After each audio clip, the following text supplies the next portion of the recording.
hard, save the day, restart. Be the way so dark, can't you see what's going on? You just lie so long, can't deny you're wrong. Feeling I all gone, I just wanna go alone.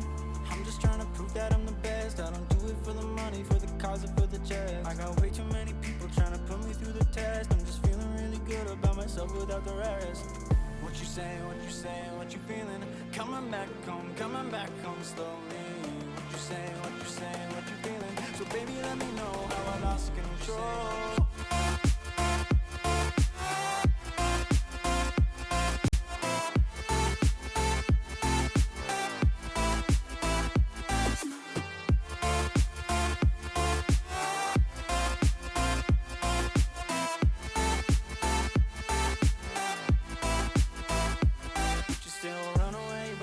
Save the day, restart, be the way so dark, can't you see what's going on? You just lie so long, can't deny you're wrong. Feeling I all gone, I just wanna go alone. I'm just trying to prove that I'm the best. I don't do it for the money, for the cause or for the checks. I got way too many people trying to put me through the test. I'm just feeling really good about myself without the rest. What you saying, what you saying, what you feeling? Coming back home slowly. What you saying, what you saying, what you feeling? So baby, let me know how I lost control.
There, we do see the ultimate coming out. They are going back into the pit. However, the Makai is going to take a lot of damage here. The bullet time. Lee Sin does secure the dragon, so the dragon is stolen. However, he needs to get out of this pit. You are alone there, Tree. Ornhorn is going to come up. Ornhorn is only going to knock one in the air. Cyan has arrived at this fight, and we have got ourselves a slugfest. Seraphine is able to secure and get the kill. Now EZ is being chased. The Seraphine will land the charm. The Cyan will follow up with the Q, and we do see, unfortunately from behind, that the triple kill coming out from that Lee Sin. He is assassinating the Braum. Cyan is started. Wards are being cleared out. We do see the Malzahar come over. The ultimate does come out on the Seraphine. Bullet time coming out, and bullet time doing work. Seraphine, the triple kill from the MF. Meanwhile, in the back, EZ is just chunking people out. They're not able to secure a kill yet. MF is running around. The Brute is coming out. Horde is chasing. Scion is stunning. Braum is smacking her. And again, there and is able to correctly know that they're there. We do see the RA. She misses her combo. She does get caught. She is forced to flash. Bullet time is coming out, and it does collect on Leona. The Burrow is coming out, and it is also going to give it. now they have a interesting scenario where the Malphite is going to go in. He is going to kill that Jinx, and then the Rek'Sai is here on top. The damage is coming out. Now, Leona, who is a little bit of a tank, is going to run for her life. The damage is tower damage. Malphite does not care. He is going to get the kill. Ornn is here to get the kill and the shutdown. However,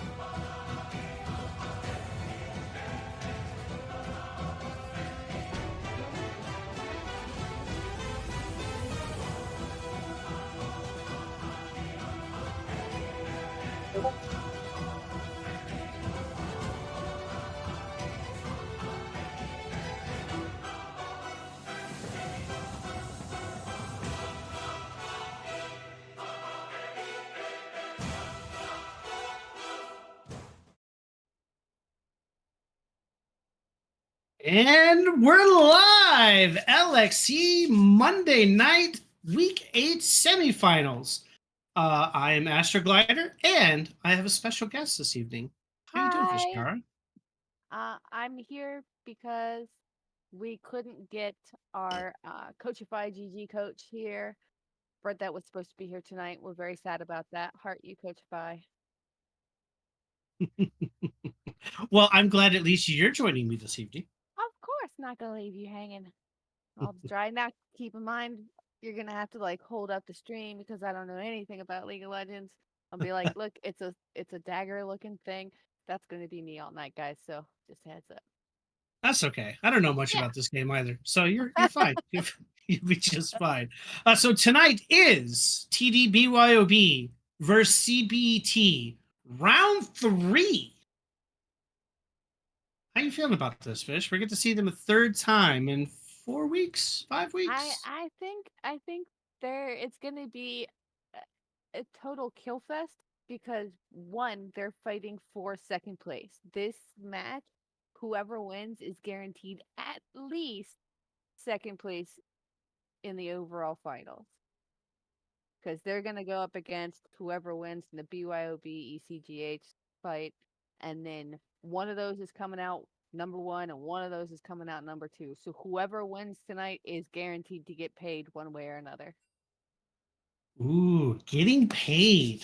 Getting paid in a game. That's nice. That's lovely. There has been some roster changes from when they were announced. Some subs are coming in, so it's going to be a minute or two before they get all settled in. So going to be a little bit of a delay before we get the draft. So let's bring up the leaderboard, and the person responsible for leaderboard is in here with me right now. So if we bring up and talk about this wonderful thing that you've done and put together here, let's talk about the kills. We have number 1, Icemer on Zed, securing 92 kills, 12 kills. Higher than anybody else, I think. Crockpot is at 79, and Jester as well has 7. No, it's 13. It's 13. Yeah. Crockpot's at 79.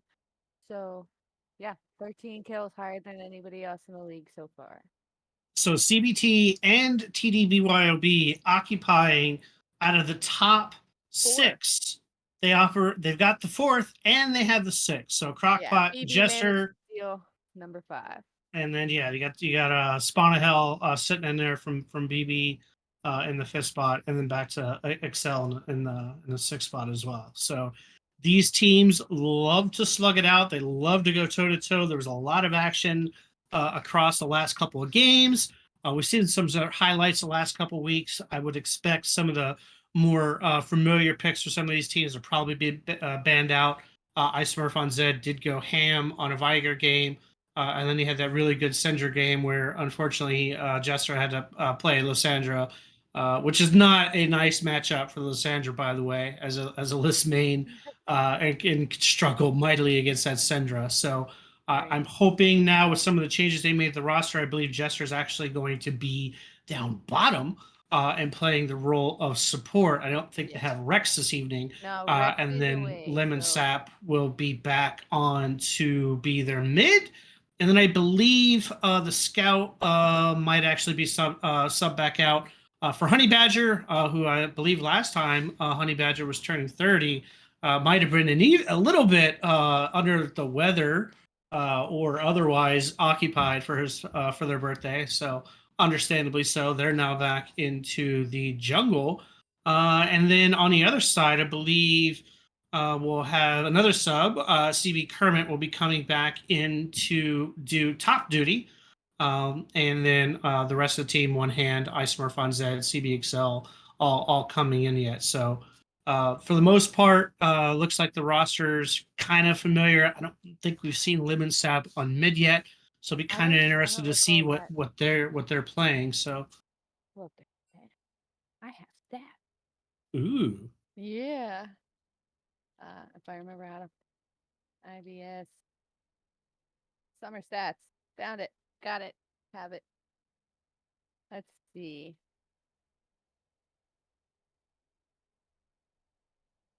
what do you got for me? Going for lemon sap. I actually don't TDBYOB. Okay. Yep. Yep. Yep. Whoa. There Lemon they sap. are. They've got 2 games played this season so far. Excellent. Okay, I see Yeah, them. yeah, yeah. So they're 4.5 yeah, KDA. 4.57 with 15 kills, 17 assists, and only 7 deaths. Okay. All right. All right. See that coming in. Pretty average, pretty high average damage per minute. So likes to fight a lot.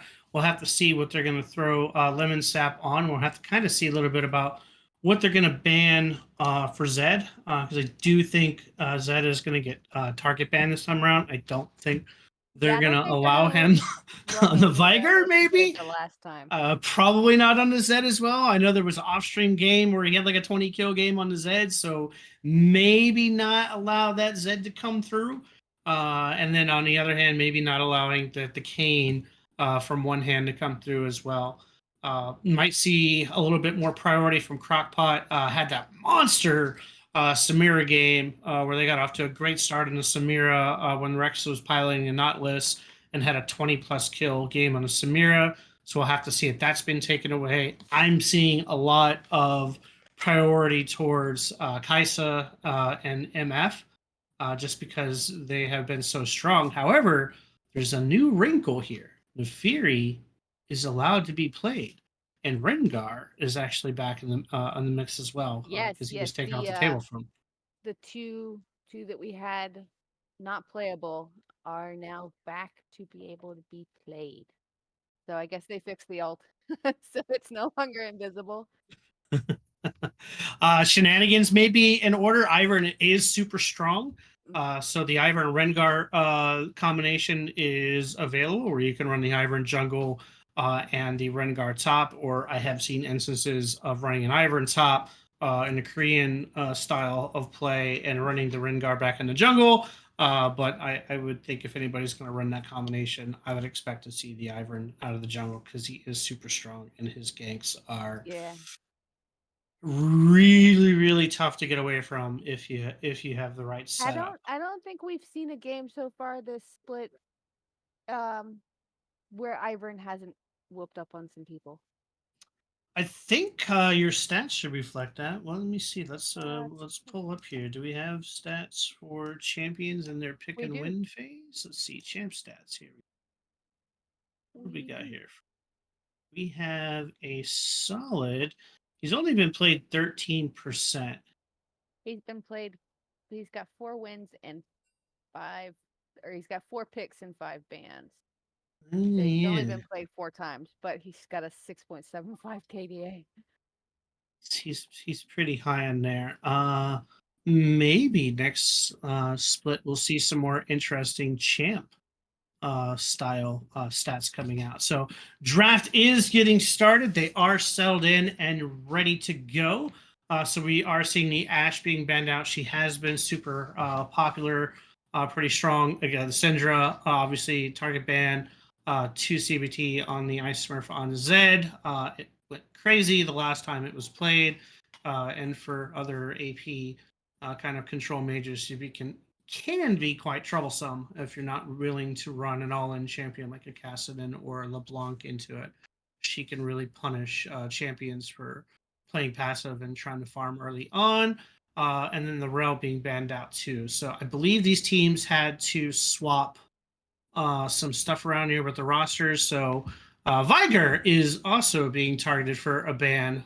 Viger is just a big heavy AP mage. We do see the Kaisa being prioritized by TDBYOB. We'll see if the NF is the answer. CBT has opted for the Tristana, but the Tristana can be mid in this particular instance and may not exactly be the ADC. We do see the Makai coming in, another flex pick. This can be run in jungle. Can be run support, not so much top anymore. But we'll have to see kind of what TDBYOB is wanting to do if they want to secure now their jungle with their support. Does look like they're going to opt to take the Mumu. I would expect this to be jungle and not a support Mumu. Not with a Kaisa up there. That would be a terrible idea. So this Mumu should be a jungle. And probably going to pick the support here. I'm imagining Nautilus looks pretty good here to them. I said Nautilus is good, and then I died. Yeah. So Nautilus opting instead to choose the Victor for the mid laner. Okay. All right. This is going to open up some counterplay into Victor. A lot of things you can pick here into that Victor early on. Now that you know it's there, the Aurelian Soul is a really good pick. Into the Victor can punish the Victor. The Malzahar can also punish the Victor and stay safe away from his combination. But they've opted for the more poke-heavy Ziggs. Interesting. Would not be expecting the Ziggs into a Victor matchup. I would have expected little people. Something. Well, they were really close. If they had Mumu on the other side, they were close to the Yordle comp that I'm so fond I've of. seen that one played. I've seen you guys play it. But unfortunately, there's Makai on the other side. No Ornn. Ornn's just not a fun champion for anybody up top. He's no fun in team comps either. He's super strong. He gives you items, he gives you comfort, he gives you CC, and he's just annoying. I can understand wanting to ban him. And again, his buddy Malphite is also being banned out. So now they're picking on the top laners and trying to ban out the pools here of these top laners. I still see a Scion, which was played to really great effect in a couple of these matchups. So interesting to see Scion hasn't been banned yet. I would expect maybe to see that Scion ban coming out as well. We do see the Renekton ban. This was a comfort pick for Zill, I believe, in the second week they played. And then the Jax. And then the Jax is being banned here. So a bunch of top bans coming out.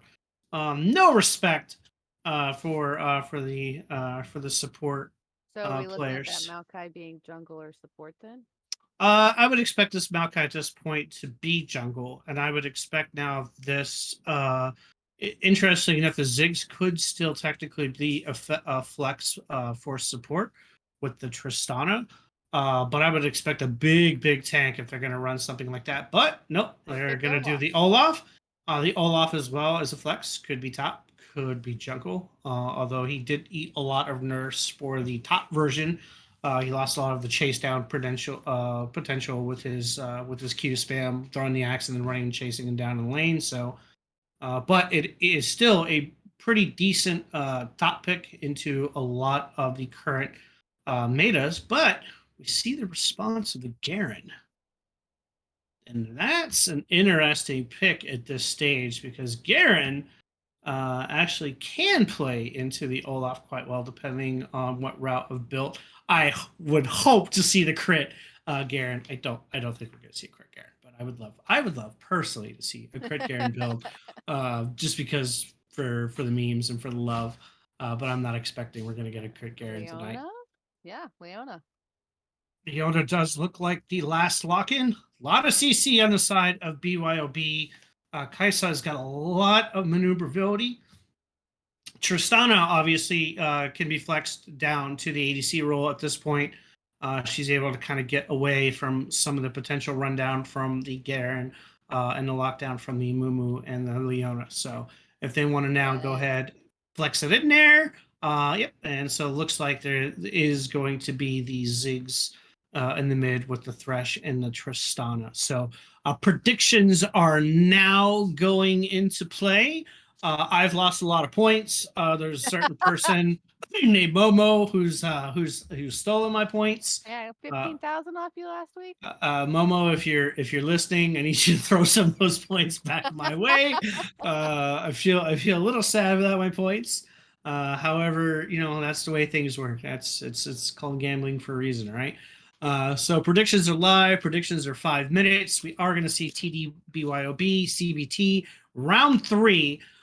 Both comps look pretty comparable. I'm really looking for the tempo coming out of the jungle and really looking to see this Leona and this Kaisa bot.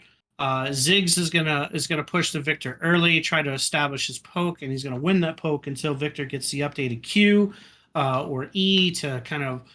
Usually, you're not going to do a Q rush in a Victor. You would do an E rush to try to get more farm and stay safer from the Ziggs. So Ziggs is going to look to punish this early, unless it does something crazy and Ziggs is bottom with the Trist mid, which is still possible. But we'll find that out here momentarily on where those lanes are going to be. What are your thoughts for this matchup, Fish? Give me your thoughts. Give me your honest thoughts. I'm not great with drafts.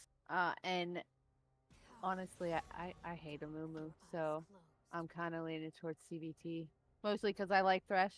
I don't know why I hate Amumu. I just do. Just a personal bias. And I don't see enough Zig play, so go Ziggs. Go Ziggs, says the lady who doesn't see enough Ziggs play when you don't the woman you're married, the man you're married to, the woman, he is the woman. He is the woman in the relationship. No. We're not going to talk about that this evening. But the man, your man, he plays Ziggs. He does, but not a lot. But if I ask him to play a character, he'll play it. Like when I had him play Fizz most recently, he hadn't played it in years, and he still played Fizz. Support, I believe. It went horribly, but That's right. That's fun. right. It was fun. Play that Fizz that's somebody I haven't seen. Support. Fizz hasn't been played in a long time. I like Fizz. So as we get ready for this particular game to start, we will go ahead and take our break, and we will be back to you here in a few minutes for the start of Game 1.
Alrighty, and welcome back.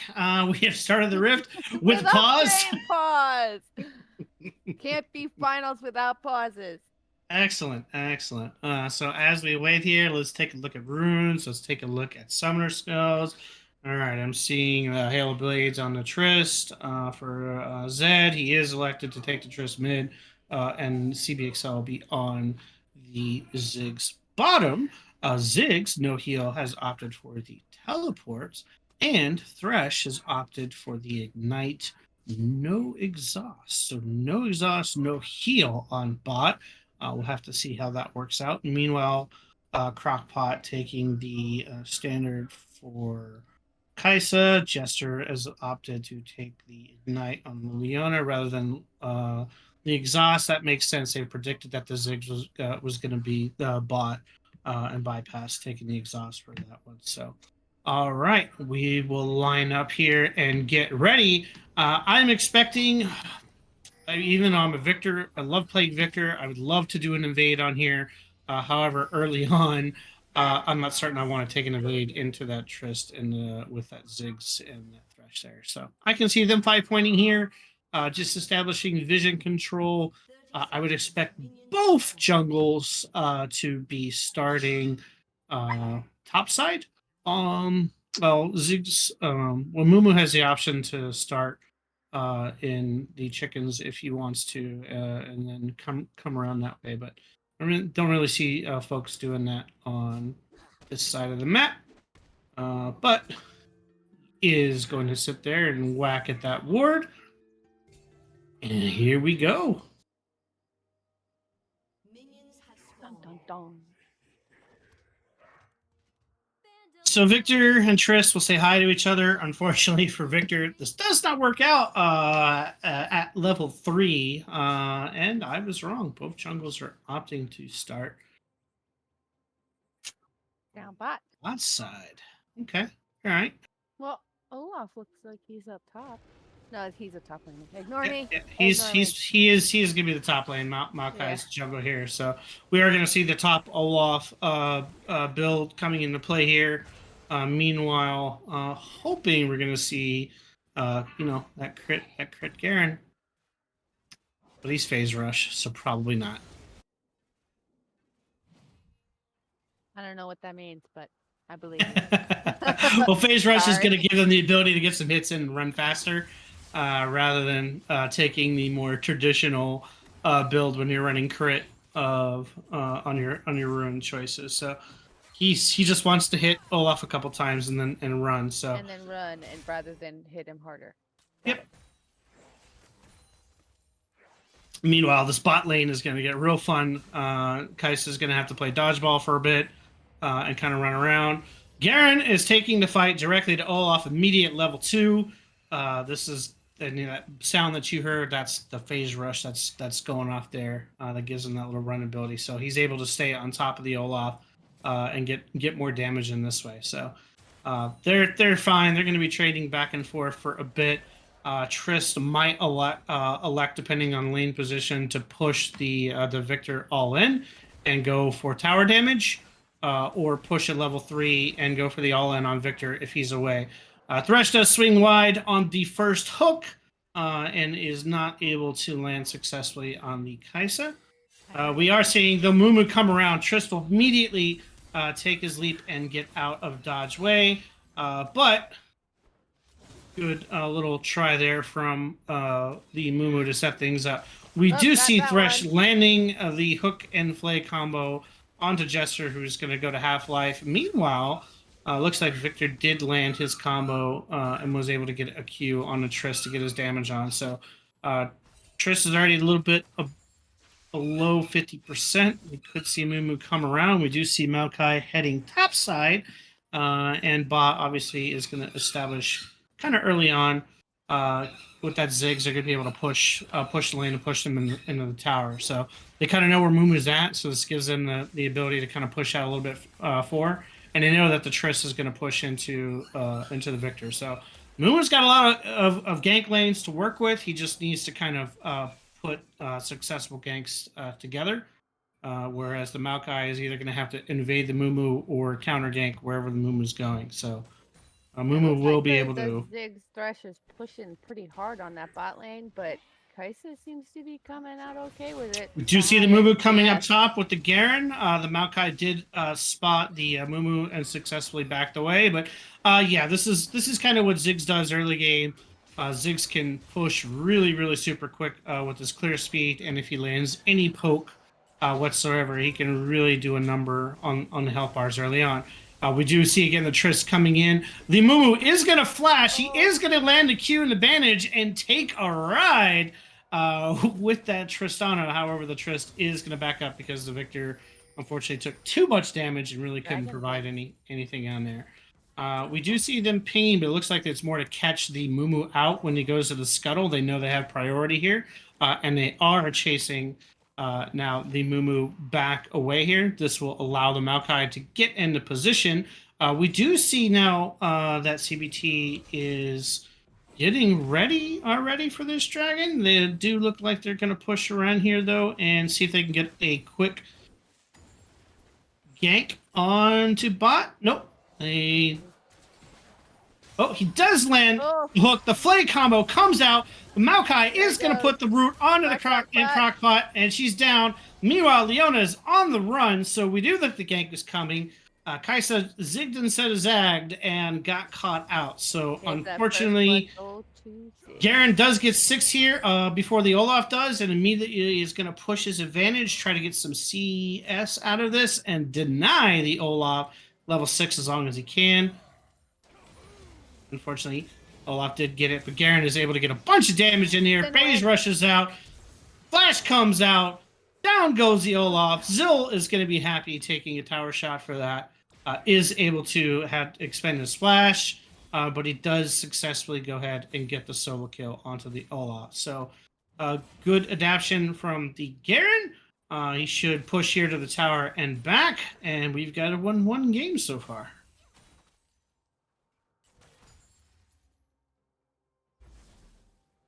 Sorry, I don't know what to say there. No, it's fine. So Garen, interesting enough, he's got his boots. He's opted for Iron Spike Whip initially. He is going to be pushing his lead against this Olaf here and try to see if he can get another solo kill. I would expect him immediately to push. Because Olaf's trying to push us back into the tower, but I would expect him. Meanwhile, the Ziggs comes out. The Thresh is there. Hook is wide. Victor able to escape death in that 3-man roam. But now Thresh is potentially going to be caught out here. The Mumu bandage does land. The stun does land from Leona. And Kaisa immediately takes out the Leona. So good adaptation there. You did not see a ping coming out from the Ziggs to let him know that he had gone missing from bot. And they are able to successfully punish the Thresh roam. And that means first dragon is going to be going over to BYOB, which did not happen the last few times against CBT. Elsewhere, we love you. We're gonna have to get you some fishing lessons so you can land those hooks. Mumu does miss the bandage wide on the Trist, but here we go. The Garen and the Olaf fight is now continuing. Garen is just going to take his short trades, run away. And the Olaf is unsuccessful with his trying to throw his axe and get some damage on the Garen. So again, Garen's going to wait, and then he's going to repeat this process. And ladies and gentlemen, this is Garen gameplay at its peak. Patience and spins. Lots of spinning.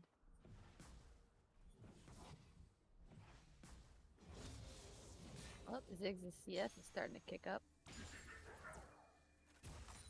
Yeah, Ziggs did get the first blood, so he is going to have a little bit of a gold lead there. And we do see the Thresh coming back over, trying to poke out the Trist. We know this Thresh is going to be setting up now for that Herald with this particular roam, it looks like.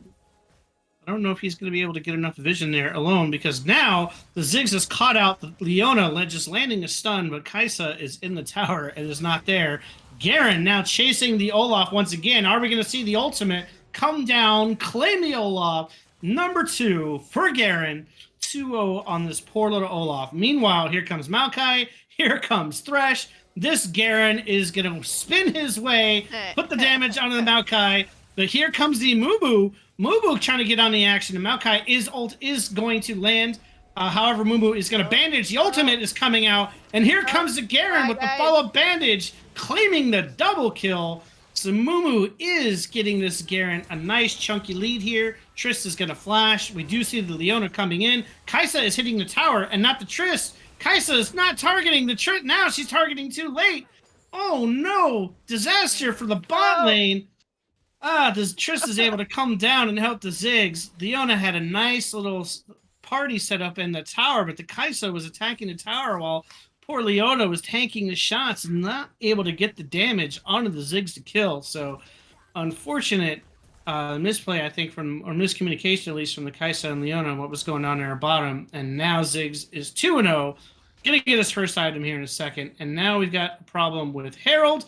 Ziggs is gonna come behind. Here comes the Garen onto the Olaf, and he's gonna say hi. Spinning his way, however, now Olaf now has more items. The Olaf is now going to run down with his ultimate, kill the Garen. Vengeance. Unfortunate turn of events there for that Garen. Meanwhile, here comes the Makai. He's spotted out. He is going to root down on top and knock the Mumu back. Mumu is now running for his life. The Thresh is now here. The Makai ultimate is out. Mumu is caught out in the tower. Mumu is going to die. However, the Triss is getting caught out with the Victor ult but the E follow from the Triss is going to miss, and Victor unable to secure the kill on the Tristana. We do see bot alone here. Ziggs is now in a position where he can kind of sit in his lane and 2v1 this. At this point, he has opted to get completed boots first for the pin. But he saw his last chapter here, so we'd expect his item to be done here shortly. Victor needs to be real careful here. He does not want to get himself picked off. Makai, interestingly enough, hasn't used his Herald yet. What do you think he's holding it for? Mid lane rush? Probably for Dragon. He's going to drop a bot. Dragon. So we do see items now coming out. The steel caps from Olaf along with the completed Stridebreaker for Garen. We do see steel caps as well coming out from the Mumu, and then the Makai has opted for the Spell Haste Boots with Lucidity. So now we're seeing the call-outs to get ready for, see if we can get some vision around here to get ready for Dragon. Mumu is in first position, however, he is walking into two. The Kai'Sa is coming out. The ultimate is coming out from Leona. Here comes the bandage, and down goes the Thresh. The Makai ultimate is coming out. The Ziggs is able to get some damage on here. However, unfortunately, not in position in time. But Tristana is beaten Victor to the punch here and already has position inside of the Dragon area. So be interested to see if they're going to elect to pull back up and pick the Spite, or if they're going to try to pinch and start Dragon and force them to come through. So Moon just ate a bunch of damage there. He really didn't want to eat, and it does look like now they're going to be forced to kind of back away and maybe reset. So this is the power. Triss is eating tower shots. He does not need to eat. Zed, back up, man. Don't eat those tower shots. You're not a tank. Don't hug towers. Here comes the flay from Leona. Leona's stun is wide. She does land the stun. Kai'Sa is getting the damage down. However, Ziggs is just pumping damage into both of them, and they're going to be forced to back away here. But now we have a position where they're chunked already to half life. Do you want to risk starting this Dragon right now?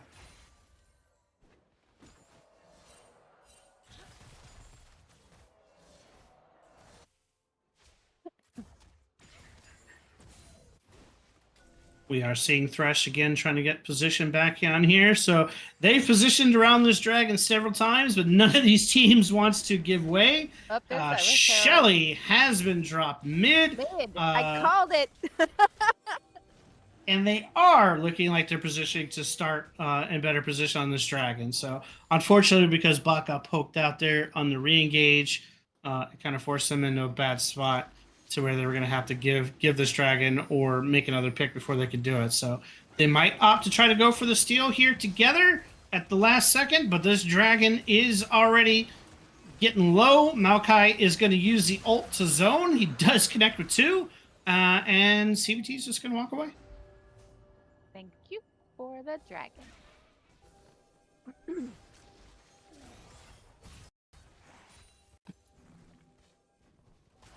So we do see Kaisa opting into Kraken Slayer. She does have it completed. She's going to hurt a little bit. And then, of course, obviously, the Mumu is still working towards first item. The Victor opted for the Leandries. It's debatable on Victor to go into the Leandries over Ludens.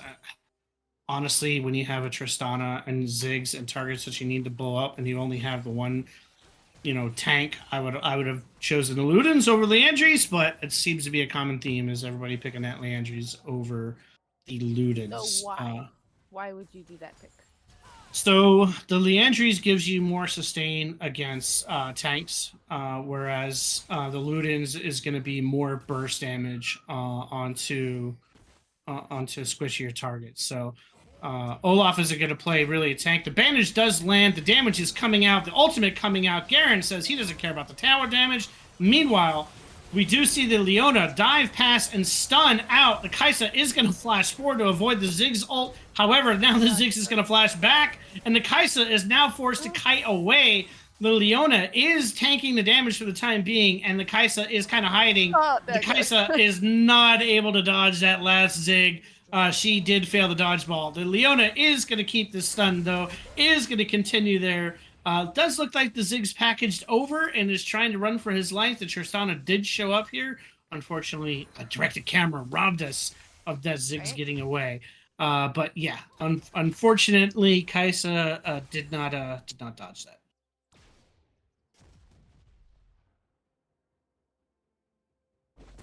So sad. Rip, Harold. So sad. So sad. So sad. Dude, some tissues.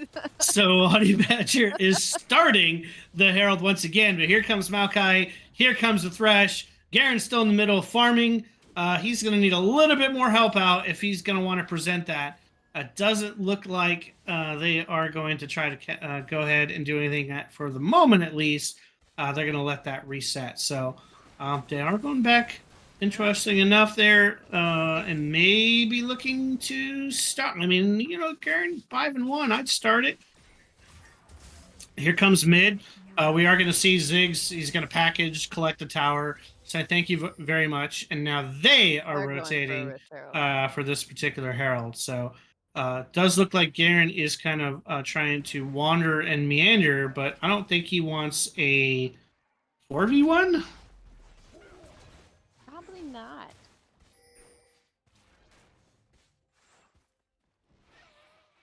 So CBT actually does pull out, and Leona does immediately dive bomb in. Mumu is still kind of watching in the background, waiting to see what happens. Leona is taking the damage, but here comes the Makai ultimate, is going to catch out, and the flash, unfortunately, from Leona is not going to get him over the wall, and Garen and Mumu opted to come to the side here, so unfortunately, Leona caught out from the Makai ult, and now CBT is going to go ahead and start this Herald. Again. For the third time. Third time's the charm. Right? They're going to get it one of these times. That's right. So gold lane is pretty even. I mean, TDBYOB, most of their gold obviously is coming from that Garen, who's 5-1. Garen has already got his Stride Breaker done and looks like he's already got his Bramble completed, so which means he can take some sustain from that Trist and that Olaf when they go to attack him. So, Olaf only having the Hydra completed. Meanwhile, Victor is going to Breen out. He does land. Q coming out, E coming out, Leona following. Here comes the stun, the flash, but he is going to go down. Meanwhile, now the Leona is going to stun out and get the Triss, but the Triss is just going to get away here. And now we have a position where Garen is already pushing on the bot side. Health bars are kind of already all over the place. And we're going to see maybe this Garen here finish off this tower and back away here. Seeing a lot of backing away. Do you see a lot? They're being a little bit more patient this time. The last few games have been bloodbath, so it's good to see they kind of learn. They were like all in, deaths like going crazy, and this time everyone's kind of going a little bit slower and feeling each other out a little bit more and being more cautious than I'm used to them being. Pings are out. It looks like the Shelly will be dropped immediately in the middle. However, Mumu is here. They are here to kind of stop it. It might not even get a charge out. Doesn't look like they're going to get a charge, but they are starting this dragon. But Garen's in position on the backside. He can wait and see if he can get somebody picked off here. They did spot him. However, he does not care, and he will start this fight. Mumu will bandage on top of the Thresh. The damage is coming out. The Makai ultimate is out. The Mumu ultimate is out, but they are caught in no man's land. The Zig's out. The ultimate coming out from the Olaf, and the Olaf is just chasing down members of this team. He's got the double kill. The Garen's on the run. The Leona has caught the triple kill coming out from the Olaf. And the Olaf just aced that team, taking the lives of 4 members with the Garen going down as well. So Olaf getting a little bit of a boost there on his kill numbers, and CBT getting that dragon. Pretty sure that showed Tristana's face getting the ace. Well, he got the ace, but Olaf had all the kills. Oh, he got all the kills. Okay, so it doesn't care. I think actually no. Ziggs got 1 kill, Triss got the last kill, and Olaf got 3. Got all the rest of them. it looked like Olaf was going to get that 4th, but I think Ziggs set a Q over the wall and finished him off there. So we do see a pause here, so it gives us time to kind of look at a little bit more on the items. Mumu's got the completed Jack Show, whereas Maokai's opted for the Demonic Embrace. I'm kind of at odds when Maokai's are doing the more damage-oriented Demonic Embrace. I do understand it with the tanky Garen, with the Leona and the Mumu. However, it does leave you a little more squishier than you'd wish to be starting out. But so far at this point in the game, with the damage coming out from the Triss and the Ziggs, they've been able to stay pretty safe. The Victor, obviously, we talked about the Leandries already, and already got his Hextech alternator, so I would expect Shadowflame to be coming out shortly. The Triss got the Kraken Slayer standard going with the Greaves, and looks like he will be building his second item here momentarily. The Kaisa, she's got her BF sword done. She's got her Call of Fields Warhammers done, so I would expect her second item to be done here momentarily, and she still has not sold her Doran's Blade. And then obviously the Ziggs opting for Leandries as well. This makes more sense from the Ziggs, obviously, because there are more tanks on that side, and you need something to deal with the Garen. So understandably so, more from the Ziggs versus the Victor on why you would choose the Leandries over the Ludens debate. The Ludens. And then, obviously, of course, the Thresh opting to take the Locket, whereas the Leona has opted to complete her Evan Shroud because of her stunning capability. So, pretty straightforward. The Maokai, you like to see him a little bit more tankier because as this game goes on, once Kaisa gets to that second item, she's going to shred through Maokai a lot quicker. And as long as she gets a little bit of time there, she can set herself up to ultimate pass the fight, get behind the Ziggs or the Tristana, and take one of them out before they can really respond. So, Dragon fight cost BYOB a little bit. It was pretty even. Now there's a little bit of more of a disparity, if you will. There's about a 500 gold lead. Now it's turned into a 3,500 gold lead for CBT after that completion of that particular dragon. So, unfortunate for BYOB, but I mean, Garen's still in a good position. Your Kaisa, even though she's behind in kills, has been able to maintain a good farm and able to keep up. So it's a small goal lead for CBT, and they're kind of in the driver's seat here. But It's only a by 4K. no means this game is over yet. 3.3K gold lead is what we're looking at. So yeah, still easy to flip the table if TD manages to make CBT trip up a little bit. Yeah, unfortunately, the way they took that particular fight with the Garen coming in from the backside, the victor really wasn't in a good place with the Leona to land their combination of choke point. If they had, they probably actually win that fight. If the victor can get his trap down on top with the Mumu follow up in Leona, which is what they wanted.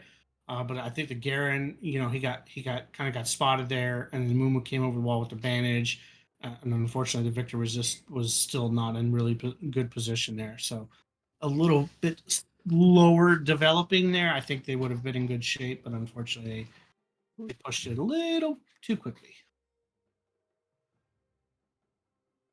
Sorry, So talking to our producer for a second. Let's go right ahead. what is our producer saying? We were talking about the pause timer and making sure everything was sorted. Because, dual roles here. No, no, not do rules for you guys. No, Yeah, I know, right? I know. you folks are never busy. You have so much time in your day.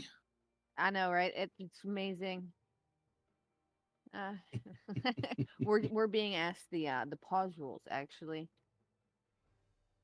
Oh yeah, yeah. Well, I mean, you are the owner of the rule book. What does the rules say on this? So each team gets 10 minutes of pause time a game. So if they use it all up in one go, that's what it is. Right now, it looks like CBT has 2 minutes and 45 seconds left of their pause before they are forced to unpause it. And I Okay. believe there was a pause at the start of the game, but I don't know whose pause that was. I believe it was for CB Excel. So Have okay, for his problems team. with the microphone All right, so then starting they out. probably have less than that. So if they've paused So again, then yeah. yes, yes. So they're going to be after this. They're going to be out of um, they're going to be out of pause time. So this game may end up being a 4v5 if Acel cannot get his computer back up, and then they'll have to replace him for game 2 until his PC is back up and going. Okay. All right. Well, you heard the rules there, folks. So 10 minutes aside, and then game continues regardless. So, if you have an older computer, you might want to look at getting it optimized before you go into league night. Yeah. Okay. So I'm gonna need you to cover and talk to our streamers. I have to drop down into channels and talk to these guys real quick and clarify these rules. Yes, I can do that. All right, so while Vish is away here, let's take a look here and let's look at from the side of BYOB. Obviously, most of the gold lead that they had is possessed by Garen, who did complete Hullbreaker, interestingly enough, to go along with his Bramble. So that's going to make things interesting here when we get restarted if Garen is going to go for the full 1 versus 5 rule of split push until he can either get everybody distracted or if he can kill everybody outright. So we'll have to see how that works out here with this pause timer running. Because if we're forced to restart while Excel is not back, that obviously puts them in a position where now the Garen is going to have a huge advantage with Hullbreaker to push a lane over rather quickly. So hate to kind of see that. It might be unfortunate if that's what happens, but we'll have to stay tuned here momentarily to see what's going on. From what I do understand, they will be this will be unpausing for us in just a moment. They are both teams are now aware of the rule and should be unpausing any second now. So Okay. So yeah, as we just discussed with the Garen being able to respawn, but now having Strybreaker plus Hullbreaker, this does give him a lot of ability to push in a 5v4 scenario where it's going to be really hard to answer.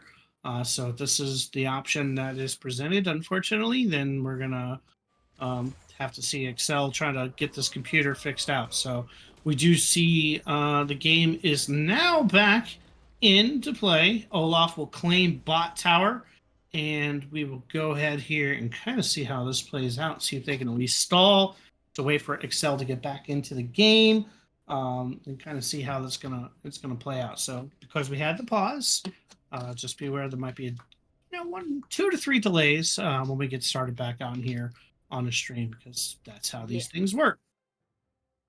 The fun and joy of Riot.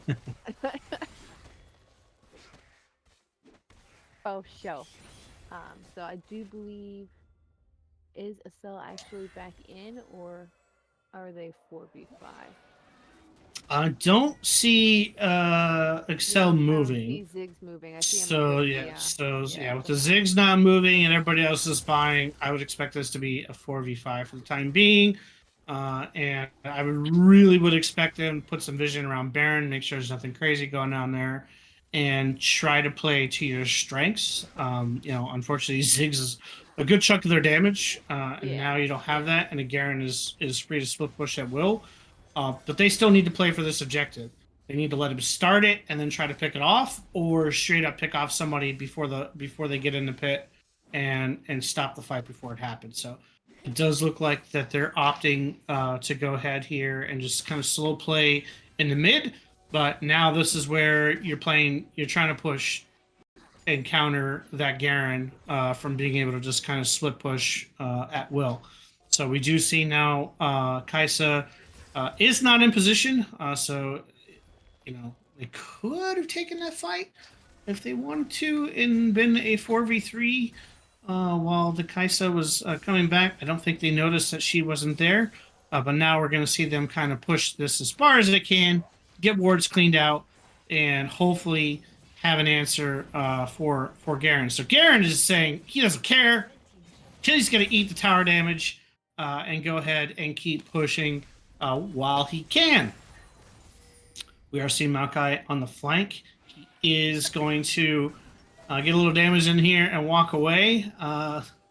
Took 30% of Kaisa's health bar, because that's what tanks do. That's what tanks do. That is what tanks do. But it looks like so the Garen came here on the flank. So the Garen is in the position to dive this tower if they want to so push this with the Olaf bot. So this Garen comes around, wait for this on the top side. They might dive into this tower. We do see them coming. We do see him coming out. We do see the Mumu is going to land the ultimate. Down goes the Makai. They are going to flash forward, but they are going to get pushed back. But this tower is going to fall. Kaisa's health bar went dangerously low. But she is able to get that tower, and that kill is going to go and claim the life for the tree. So Garen able to kind of bully around from the backside with Olaf having to go bot. We do see the Mumu is going to pull out and land some damage on this Thresh. This Thresh is going to have to flash over the wall. Mumu will bandage to get over the wall. However, he's not able to get to the Thresh in time to get some damage on there. So we do see Garen now pushing back on that bot side. We do see the pings going out to for the Baron. And unfortunately, now they're going to have to try to get this Garen down and immediately go through. But I don't know if they've got the damage. The ultimate is going to land. The Garen ultimately flashes back in. He does ultimate on top of the Triss, but he's not able to get the kill. However, he does give enough time for his team to secure the Baron. So... Garen kind of playing the role of come get me, and as soon as they came to got him, his team took a free Baron, unfortunately, because of that 4v5 scenario with the Ziggs down for the count. So that does kind of swing the game a little bit into the favor of BYOB for the moment. We'll have to see if Excel can make it back into this game. But unfortunately, for the time being, that does even the score on the gold. Leona is going to get caught. The Jester is going to have to use Splash to get away from the Thresh and the Makai, but able to get out because no real damage was in position yet.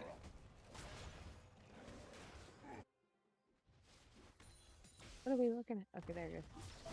Yeah, so now we're seeing the position here. They're going to get ready. They're trying to set up for this Dragon. Again, they've got Garen now with Baron on the split push up top.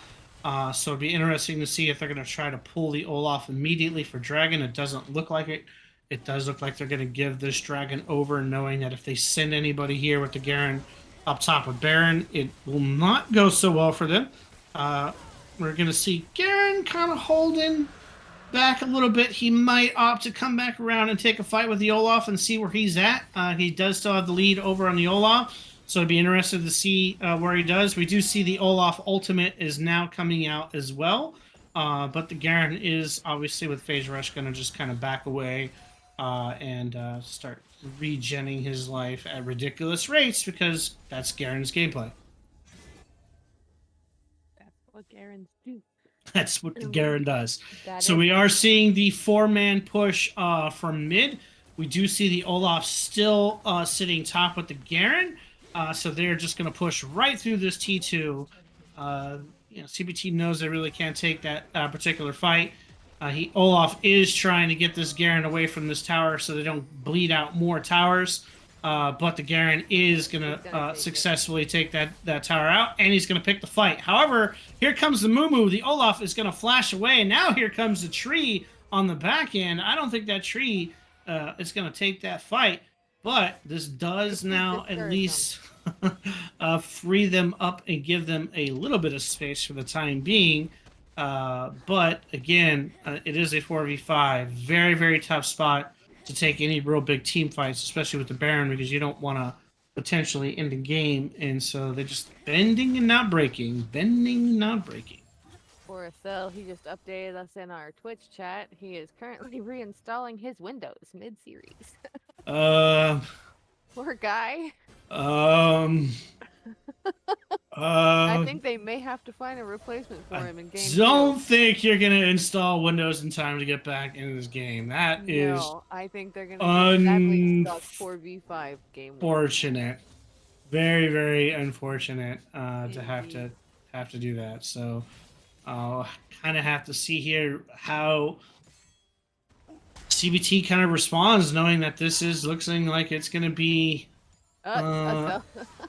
You correct me that the Windows is being reinstalled at 54%, sir. But I'm maintaining you still got to install League of Legends back onto your computer after you've updated and reinstalled Windows. So unless you've got League of Legends on a different SSD ready to go, you're going to have to redownload the game all over again. So I could be wrong. You might. I believe in you, Estelle. We'll see. Oh my God. We do see the Thresh is going to land the good. cheeky hook there through, but unfortunately did not want to try to follow that up. He actually, I don't think he realized it, but if he had, they could have killed that Kaisa because there was no one else there. So Garen is not caring about it. He is going to eat the ultimate from the Triss. The Triss is going to save the ultimate there to get the Garen off. But meanwhile, mid, the tower is going to go down, and it's looking like Victor is going to show up to claim this inhib. Thresh is going to land his hook, but again, kind of really hard to fight in this 4v5 scenario when you're trying to get through this siege breaking Garen action here, where he could just split push at will. So Garen was not able to get the tower. They will get the damage on the Leona. Victor will manage to get some damage out. However, Leona opting to queue into the Tristana when the game froze. We have a game. Okay. And now Leona is on the run because she went way deeper than she was expecting to go. And was not expecting that to happen. But just slowly but steadily. But however, top lane is not really pushed out, and now they're going to have to look to maybe back up and reset with this Leona, or allow this Garen to do some work down bottom by It himself. looks like they're trying to take advantage of the fact that it's a 4v5. I mean, they're just insisting on pushing this. The Kaisa does get caught out, but immediately the Leona goes in. The Kaisa damage is out. The Mumu ultimate is out. Down goes the tree. The Victor is now here. The Olaf is now running through the team, though. The Olaf murders that Kaisa. The Garen, in response, takes out the Triss and is now in the tower, taking on both the Olaf. The Mumu is just sitting there queuing the Olaf. Finally, the stun is out. This Olaf is still just running around. The Victor is able to stun him and get him locked down.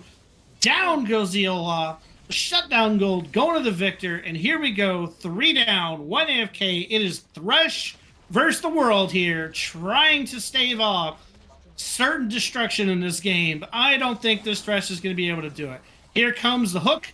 It is going to be wide. The tower is going to get taken out. And here comes the final push to get the game over. So unfortunately, CBXL not able to make it back into the game. BYOB is able to secure game 1.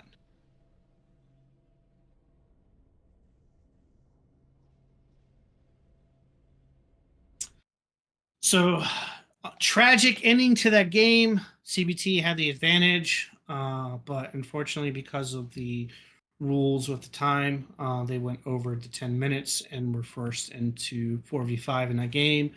And just given that situation with the Strybreaker Garen just pushing, constantly putting pressure, unfortunately just not able to hold and give Excel enough time to get back in the game, and unfortunately will cost them game 1. But it's game 1. Yep, it's game 1 out of a best of 5. Series is not over yet. All right, we still got a lot of gameplay. Still a best of 5. Still need to win 3. Excel can still get back into it. It'll be interesting to see. Obviously, I would expect them to take a break before the next game, try to give Excel a little bit more time. We are looking at a 10-minute to give CBT a chance to get a cell replaced if needed, and to get the eSub approved. So okay. that is what we will be doing. So we are going to take a 10-minute break then to try to give them enough time. So let's talk about everybody's favorite topics. How many points I just won? You won Piglet's points. Like to thank the person that bet against me. I will collect the all the points. This is how I get back in without Momo around. This is how I do it. Like, this is how I bet on Tuesdays. I take your points on Monday. Taking advantage of the situation. I'll take those points wherever I can get them. Oh, goodness. That's funny. All right, well, let's take a look here at the damage charts here for a minute. I mean, obviously, Excel, given where he was at, probably would have had most damage. He looks like he was still 4th on the team in damage, ahead of the Trist.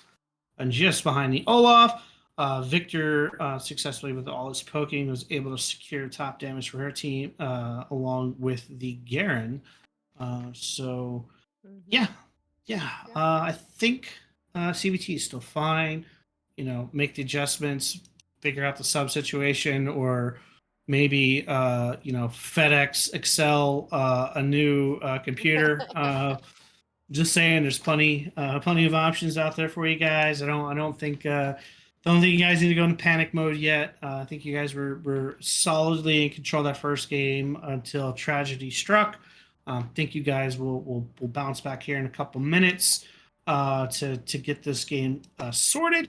And I would expect, at least from BYOB side, maybe the Kaisa. I mean, she did get behind early, and she was able to fight back in the game. It was kind of hard to tell once it got into a 4v5. So it'll be interesting to see if they're going to try to prioritize and ban out the Kaisa, or if it's going to be priority now for CBT to now have the priority with the Kaisa. We know she's super strong, but we do know the Ashe and the EMF are there waiting in the background. So because of the delay, We will take a small break right now, and we will see you back here in a couple minutes to get ready for game 2. Yes, and hopefully we will have all the e-sub stuff and everything taken care of so we can watch them kick some butt on the Rift.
And welcome back. Getting ready for game 2. How you doing there, Vish? I'm doing all right. Still sad over PC crashing. Hoping to sell updates us on his percent of the Windows reinstall. So we did have to put an eSub into place for unfortunately for CBT, but it looks like they opted to put their eSub into the jungle and rotate one hand into the ADC spot. So interesting. I'd have to ask them what their line of thinking on there, because to go from playing a different role into playing jungle is a little bit of a stretch, if you will, because you don't know how a lot of the other players are playing, to get used to like their cadence and when they're like to be in certain positions for ganking. And as much as everybody wants to blame it always on the jungle, really the jungle is in control of the tempo of your entire game. I know ADC players and mid players and top players are going to hate me for saying this, but jungle really is the single most important position on the Rift. It controls so much of your tempo for all your objectives, your Mhm. ganks, and so yeah, to ask somebody to come in that you might not have scrimmed with and played with, and then to swap them into the jungle spot, it can really mess with your tempo. So we'll have to see how that plays out for CBT. Knowing this, on the other side, for BYOB, do you want to put your jungle on something more spicy, more invade to kind of punish that? So when you're looking to play for that 1v1 in the jungle and that evade potential, play something like the Lee Sin. You can play something like the Nocturne, something that can really punish a Something super jungle's, aggressive. yeah, that can really punish that and really take control of their jungle and get some picks on there early. So we'll have to see if BYOB kind of uses that to their advantage, because as somebody that was forced to play jungle when they didn't want to, I know that sucks, and I know that certain people will pick on you for that. Cough, producer, cough, but yeah, Hey, it wasn't all the producer. I got to hear it all third party. I know. I know. I know both sides of that story. Moving on. All I'm saying is, it is a high probability that TDBYOB is going to definitely use the fact that this is a sudden E sub to their advantage. So I do expect to see, personally, I do expect to see them much more aggressive and try to throw CBT off their game early. Because if they can do that and they take game 2, then that's one win away from ending the series. Excuse me.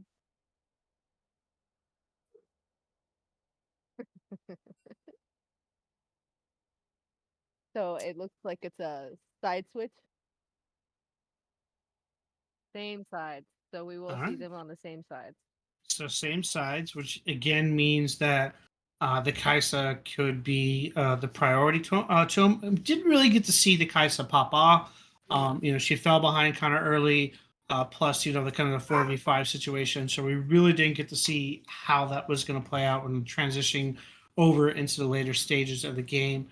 So we'll have to see if they're now going to still allow the Kaisa to go through, or target with a ban, or to get Honey Badger more comfortable on a less comfortable of a jungle pick.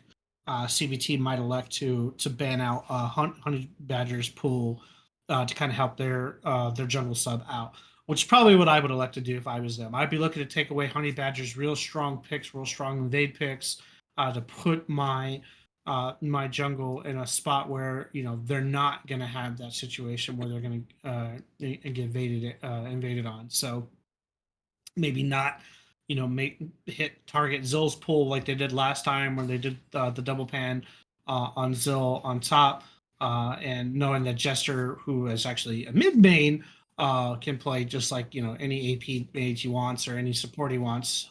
So we'll kind of have to see what's going to go on here in draft. Okay. All right. Draft we go. So And we are hearing coming. that Chemo and Shaco are the lost bands. Yep. So they're just the put the draft faster. They just Okay. targeted, agreed to ban those out because those were the bands they lost out for the E-sub. So we So do while see they're the doing Syndra that, ban coming out. We do see the Twitch coming out, Twitch ban coming out, and then obviously the Timo and the Shaco have both been banned out, which is the fake bans, if you. I am looking at Juggernaut, and it looks like he plays mostly ADC. Actually, I see him on some top and some mid. Yeah, it looked For like the his most jungle part, pool was pretty limited. There was some yeah, for the Stajani most games part, there and Udyr games. So yeah, I see him on an Aatrox, most recently. Um, didn't do so well. It's not the numbers I'm used to seeing on an Aatrox. Sorry. well, Sorry, Doug. Welcome to there's the league. there's just difference there of a certain Aatrox player that Yeah, yeah. may or may not be close to you. Yeah. There's that. It doesn't matter if he's close to me or not. It's gameplay and skill and. Well, I was just saying, like you're used to seeing that gameplay and those stats from a particular player. But we do see them getting him on that comfort Sejani pick. BYOB didn't target ban and kind of pick on it, and instead took out the Syndra, the Twitch, and the Rel. We do see the Amumu coming back out for round 2. Was able to get a lot of ganks in and get an early start on here. Interesting. We're going to see the Easy picked up here. Easy, kind of similar to the Trist, where she kind of get away a little bit and dodge the bandage and give themselves a little bit of room to work with. Although I haven't seen a blue Easy run mid, it is possible to play that particular pick mid if you so choose. I don't expect Zed to be doing that. I do see a Trundle and the MF picked up here, so interestingly enough, from BYOB's perspective, they did opt to not prioritize the Kaisa and instead are opting for the Misfortune. This does give the ability for that Mumu to be a flex and for the jungle to actually be running the Trundle. And I do see in some cases where the Trundle can be run top. But Trundle in the Sedge is actually a really good pick if they do wish to run that, because the Trundle can invade the Sedge pretty early on and take control of that jungle and take control of that fight if they opt to go that way. Mm-hmm. We do see the Braum coming back out. Obviously, the Braum has the ability to kind of block out and nerf the ability for the MF to get her ultimate, as well as being able to kind of negate the bandage all in from Mumu. So the Braum pick here does make a lot of sense. We do see the Victor banned out, and again, that Malphite banned out. I would expect Blue to also be banning out that Ornn and not, again, allowing that Ornn to kind of get taking control of top, because Ornn does fit with this comp really for both sides, but I wouldn't expect Blue to be given Ornn back over to Red if they can avoid it, not giving it to CBT at this point. Interesting enough, we do see Fiora as the last ban for Red, which is kind of interesting. I wouldn't expect to see Fiora unless they're attempting to run either the Jax or even something like a Clut or something, and they wanted to ban the Fiora. So we do see that the Jax is banned out, but again, that does leave open the Ornn, which is immediately picked up, like we were talking about from CBT. So interesting enough, they decide with the Trundle that they can play into the Ornn. Trundle into Ornn is kind of the same type of thing. Ornn can kind of punish a Trundle early on, but once the Trundle gets 6, he can really kind of punish the Ornn and go for the all-in and kill Ornn off pretty quickly with his build with Trundle's ultimate ability. So they've opted to slap fight. Yeah, if they run the Trundle top, I still think the Trundle might be jungle and that Amumu might be bottom. And now we do see a Kale coming out from the side of BYOB. So Kale is an interesting, I want to farm for 30 minutes and then I'll delete your team type of character. So they have opted to take that Kale, which kind of signals to me that they might be running this Mumu bot. So yeah, we do see the Aniva being picked up to round out the comp here, which does indicate to me that Kale is going to be top, that Anivia is going to be mid, the Mumu is actually going to be bottom, and the Trundle is going to be coming out of the jungle, which means a lot of jungle Trundle. Sorry. Yes, a lot of Trundle in the jungle. But now, what does CBT fire back with? They opt for the Ahri, which I'm not a big fan of Ahri into Anivia. Anivia kind of outranges Ahri, and once you get past the initial kind of clunky stage for Anivia, which is anything pre-6, it's going to be very hard for Ahri to get angles on the Anivia. And really to get angles with that Mumu and that Trundle. So Ahri's a little bit of an interesting pick here. I would have expected something that could get to the MF easier, like the Lissandra or the Kassadin. but Sure. instead opting for the Ari. So this is an interesting pick from CBT side. So you don't think Ari's going mid? No, I think the Ari is going Oh, mid. okay. I I just misunderstood. knowing that that's the last pick, picking that into Anivia is rough. Because she loses the ability to really punish the Anivia after level 6, and then any of the engages that she's doing, she has to play around the Anivia wall, she has to play around the Trundle pillar to try to get to this misfortune. So she's in a really bad spot in terms of her engage angles. It would have made more sense to do something like the Lysandra or the Cassin or something that has the ability to kind of bypass the wall altogether or Right. bypass the pillar to get to the MF. Because if bit she more can range, get to a the little bit more MF, versatility. yeah, and so they don't really have any options at this point getting to this MF. They're relying on the MF to be out of position because the Sedge is obviously going to have to try to get close to get the ultimate to cancel the MF. The Ezreal's got has got a lot of beef to get to before he can get to the MF, and then obviously the Braum and the Ornn. They don't really have. I mean, their ultimates they can at least interrupt the MF, but they're going to have a lot of time staying on her. So that's the job of Ari.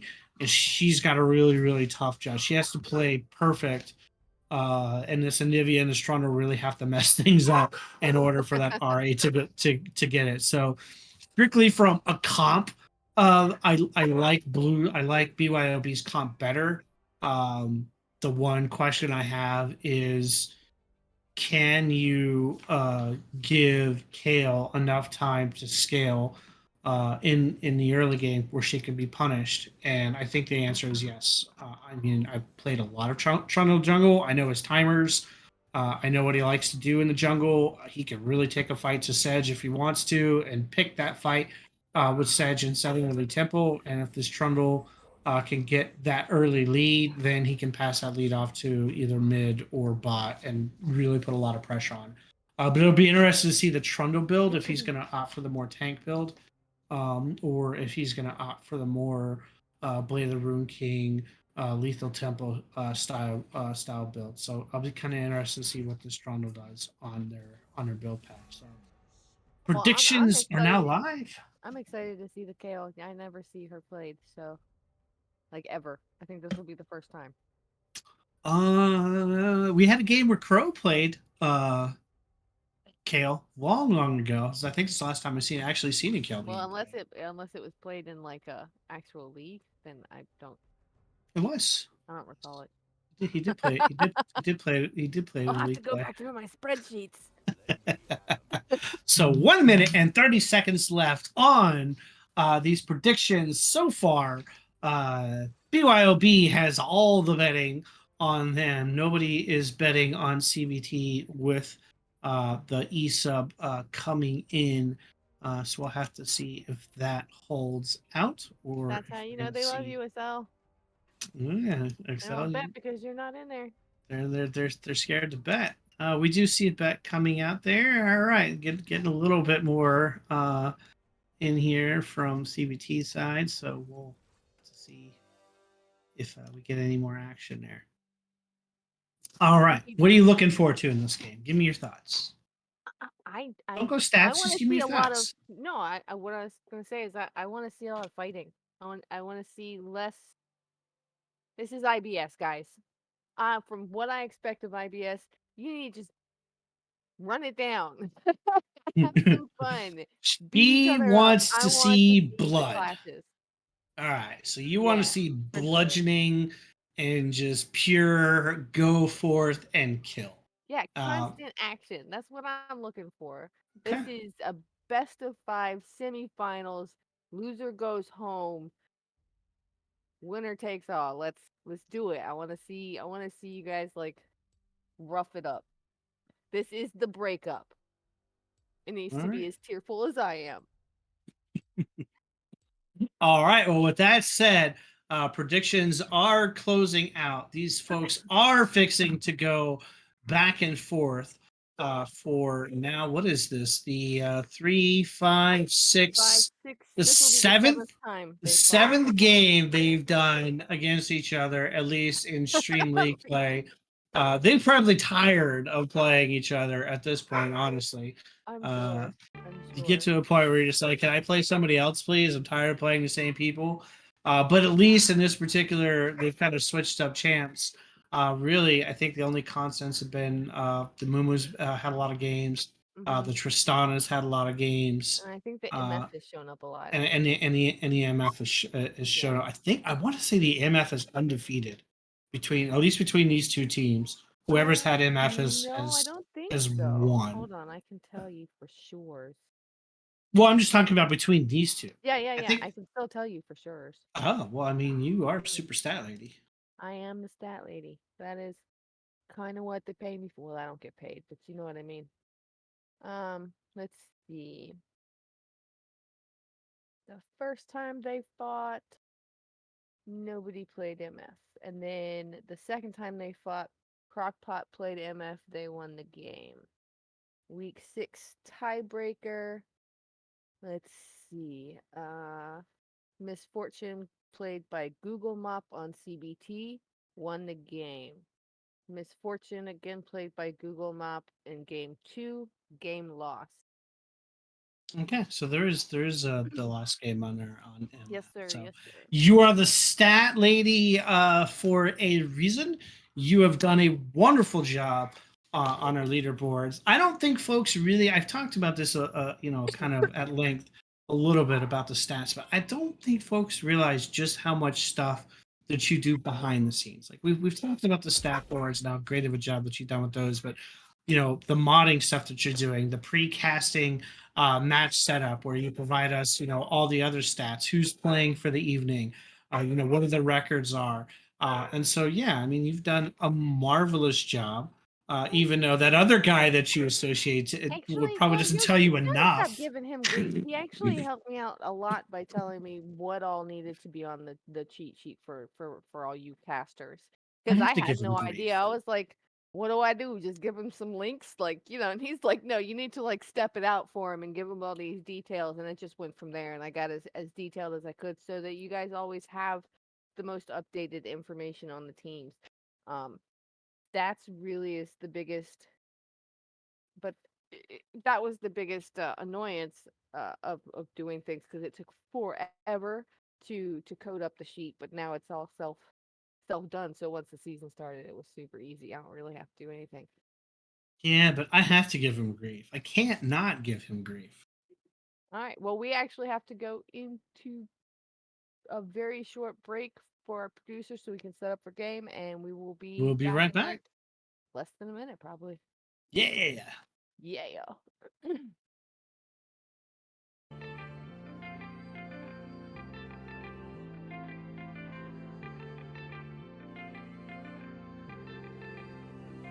But you still run away, break hearts, save the day, restart. Be the way so dark, can't you see what's going on? You just lie so long, can't deny you're wrong. Feeling I all gone, I just wanna go alone. I'm just trying to prove that I'm the best. I don't do it for the money, for the cause or for the checks. I got way too many people trying to put me through the test. I'm just feeling really good about myself without the rest. What you saying, what you feeling? Coming back home slowly. What you saying, what you feeling? So baby, let me know how I lost control.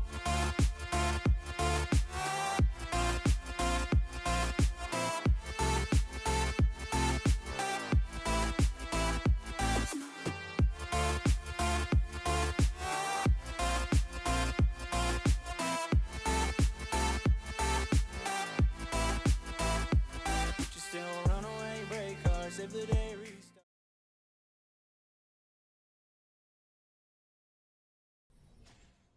And welcome back. Here we go. Game 2, best of 5, BYOB versus CBT. And here we go. Initially, this is what I was hoping to see. They've got the position with the Ari, the Sedge, the Ornn, the Braum. They have layered CC. They're gonna try to do this invade. I'm hoping they catch somebody out because unfortunately, they did get that ward out there early, so they are going to get caught out here. Instead of if they'd have gone the other way, they would have been safe. So they have been called out. Pings are coming out. They know that it's there. Toronto's going to go ahead and recall and not opt to do the trade on the buff. Maybe I don't agree with the general I mean, backing off here without knowing if they were actually going to go for it or not. He might wanted to stay there. He might wanted to stay there for a second to see. I probably would have gone and stolen theirs. They're gonna give me the time to. So it does look like they will back off, but they will get wards on that side. Well, and the reason you would do it, obviously, too, is now that they have a bunch of ward positioning there, they're gonna know the timer. So if he goes there immediately, okay, so yeah, he's opted to go around and kind of start on the other side rather than doing it under vision and kind of tell them where he was going. So yeah, he shouldn't have recalled at all. He should have just backed. Kind of want to save us some time. So it does mean Sedge is going to get a little bit of a head start there because Sedge at least got a little bit of a leash, whereas Trundle is not getting anything. So Sedge immediately knows that because of this, he has the opportunity to come over here and check because he did not go over the ward, and he knows that there is nobody there. So Sedge getting cheeky with it. And immediately is going to start working on that side. So that's why I was saying Trundle wanted to kind of hold up and wait before he did that because he kind of wanted to see what they were going to do with it and at least get some vision into play here. So we do see immediately that the fight will be picked and damage will go on the Ezreal because they got two ahead of time. And Sedge is going to be in a position here to get off a quick gank. He is pinging. Pings are coming out. They've now realized their mistake. The flash is coming out. Mimef has got the flash. However, the Sedge passive is going to proc there at the last second. First kill going over to EZ off of the back of kind of the whoopsie on the vision part here. So Temple coming right out from the side of their new sub jungle, and Sedge immediately able to get a kill onto his ADC. Trundle now knows that he is going to have to take this buff and take what he can from this side real quickly, or risk falling behind a level. This also should put him in a position, and Orange should know this is coming, that he could be coming top side to get a gank on. However, Trundle opted to walk the wrong way around, and so Orange is now going to know that he's coming. Pillar is out. Fight is started. However, I don't think Kayla is in a position to really get any damage off. So I don't think they're going to be able to finish this off. So unfortunately, if Trundle would come around straight on the backside, he could have prevented that and gotten a kill on there. But a little bit of a whoopsie play there. But now Sedge is going to be knowing that they'll lose this particular scuttle and should either opt to come back around and see what happens mid and try to get a counter gank in, or immediately go back bot side and try to get another gank in here and secure that scuttle. It does look like he's going to walk here, but he realizes that the scuttle just got caught. So Orange stayed in lane, kind of risky if the KL decides to get crazy and take the fight and try to go for the all-in. We do see now Jester is going to land a stun. The damage is coming out on the Braum. However, now Mumu is going to take the return damage from the EZ there. So that's a little bit trade, just a little bit of feeling out, a little back and forth here. A little bit of health part chunk. You know, one hand went from playing jungle to now playing ADC, so you know they gotta see where he's at.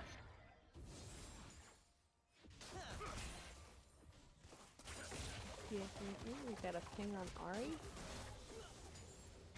We do. Might be getting up early vision, try to play around for the dragon, but it does look like they're just going to wait here. Trundle, interestingly enough, he did secure the second scuttle, which is going to give him a little bit of the lead on the Sedge, and then kind of poked around in the jungle and realized that he wasn't there. He will start dragon. Bot does have the position with the push in the tower to kind of walk over here, so even if Sedge peaks, which he just did, bot lane is going to have priority to move over. But interesting enough, he ditched it. He didn't commit, and he did ditch the dragon, and bot stayed middle there. So not exactly certain what kind of happened there. We do see the Kale and the Ornn kind of even in terms of, Kale's got a little bit of a lead at this point, and obviously she's just punishing Ornn every time Ornn steps in a CS. So Ornn, unfortunately, will have to give way for this Kale for a little bit now that Kale's at 6. He can't just dive into her at will because Kale's going to be able to get some damage out. And now here comes the wall, but the charm does land. However, the freeze will return fire onto the Ahri and get that chunk damage in. And a little cheeky play from the Zill to let Kerben know that he's not going to be able to recall for free. Oh, Ornn is still here.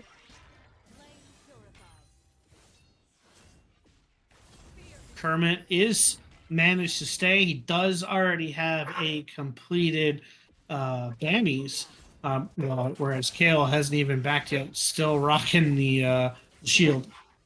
Yeah, just this one little item. Maybe Ornn's going, Kale's not backing, I'm not backing. So this is a really bad spot for MF and Mumu to be in. They don't want to stay here because that Sedge does now have prio to come back around. They're gonna want to either let this wave catch up and push to them, because if MF tries to push this right now, they don't have the ward position. That Sedge is already moving into position, and here we go. The flash is going to land on the MF, the passive on the Braum. They're waiting for the Sedge to follow up. The stun is now out. Damn. Down goes the MF, and now the damage on the Mumu. So, interestingly enough, on the bot side, I don't know what they were doing there. I don't know why she stayed there. They had to know that that Sedge was going to have priority and come over like that. They didn't have the wards or nothing. Sedge walked right past that ward. Not certain what they were doing there. I think that was a big misplay on MF's side.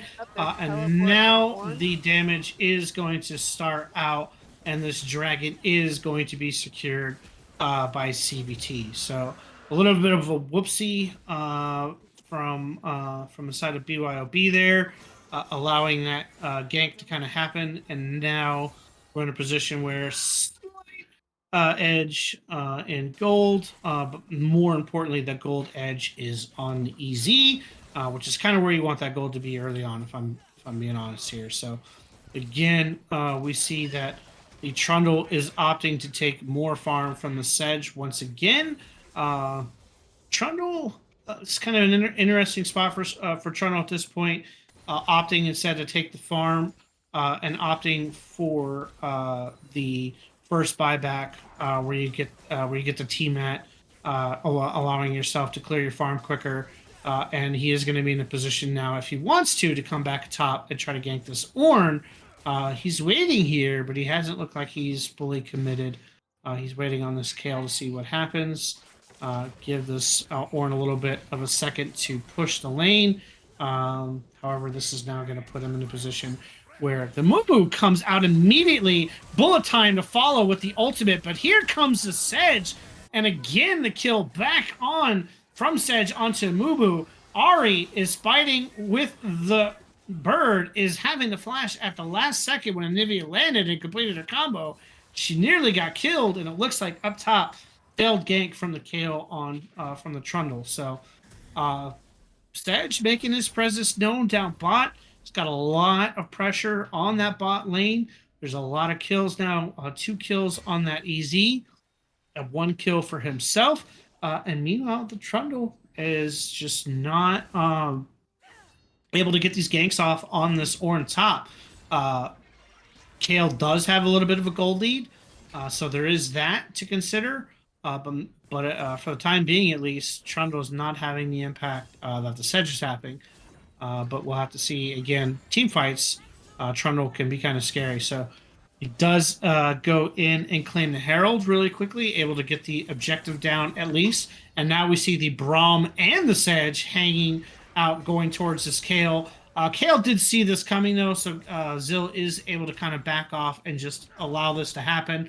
It does look like they may just go ahead here and try to get some chip damage on this tower. The combo from the Neva falls short. She wasn't able to land the initial stun. So now we're seeing the dive come into play. Kale does splash away. Interestingly enough, Trundle was coming from behind, but Ahri has popped the Anivia passive, and she is trying to get the damage on the egg. But like we talked about, post 6, this becomes a little bit more difficult for the Ahri to kind of pull off by herself. Not able to kill and crack the egg of the Anivia.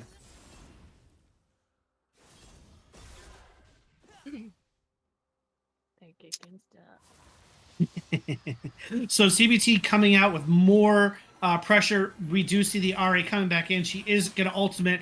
Wall comes out, but forced to ultimate over the wall. She would have taken too much tower damage in return. And again, not able to get to the kill on the Anivia with the Anivia passive down for the count. So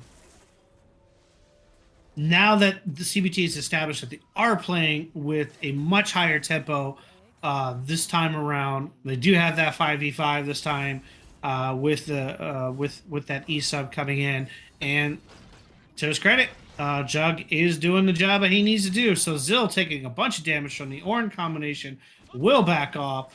Mumu just eating a little bit of damage here by himself, waiting for MF. We might see him immediately turn on the spite because we do see the Trundle coming around from the backside. He does miss the bandage. However, the pillar, is it going to come out? The ultimate does land on the Braum. The Braum ultimate does come out. The damage bullet time is out. Is going to be a party. It is stopped by the Sedge, who immediately counters with the EZ and deletes. However, here comes the Anivia. The MF is on the run. The tower, the wall is coming out from the Anivia. However, this MF is going to go down. The EZ does get a double kill. We do see the initial combo coming out, but here comes the Ahri. She knows that the passive's done down. The charm is going to land. She does collect the kill, and down goes Team BYOB. Aw. Fortunate 3-for-1 trade. Very sad. 4-for-1 trade. I think the Trundle died as well. Kale is now going to start harassing the poor Ornn and abusing that range when she can. We do see the Trundle. The Trundle has been immediately pinged out for the position here that he has. He's not able to get into the pit for the dragon. And it does look like they are just going to concede the second dragon here. So CBT playing with a bunch more urgency this time, a bit more aggressive. I think the early part from the Trundle really kind of whoopsied and gave Sedge control bottom that he really didn't want to give early on. So now that EZ is already 4-0, able to survive the early game, got a good, decent lead here. And now we just need to kind of, see what he can do. Unfortunately for him, though, this is a Kale. So there's a ticking timer for BYOB here, because this Kale will get to a point where the damage just becomes insane. We do see the Ornhorn come out. The Kale ultimate comes out, and Trundle shows up to say, hi, thank you for playing, and gets the kill on there. So we do see the combo from the Ahri, forcing the Ahri to have to ult from the Anivia, and the Ahri is now just trying to waste his ult charges. He does land the charm, but unfortunately not able to get a good fallout damage. So Shelly comes out, and first tower going to BYOB. Dun, dun, dun. But I think Liv is doing really well on Ezreal, even though, excuse me for saying it, all you players out there, the ADC Ezreal kind of easy mode. Wow. Flash Charm comes out. She does land. Immediate flash back from the Anivia before the Braum can get in a position to follow up.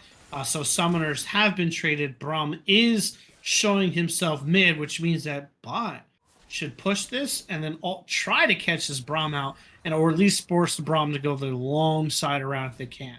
They don't opt to do that, and instead they back off and just will go ahead and reset along with the Anivia. So we'll have to be interested to see if now they're going to swap lanes or if they're going to remain the same. Looks like they are going to remain the same, rather than going for the switch with the first tower down strategy of putting your mid now into a position where either they go top and Anivia goes and switches to bot, but ultimately they decided not to do a lane swap at this time. But we now see where Trundle has been already called out. He's pinging for Herald. And now we're going to get in a position where Anivia might get caught out here in a second from the backside. I think she does if the Braum had rotated up with the EZ. But now the poke damage is coming out. They're going to chase and get as much damage as they can onto Trundle to try to take him out of the equation for a Herald fight with the Herald coming up. So good job from the Ahri. She was able to land a part of her combo, able to force the Anivia back, and then the damage coming out from the Trundle means that they will start the Herald this time. And Kale is either going to have to concede and back away so he doesn't get in a position where he's going to be 4v1ing. And Bot really, really needs to push to get this tower down ASAP. So we do see the Herald being, looks like, uncontested. Yep. And we do Take that, see no Bot problem. is going to try to push this tower down and get as much out of it as they can, knowing that they couldn't contest it. So we now see Honey Badger trying to clear up some of these wards, and now we're going to see the lane swaps come out.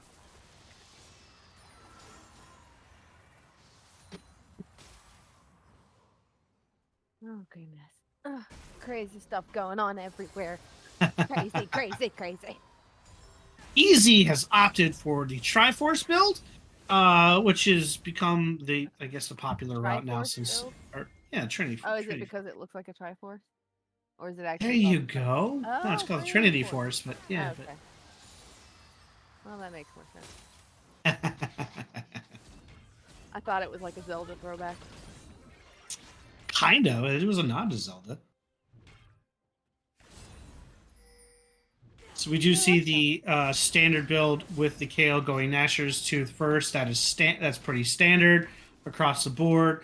You know, some folks don't like the Trundle going to time at, but it really does help with his clear speeds and keeps him relevant.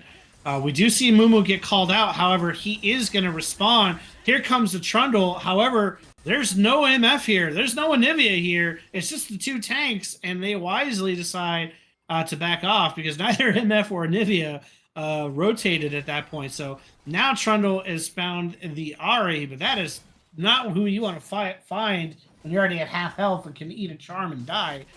So he will go ahead and back off here. Now MF is realizing that Braum sucks to play into. Get him from. Hold that shield up. Orange running in circles. Tower is going to go down in the mid. They can't really stop this. There is a 3-man presence here. The ultimate is going to come out. The ultimate from EZ is going to come out. The Trundle is here, but I don't think he wants to spite. However, Mumu is going to flash and Herald, but no MF bullet time follow-up. She's not in position, and the Trundle is forced to just kind of sit there. But they are able to at least get the Herald down. Interestingly enough, I don't know if Mumu Jester did communicate with MF that he was going in with the Trundle. I think if he had, the MF would have been in a better position to bullet time and probably would have gotten 2 kills off of that. But we do see the combination land from the Anivia. The Ari is going to take a bunch of damage here from that combination. And that's what you kind of want to see. The Trundle is going to get spotted out here. I don't think he can kind of interrupt this, and this is going to be the 3rd dragon going over unless something crazy happens here. So MF is going to attempt to try to get at least a chunk of this tower down. Unfortunately, she's not able to get that down. She has been spotted out. She walks over another ward in the process. And MF, you want to get out of there. I don't think you care about that ward as much as you think you need to care about that ward. Get out of there, MF. Don't stick around. So she is going to be able to go around that side. Thankfully, Orin did not teleport on the backside house. That probably would have been really bad for her. But unfortunately, I don't think they wanted to commit just quite yet to that sanity. So they will go ahead now and reset. Baron is now on the board in a couple of seconds. And now we have the Divine Sunder coming out from the Trundle to go along with the T-Mat. Standard build from the Trundle. Standard kind of setup. MF Kraken Slayer is the first item, and then obviously the Triforce completed from the Ezreal. Interesting enough, the RA opting for Leandries. You know, with an Amumu on the board and the Trundle there, it's not a terrible item. But again, if your damage is to blow somebody up, you kind of want to be able to blow them up faster. We do see that the Trundle will flash over the wall and not get collected from the Braum and the Sedge following the Ezreal. But yeah, so again, kind of opting for the Leandries more for the tank side rather than the ability to blow up the MF or the Kale before the ultimate comes out, so playing the long game on those tanks.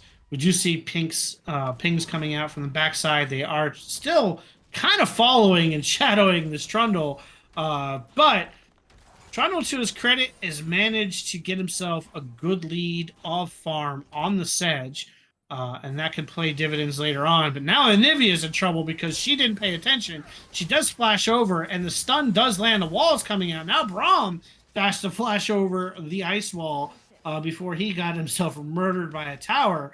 And now he just learned a valuable lesson about sticking too close to that tower as well. So now Braum is being chased by the Trundle.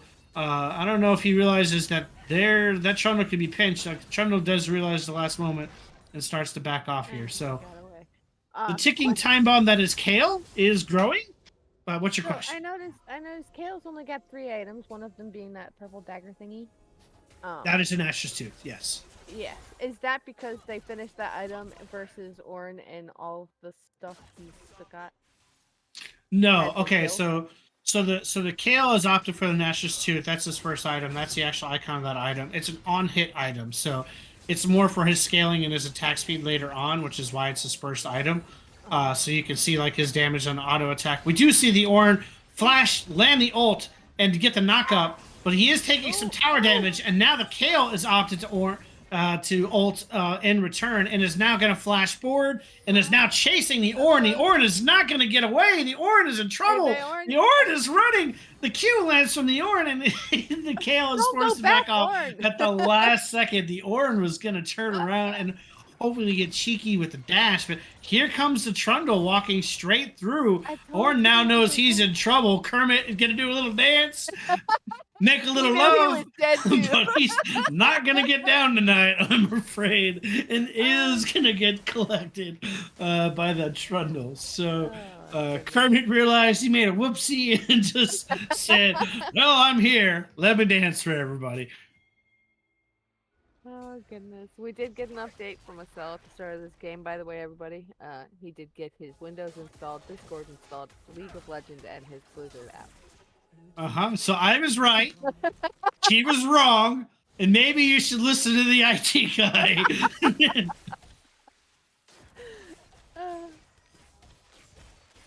Yeah. Hanging on set. These things happen. Hey, they do. They do. If you listen to Soulkeeper, I spent my entire life working for Kinko's, and I assure you that is not the case. That is not the case. Love you, Soul. Shout out to he's busy. To our producer. Busy. Besides producing, he's handling all of the Discord stuff because our mom. Yeah, you know, that happens. Yeah. So big props to him tonight. He's covering a lot of stuff. So we do see the CS lead growing from the Kale and from the Trundle. So this has consequences later on down the road when we get larger into the game. We do see the setup here in the bush from BYOB. However, they are getting called out. Mumu is forced to flash away. Sedge does go over the wall, though, and into Honey Badger alone, and now she's flashing out to get away. So now we're in a position where summoners are down from Mumu and the Sedge. However, this is 4th dragon. I don't know if they want to allow this dragon to just go over without a fight. Finally, the Kale is coming forward, but they are zoning off pretty well. Trundle did eat a big chunk of damage, but they are starting to now back off away from the dragon. We do see, the Mumu ult comes out, bullet time comes out, double kill. The Ornn in return knocks up 3. The Kale is still ulted, but nobody is going on this Ezreal right now. Anivia passive has been hit, but nobody on the Ezreal. Now the Kale is attacking. However, the Kale is going to have to run for his life. He is not in a good spot there. The Ezreal is going to flash forward and get the shutdown. This Ezreal is 7-0, and what looked like a great combination to start. The MF got interrupted immediately and wasn't able to get in the range to kill the Ezreal, and the Ezreal just able to get a bunch of free damage in. Now results in the 4th dragon gonna go over to the side of CBT, and BYOB is in a bad position now because this Ezreal is 7-0.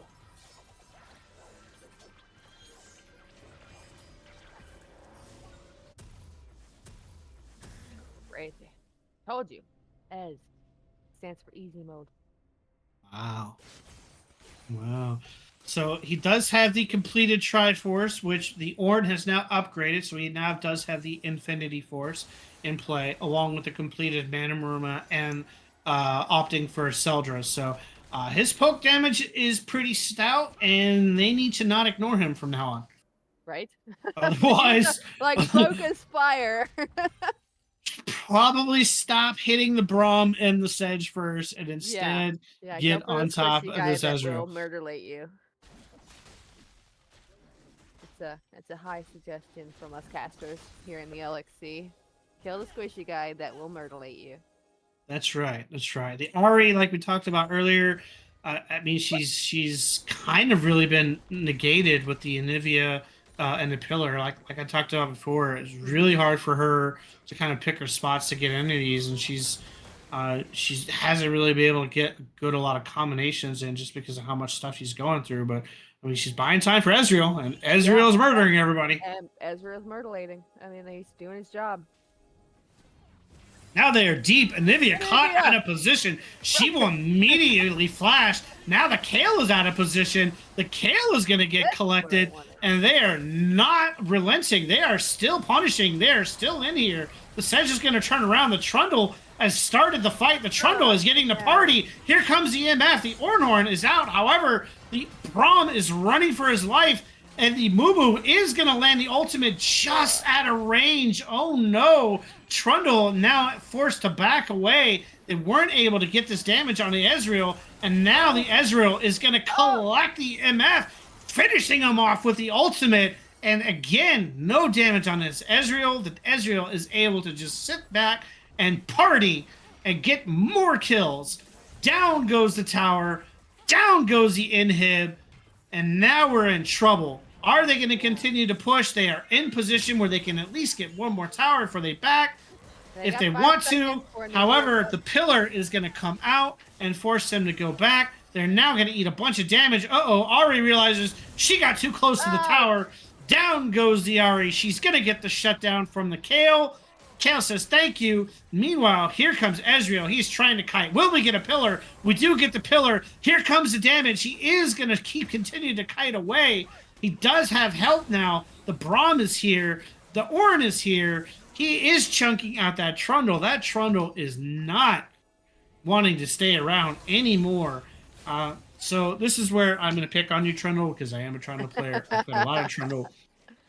This is exactly why you take Blade of the Rune King as your second item, and you don't complete the Titanic Hydra into an Ezreal fight. So you can continue to maintain against the movement speed and stay with the Ezreal. So just pointing that out, going in Titanic Hydra as your second item, not wise into the Ezreal. Should have taken Blade of the Rune King, sir. But that is what I'm going to give you as advice on Trundle. So next time you play Trundle, you know. That's right. That's right. That's right. Just an update from the BB ECGH game so far. In their best of 5, BB is 2-0. Just updating everybody watching the stream. All right. The semifinals game going on.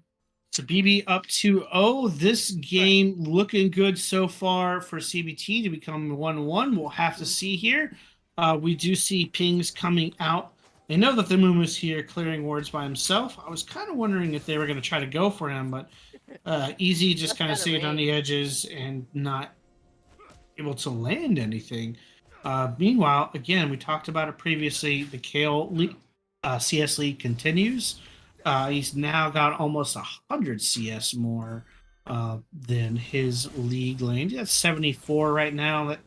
The Sedge is still down about 50 CS. So even though there is, 4 dragons and several towers ahead, the gold lead isn't what you'd think just because of all the farming that Trundle and the Kane have been able to do. So all the other lanes are pretty much even, mid and ADC. So we'll have to see how this plays out because this Kale is a ticking time bomb that eventually is going to become super problematic because she's just going to be able to drop people. She has opted for Riftmaker as her second item. as her mythic choice. So she does have the Riftmaker, and looks like she's already got the Void Staff as well. So TD is looking to stall until Kale can run over pretty everybody. much. And CBT is looking to finish it as fast as possible. Yeah, I mean, Kale's already got almost 100 CS lead. She's already got her 3rd item. Once she gets to her 4th item, she can pretty much take out 2 to 3 people with her ultimate alone. So Okay. She's gonna become a huge problem for in these team fights. Just they need to get this easy. That's their only issue. Focus firing the correct person first, I don't think that'll be a problem. But they just have to, hit that as. Jester's been really close twice with the flash bandage combo, trying to ultimate and just barely missed the easy twice. He did manage to land it once, but the MF was not in position. We do see the MF called out. The Ornhorn comes out. The Gangbang is coming out on top. She is running for her life, but she does able to escape this time. Bullet time is coming out, and here comes the damage. But again, just the Kale was not in position to punish, and they are going to be forced to back away here. Mumu sacrificing himself to go in on top, but he does not have his team with him, and he will eat a bunch of damage. Kale, meanwhile, is kiting back. The Brahma's on top. The Ornn is here, but here comes the damage from the Kale. The Charm is out. She does ultimate instead on the MF. It does get the double kill out. She is continuously getting this damage out, and Ornn is forced to back away. My goodness, the damage. I was surprised that she did not opt to kill and finish off. The Pillar comes out. She does, in fact, get the shutdown on the EZ in trade for her life, but it is just now an Anivia low health against the Sedge and the Ornn. So we will see maybe another tower if they opt. It does look like Ornn is saying, no, I don't want to stay around here. I want to go immediately bot to try to get ready for this dragon. So interestingly enough, the Sedge is staying. I think the Anivia should have... No, Anivia, you should have reset. Bad Anivia. Bad Anivia for not poking the Sedge and resetting his timer when you know that they're running to dragon. So calling you out on that one, Anivia. You should have picked on that Sedge and smacked him a little bit and reset his timer. So this unfortunately puts BYOB in a very, very bad spot. They are not going to make it to dragon before CBT is set up. As a matter of fact, Elder is already started, and they're not even looking at dragon at that one. So even though Juggernaut came in, swapped to jungle for them, he's managed to get every dragon for him as a team. With the early pressure he was able to establish on bottom, and we're just now seeing them show up. Mumu is going to land the ultimate. Here comes Bullet Time into the pit. Here comes the Anivia. Here comes the Ornhorn, but Ari is going to run into this Kane and is forced to back away from Kale. Sorry. Meanwhile, on the backside of that fight, Trundle did smite, and when the smite fight was able to get the dragon out, so now we have Kale just now in range to do Kale things. Leading into this game. Here comes the damage. The Pillar is out. Down goes the Ornn, and this team now running for its life with that K, just killing him. Big time damage coming out. So this is why you don't let Kale scale like this, because this is what happens. They're immediately running to Baron. Kale, you need to go with the team. Kale. Zill, what are you doing? Zill, what are you doing? You are fixing to get yourself into no man's land, sir. Kale is alone, running for his life. I don't know what he was thinking. He could have secured a free Baron for his team, but opted instead to unfortunately solo a tower. Don't understand the decision there from Zill. Bro, you had a Baron for your team, buddy. You have to be there.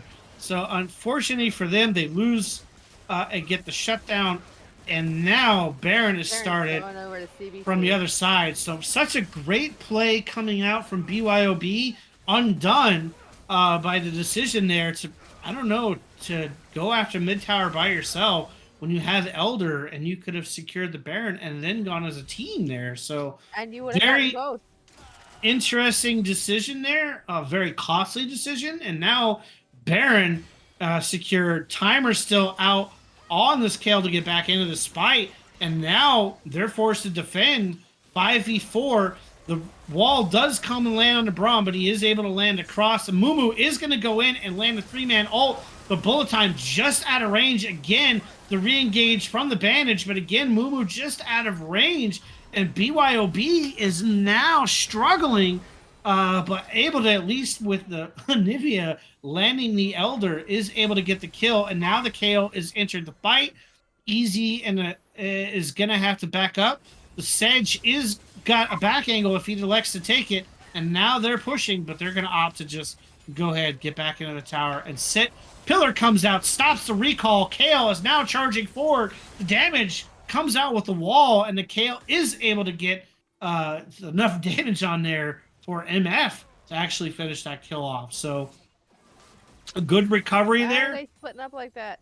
I don't know the decision here. Not enough Trundle, of CBT is dead to split up like that. I think they would have been better served over here putting 4 in the mid with the Kale on the solo, but instead opted to send Trundle went into the jungle one way and then mid backed into their jungle and then Kale went bottom. So kind of interesting here from BYOB on putting again back to Trundle farming in the Sedge side of the jungle alone, but they didn't get punished for it. Yeah, I expected a death, at least one. We do now see Sedge trying to push out a little bit on the top lane. This is a really bad spot. They really do not want this fight. Mumu immediately collapses on top. Now the chase is on. Now the damage is coming out from the KO. Orin is on the run. Orin is caught out from the wall. And now, yes, your Sedge pushing top alone when he's part of your kind of your defense package there. And without the Sedge in the position, now they are charging forward. The Sedge is now at least at the tower trying to get it down, but Anivia has been called back. Anivia clears way faster, and now the damage is going to come out onto this tower, and now the pillar is not going to connect with anybody, and the Sedge is here to take the party. The damage is coming out. Sedge is charging into the party. The Mumu ultimate, however, is going to get himself immediately out of trouble. The Kale is now on top of the Sedge. The Anivia is in no man's land with the EZ. The passive is pop. EZ will collect that kill on Anivia and get the double kill on the Mumu. My goodness. Here comes the damage, though. MF stepped into the easy range with the Braum there. And the triple kill going over to the side of Easy. Big timers coming out. 40 minutes. Kale's on the run. Now we see the teleport coming out from the Ahri on the top side. Trundle is on the run trying to get back. They're going to have to defend. So what looked like a great engage from BYOB turned into disaster. Ahri going to get pillared. The Trundle is here. She's holding her charm. She does ultimate. She does ultimate again. She does ultimate. She is going to probably get away now. No Blade of the Rune King from the Trundle. She does land the charm. Again, no Blade of the Rune King on Trundle. Again, no Blade of the Rune King on Trundle. I'm going to repeat this, Trundle, until you get it into your head. Ultimate on top from the KO into the Sedge, but his team had already backed away. They were looking at the inhib on the other side. The KO damage is coming out onto the tanks.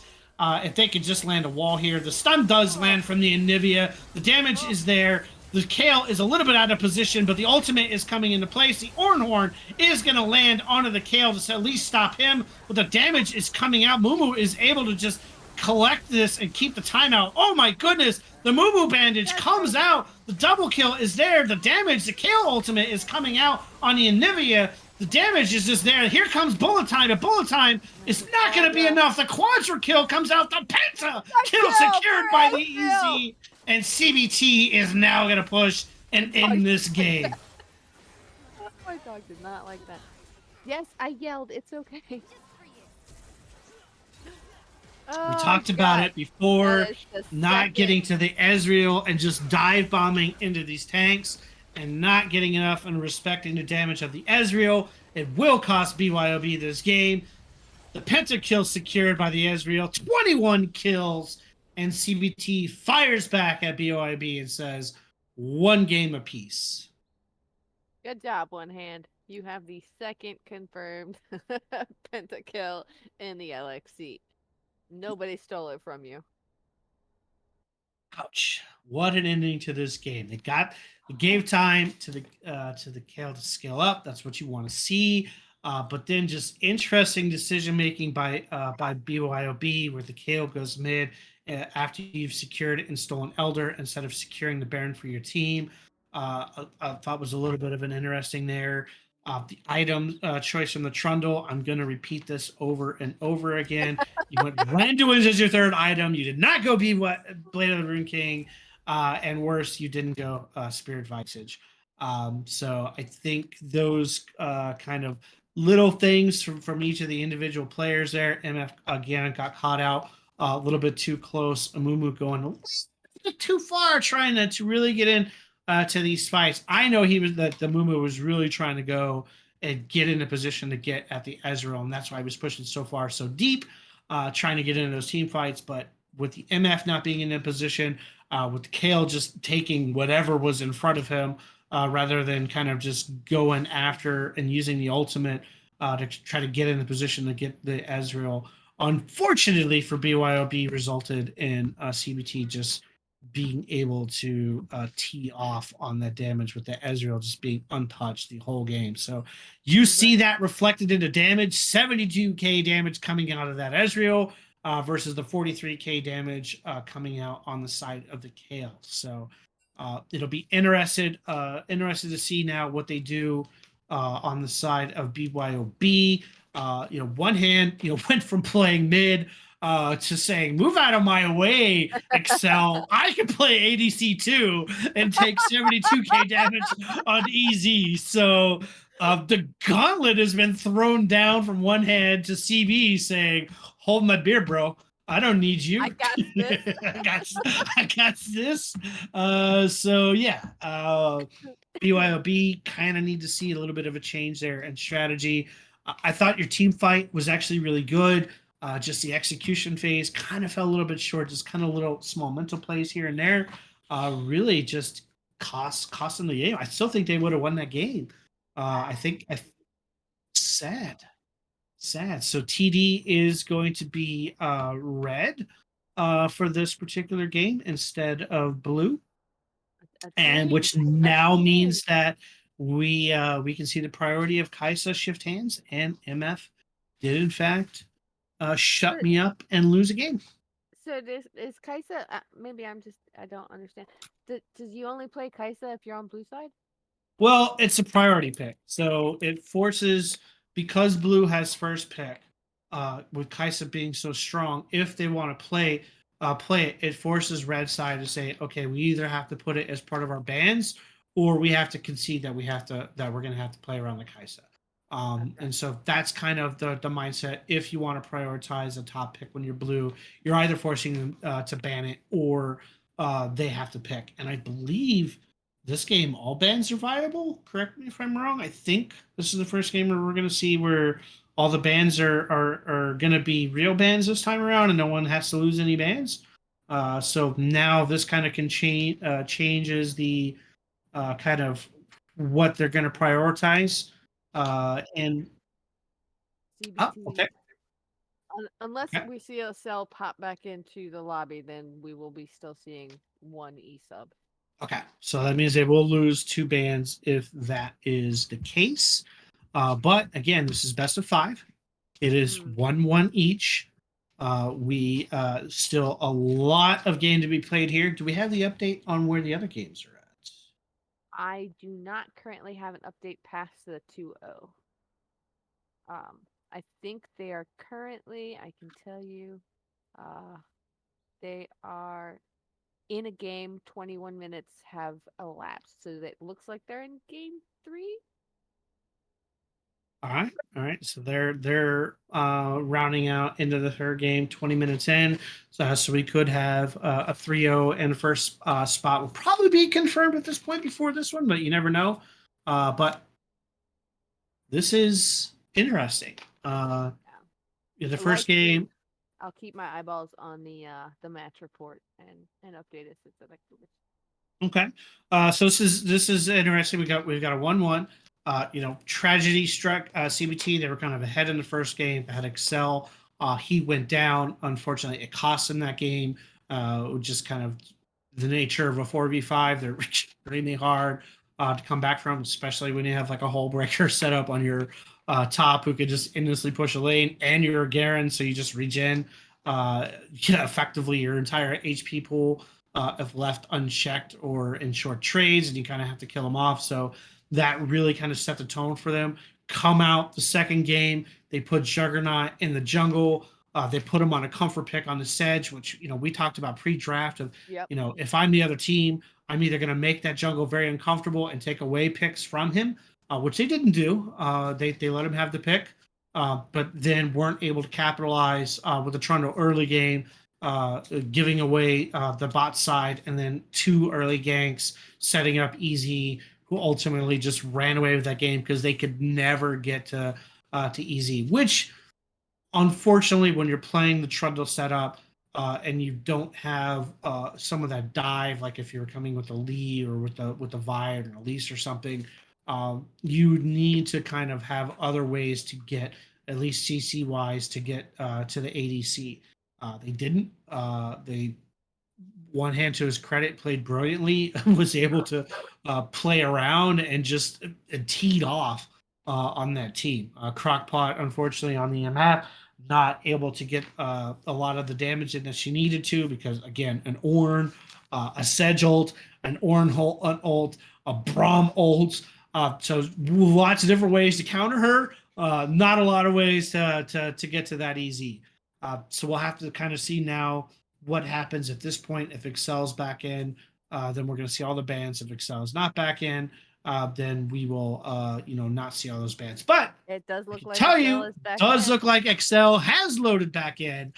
We will see one hand go back into Jungle. to his jungle role, and Excel kind of slot back in. So good to see Yay! Welcome back. Excel has made it back.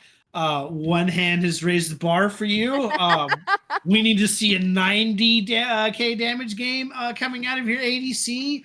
Otherwise, you might be replaced. Come next, they might just say, "Hey, we can throw one hand is our ADC now." So we'll have to see what, what Don't do that happens to there. Excel. I I love love you, him. Excel. I'm sorry. I thought it was funny. It is funny. It is funny. It's the nature. Okay, I've been pushed around in different lanes. I've been made to play jungle. Somebody tried to make me a You're a support very good. once, You're a good mid. and then finally got to play back mid. But I'm only a good mid player when I get to play Snake Lady. I can't, if I don't have the Snake Lady, it doesn't work. At least that's what I everybody mean, tells me. I've seen you play other people mid and do well. It happens. It You happens. just gotta believe in yourself. It's always mid diff, right? It's always mid diff. No.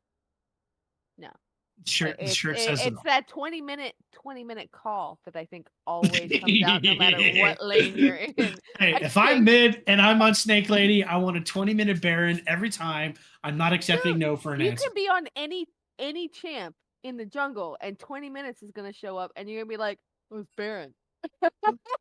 Doesn't matter if you're mid on Cassandra. You could be in jungle and you'll still make that same call. Seen it happen. Laugh my butt off. So it looks like with Excel back, they're opting to hopefully go straight into draft. So we'll give them another moment to set up for the Yeah. draft. From BYOB, I just want to see them make some small tweaks to, get this rein in some of those mistakes. They're still in a good position. It's 1-1.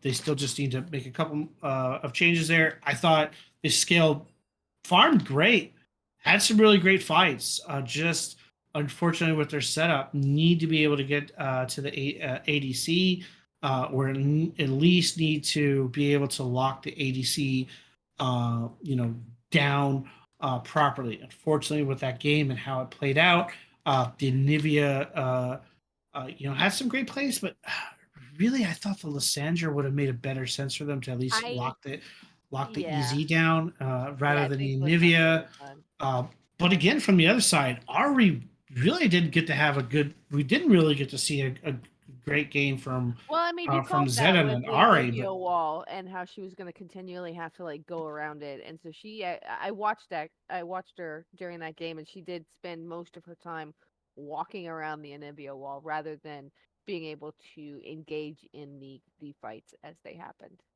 Yeah, she unfortunately just kind of the nature of the way the wall works with her ultimate. She can get through it sometimes, but she needs to reset. So she's already burning an ultimate to get in, and then you got to use another ultimate to get past to get to targets. So I think they'll put Zed on something a little bit more comfortable if than rather than doing that one. I will 100% stand by BYOB's ban on the Syndra. Continue to ban it out. It's a pain in the rear if you don't want to play something that can get close to it. And if you're just trying to play more of the control mage style, then 100% stay with that band. So we are back in band. I'm expecting Viger, Syndra, Ornn cannot be allowed. I don't know why Ornn was allowed the first time No around. Ezreal. So CBT No offers to Ziggs, take no the Victor. the Viger off the table, they take the Victor off the table, they take And the Boo Syndra. off the table, and then BYOB is keeping with the Syndra ban. Interesting enough, they have now banned the Ziggs now with Excel back on, but kept the Ezreal ban because they said We didn't I don't like that know. last We game. don't like that last game. Although now with not exactly certain, they know that I don't think CBXL plays Ezreal. But now it does open up the Kaisa pick. They left it on the table. If They left CBT it. wants it, they have the priority on it. It's on the table. They can first pick it. And then TDBYOB is going to have to play around that if Excel wants to run the Kaisa. So instead, it opts into the Ashe, which is the other popular pick, but also can still be flex support. But she has seen a lot of play kind of as utility ADC. But again, now Kaisa is still on the table. MF is still on the table. I'm not a big fan of playing the MF into the Ashe because now you have an additional CC that you have to play against on the MF side. And usually, typically, it forces you to play Cleanse. So they do opt for the Jinx, who's been nerfed. She's still just she's still The fine, Jinx Nautilus guys. bot. She barely has taken any. I'm actually surprised this was not a Samira Nautilus, but instead opted for the Jink Nautilus. Crockpot did have that monster Samira game, and they had maybe they were kind of scared of showing their hand first with doing it, but instead up for the Jinx Nautilus. And now again, the Braum coming back on. Same type of thing with Jinx exists. When you have the Braum on the table, he can eat the ultimate. He can eat the W as well and kind of block that back up. So interestingly enough, they opted to get the Ezreal out while getting the leaving the Braum back on the table, knowing that they've been playing it. So and your TD, your BYOB. If you're not picking Braum and you're allowing them to pick Braum, that's an insult to your name. It's an insult to you guys that you're allowing that Braum to exist because they are bringing their own Braum. Yeah. So CBT opting for more of their traditional Vi this time, now back with one hand in the jungle. I like where CBT is going with this. They've got the Ashe, which works really great with the Braum. Will proc the Braum's passive and get the stuns off. And then you have the Vi that can kind of get into the fight, get into that back line, get into your ADC space. So now it'll be up to TDBYOB. Do they opt? I was going to say maybe they opt into the Sedge themselves this time, but it does look they opt into the Jarvan, which is going to put Honey Badger going to get a little bit more here. Now we got more mid bands coming out, so I would expect the already eating a ban, and then maybe we're going to see on the other side the Anivia ban come out, or maybe now we're back to top bans. Ornn's still on the table. Ornn hasn't been banned out yet. The Malphite hasn't been banned out yet. So this time they do opt to take the Anivia off the table. We'll have to see now. Do you leave the Ornn? Do you leave it? Do you take the Malphite?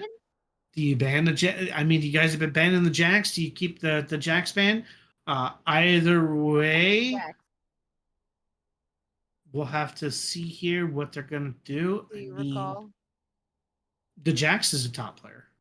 The No, Jacks I gets. meant. Do you recall which of the teams placed the Jacks? Oh yeah, yeah. I mean- CBT was playing. Kermit was playing Yeah. the Jacks. Annie and Olaf are the last stands. So all right, so interesting enough on this one, they decide we're gonna ban the Annie and the Anivia, and now we're only gonna ban Olaf. So now we have an Ornn and a Malphite still on the table. So I haven't seen Scion from Zill as well. So I'm assuming we're fixing to see an Ornn versus Malphite matchup type. But we do see the Swain come out. The Swain is can be played mid as well. So limits that might want to choose to run that mid rather than having Zill on it top. Well, you still see some Swain top players. Are we gonna open up? We do see Lysandra. Tease. All right. Aurelian I was okay. The Lysandra makes a lot of sense here, but the Aurelian Soul makes a huge amount of sense here. And then obviously, we're gonna see it in Ornn or Malphite here. Both are on the table. So this does leave the option open. Do they want to play the Malphite into the Ornn?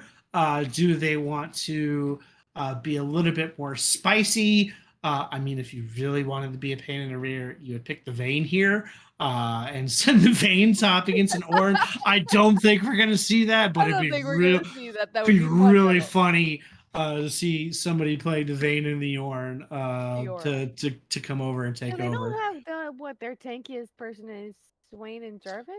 So no, actually the Nautilus the Nautilus is not really all that tanky. Really, if you look at his stats, he's not all that great of a tank starting out.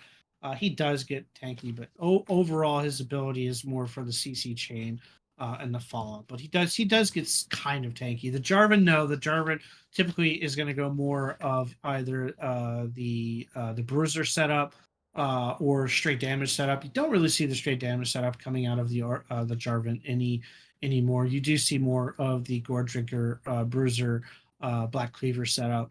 And then the Swain is kind of really more of a pseudo tank as well. So, I mean, the Swain forces somebody to, if you don't take the Morella comms, or at least the first part of the Morellas to stop his heal, he does become problematic in team fights. So it does mean that either the Aurelian Soul and the Ornn and even the Vi have to take some sort of anti-heal early on, else the Swain becomes problematic.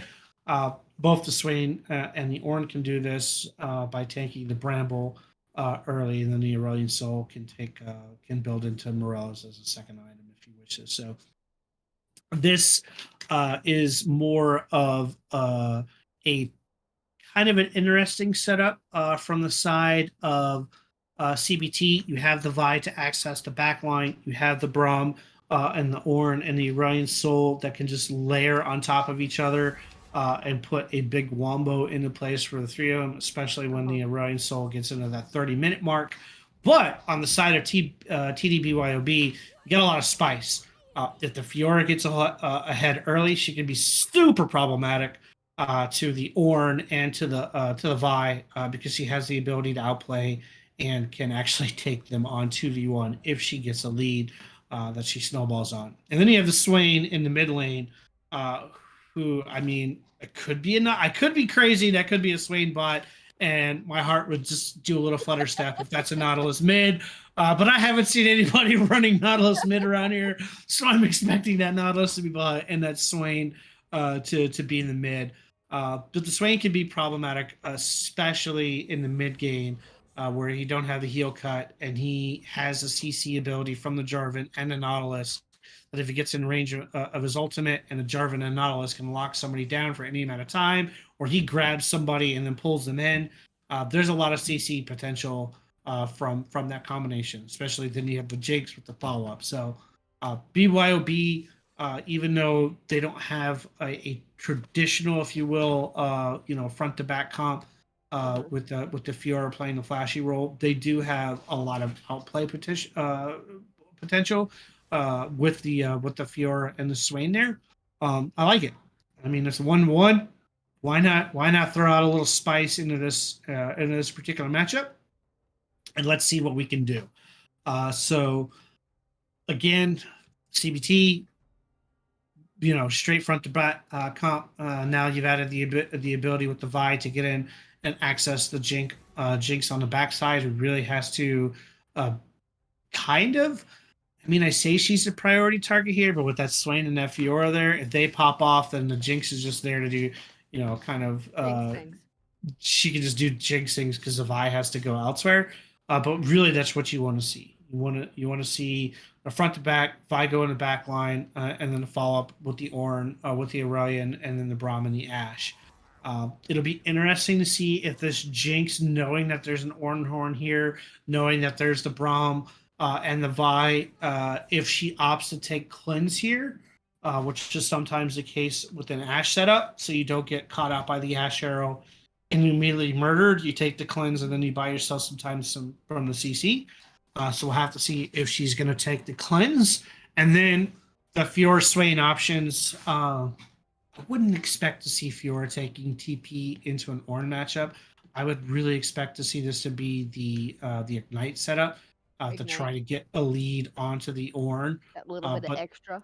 That has consequences down the road when you're talking about objectives. And you're not able to get Fiora to split push, and she doesn't have the ability to use the TP to get to the objectives, and she's getting that early pressure to snowball her lead from the Ignite. So that's now another interesting thing that you have to watch out for. And then the Swain. The Swain can go both ways as well. It's been a while since I've seen it into the Aurelion Soul matchup.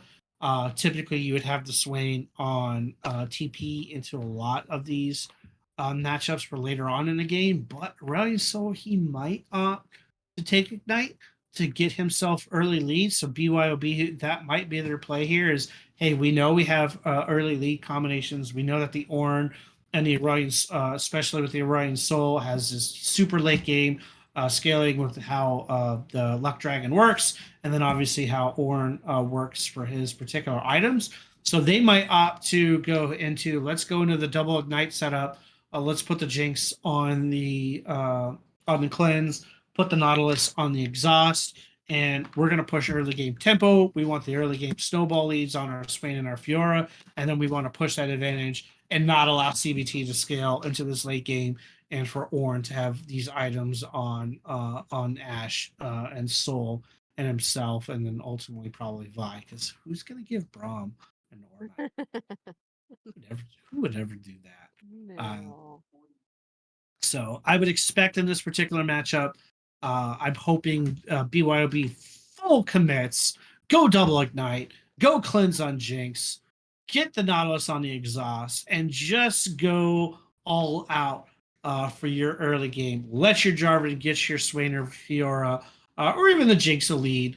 But I would expect with this setup that the Jarvan is going to play around the Swain and the Fiora early on. Let the Nautilus and the Jinx kind of stand alone on their lane and really push the Swain or Fiora to get her early. We already saw BYOB take that stance last time with Garen. So actually, our time to take our break right before game start. So we'll be able to hear the rest of those thoughts when we get back. All right. Also, congrats on your date. Enjoy it.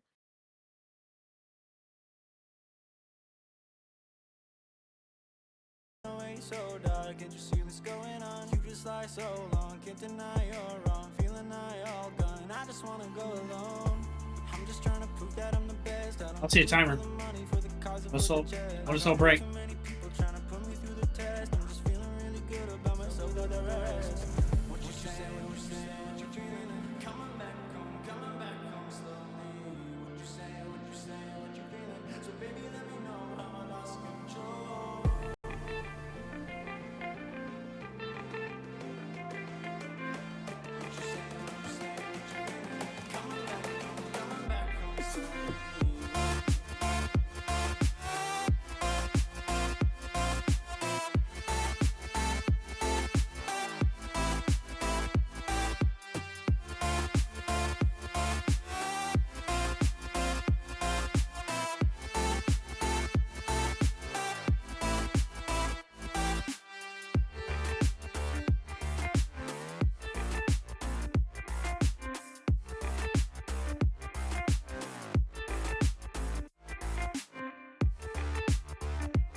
We're back for game number 3. We do have a Nautilus. We do have a Jarvan. We might see an invade here. Maybe a little bit of a delay here and then come around on his backside, see if they can't get anybody, or are they just going to hug here in the bush and roast some marshmallows, sing Kumbaya, and does look like we're going to get some roasted marshmallows and Kumbaya. So we do see the Ashe and the Jinx opting to take Doran's Blade starts, and Jinx did opt for the heal. Swain and Fiora disappointed me and opted teleports. But on the other side, Ashe said, I'm taking Ghost. I don't need no heal.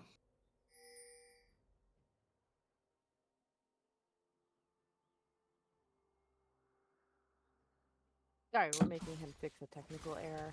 Yeah, you know, these things happen. They do. It's been happening all night. More beer, I say. Solves all problems. At least that's what I'm going with. No, I'm not. They just need to go in the fridge. Yeah. I think. I'll have to look.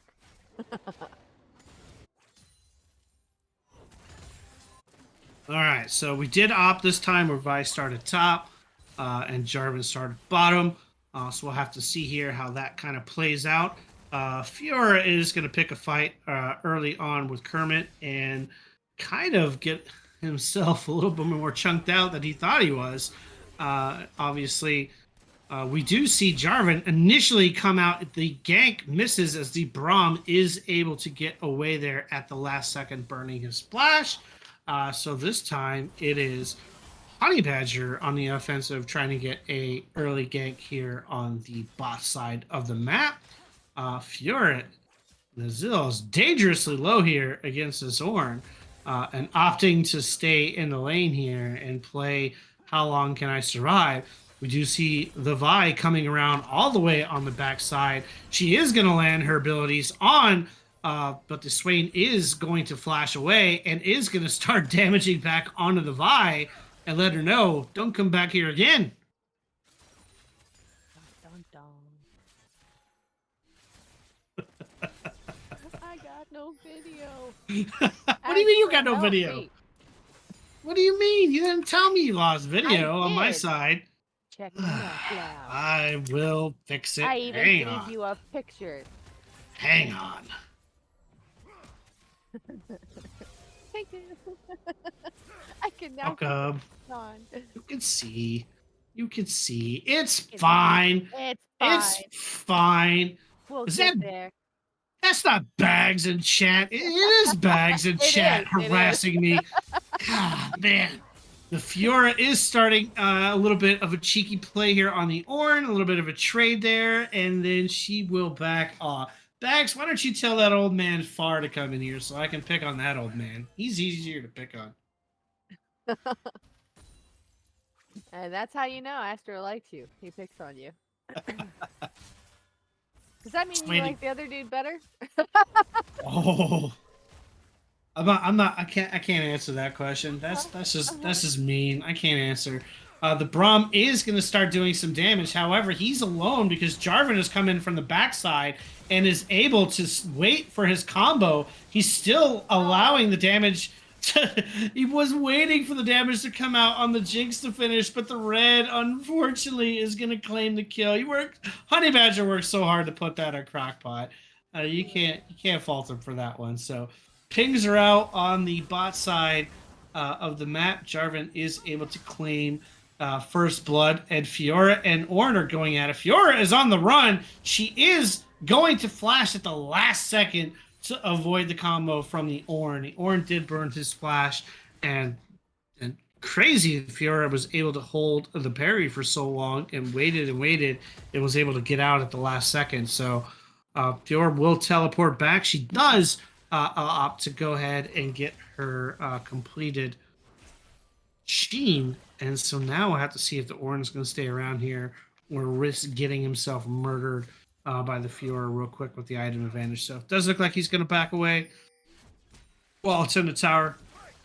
Vi on the backside, though, is getting a lot of farm on the Jarvan because the Jarvan spending a lot of time on his bot lane. Focus bot lane win. Is that the plan here?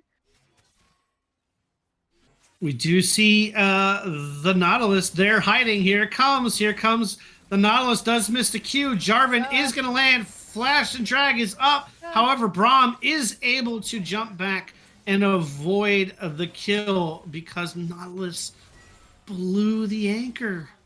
That's so sad when they miss their hook. Did you see Vi now rotating back down here? She does now gonna walk over in the vision there. I think she walked over the ward at the last second. Fiora and Ornn still going at it. Fiora is able to land a trade. She has waited a little bit patiently there on the Ornn, waiting to see if Ornn was gonna blow his ult. But she does ultimately kind of back away here. She does have the Sheen, so she procs the Sheen. She'll win the trade outright, even with the Ornn having the chain vest there. But she is going to take the time to de-ward, and pings her out on Dragon. So looks like across the map, they took advantage of the fact that they didn't get that gank off and are now going to go ahead and secure the first Dragon. Meanwhile, Fiora does land a cheeky trade on the Ornn, or not able to trade back. And unfortunately, now that she knows that they were on Dragon, she knows she can punish the Ornn a little bit more. Jarvan instantly going for blue.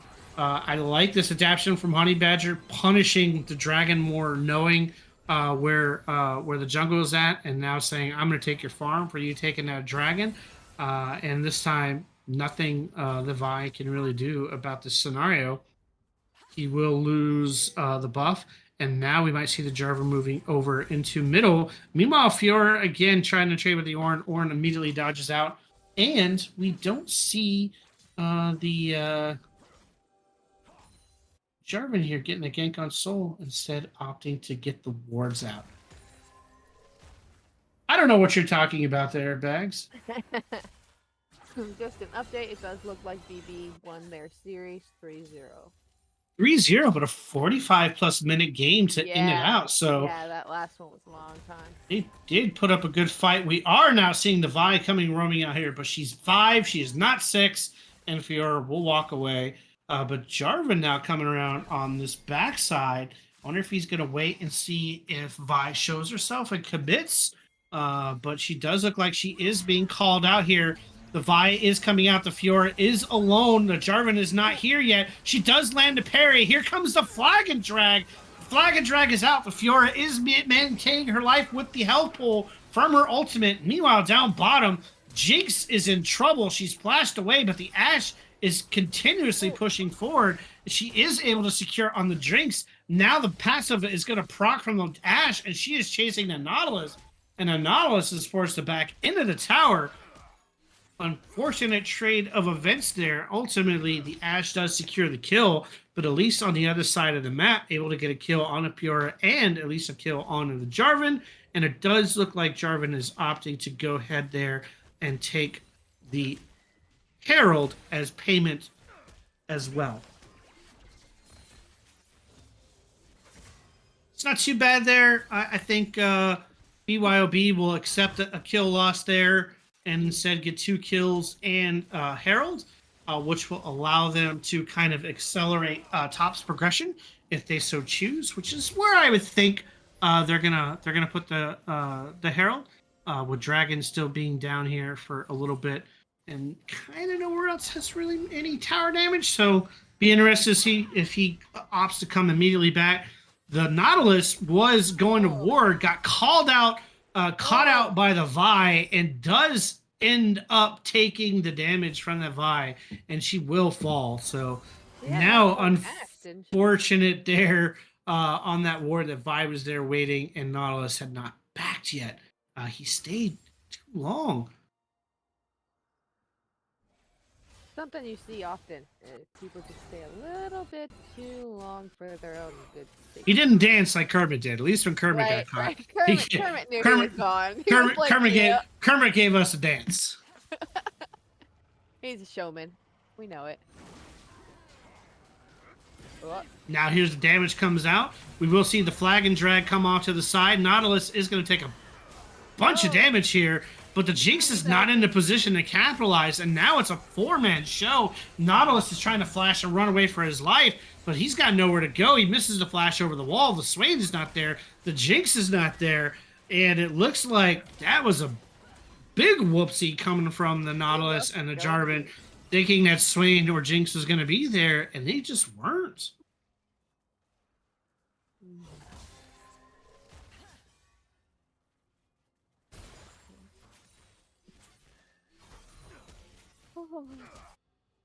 Unfortunately, at least the kill went to Vi and not to the Ashe. So Fiora again, Zill is now knowing he's got the ultimate out. The Kermit is going to be forced to flash here because Fiora one more combo, and that was going to end the life of the Orange. So at least Fiora is starting to get himself a small lead. Jinx is going to land a Cogs. However, Jinx is attacking Braum. That's not where you want to attack for. Excel takes a tower shot. The damage comes out. The Cataclysm on top claims the life of Ashe. Braum is on the run.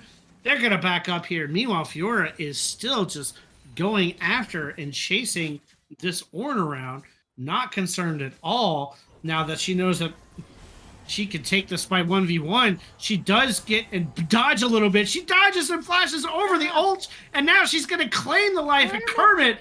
Outplay potential on this Fiora. We knew it was going to happen. We talked about it. She does flash and wait patiently for the Ornhorn to come out and predicted correctly where the Ornn was going to end up. Flashes over, gets the nice little kill there on Kermit, secure a 2-0 lead.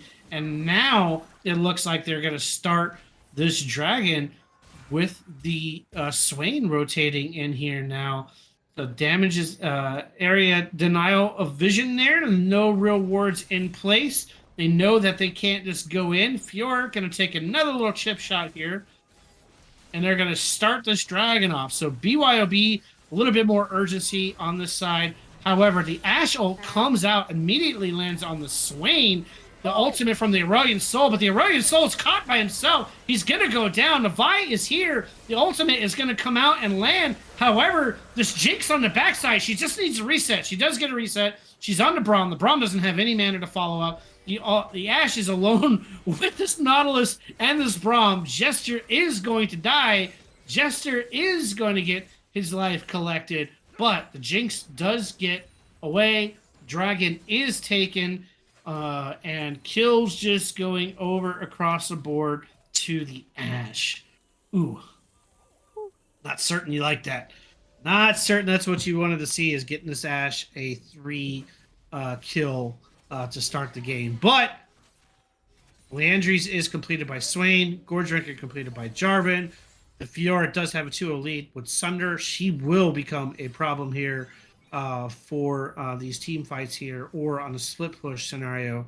Kraken Slayer completed by the Jinx, and we now do see the Fiora. She's just going to try to punish this Ornn and immediately take any fight she can, try to get the Sheen procs in. Ornn can't sustain with her, and he is going to have to back up at this point in time and lose some CS. So Vi knows that the Fiora is going to go rampant. She is here to try to pick a fight now. We'll see if she can get an outplay. We do see the Fiora dashing.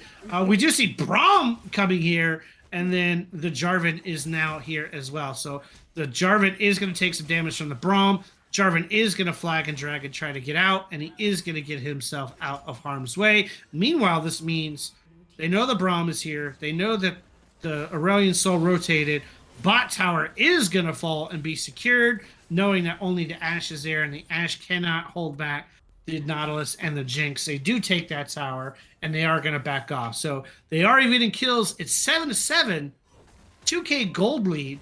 A good chunk of that is on this Fiora, who has been able to at least pick the spite and take the spite to the Ornn. And now is Jarvan going to get caught out here? Oh, no. The Braum is going to see him, but the Vi had backed off, so no real damage is going to be done there. We do, however, see the Swain is going to land his pull, is going to land his first ability. Are we going to see this Nautilus go immediately in? No, he does not. He does land the hook, though, initially. The Flag of Drag does follow, but the damage is going to come out. The Cataclysm comes off in a tower, and the Nautilus is going to collect it. And meanwhile, poor Jarvan is going to die in range of the tower with the ultimate from the Aurelion Soul coming down on top. So a 1-1, but now you have 4 mid with the Aurelion Soul and just the Vi and the Ashe. Oh my goodness, the damage is coming out. The Vi is going to go down. The tower shot's hitting the Fiora. She didn't care. She landed enough of a parry, and the damage is secured. Poor Vi is going to die. And meanwhile, he's just going to recall on his sword. Doesn't care. I got a question for you, and it's not related to the fight, but why does he have an umbrella?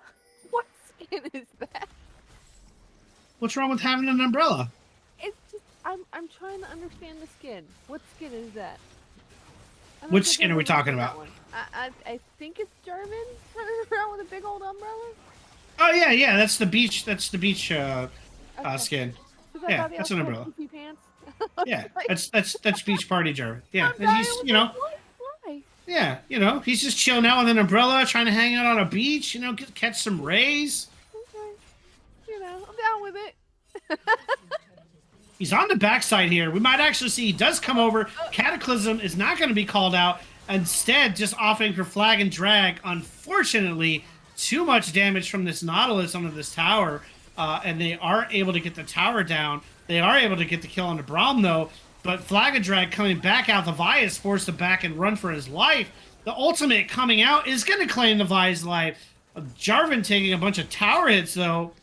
If he uses the flash at the last second, the Jinx just needs to get this tower. He is going to get the tower, and he is going to back off here, and resets coming out galore. So able to trade another life with the tower dive onto the Vi to secure a kill for the Jinx. Now Fiora is going to start chasing down on this Ornn. Kermit does not want to be here. Kermit is going to flash away. That is not a fight the Ornn wants. The Sunfire Cape didn't technically, when you have this matchup in the Fiora, you don't actually complete the Sunfire Cape. You go Bammies, but then you rush the Thorn Mail. He's opted instead to do the Steel Caps and complete the Sunfire, which means he ain't winning these trades. Right. And he is going to put himself in a real bad spot.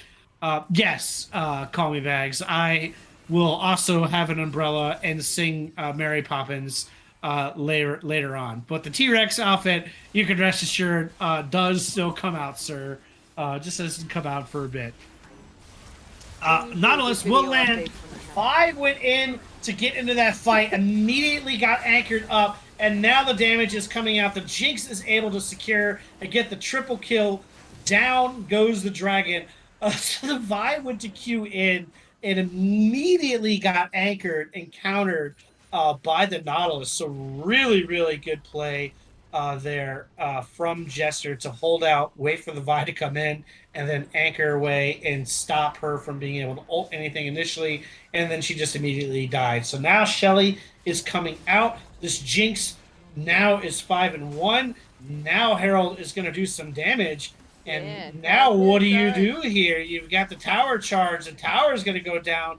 The inhib is going to be threatened. Are they going to get the damage in time? No, the Herald does manage to get a charge, and they opt instead to take the inhib to wisely go back and just back off. I thought they were going to immediately try to get a bush play on here, but they're just trying to back away and get a reset. Jinx all of a sudden is going to be a problem. She does have the IE done. She does have the Kraken done. She is going to be big and scary. The Ashe does have the Kraken as well. However, with an IE on the Jinx, which is, by the way, the correct item to buy. I know we've had this discussion before with Jinx players when they've taken weird items and not completed IE. She is not one of them. Ornn is still in big trouble here in this top, not able to stay in a lane for too long if she's away from the tower. The Fiora can punish her, and now you have a situation where you do have a completed second item from the Jinx. She is 5-1. She is going to be problematic in this team fight if she can just stay upright and the Vi can't get to her. Jarvan's done his job. He's gotten his lane, his leads. Swain has been there on the rotations, and BYOB's built himself up a small lead. CBT is going to have to wait and call for patience. Aurelian Soul and Ornn, this is a scale. They can scale. They just need time. But this Fiora, they're pushing their early leads, and now they're in a position where they've already established vision around the Baron. They're already like pushing around here, waiting to see if anybody came in. I really thought if they pushed somebody, they would have immediately taken that fight to take the Baron. But now they're opting to rotate to top, and they are going to try to dive this Ornn here in a second. I don't know if this Ornn wants to stay here. I'm fairly certain he doesn't want to stay here, but he's staying so far with Vi and Braum hanging in the wings to see if they dive him. The ultimate does come out, but it hits Nautilus. The Ornn does come out, but it gets parried. And now the damage, the Jinx is still here. Here comes the damage. I don't know if they want this fight. The ultimate is going to come out, the Aurelian Soul empowered ultimate. And now Jinx is alone in the back with the Vi, but she doesn't care. The damage is still there. The Fiora is still there. The Jinx is still there. They still have the damage because Swain is coming in from the backside. The Fiora is going to flash to finish off the Aurelian Soul with the Swain. And now Jinx is pushing. They're still got a lot of their DPS up. The Swain went unchecked in the back and was able to return fire there. So 2 for 2. The Jinx is now taking all the Jinx. Does she get the tower shot? She does eat another tower shot. She is going to die. She doubted herself and didn't finish him off. Oh, no. Crockpot, you had it. You had it, Croc. You just needed to push. You just have to believe in yourself. You just had to push and take it, and you would have gotten yourself away. He believed in you.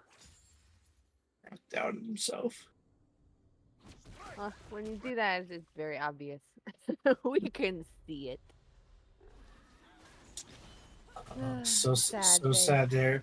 So sad. Ashe has completed her Triforce. She does have the second item completed, which now means with help, just a little bit of help from her team, she can get that damage out that she needs. Unfortunately, Jinx is still going to get that Zeal item, I think, ahead of the Ashe for these team fights. Death Stance is out for Jarvan. And again, Fiora is already got the Hydra completed, so she can split push if she wants, and then they can take a team. The Nautilus is caught out here. The damage is on the backside. The Jinx is not in a good spot there, but they do not want to continue this fight. They didn't know where the Swain was. They didn't know where the Fiora was. They didn't realize they had a 4v3 advantage, and they could have finished off Jester if they really wanted to. So Jester is able to heal back up. Kermit is in no man's land with the Fiora. Fiora knows it. I'm going to be interested to see if she goes and takes it. The Swain is going to force the Ashe. The Vi does come in, does get the ultimate on the Jinx. The Jinx is trying to kite for her life. The Cataclysm is out, but the Vi is able to claim the kill. The Vi is running away. The Swain is not in a good position. The Jarvan was trying to finish off, and the Nautilus was in no man's land and wasn't there for the Jinx. Vi was able to get that kill out on to the priority target with the Nautilus not there. And now TBT's turning this around.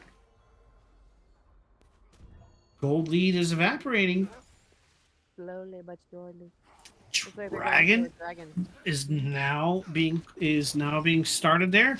Be interested to see on the replay why the Nautilus wasn't with the Jinx. I don't know if he was trying to get another ward out into position and didn't realize where the Vi was at, but Nautilus really needs to stay with that Jinx and give up a little bit of visionary control to make sure they can't get to it.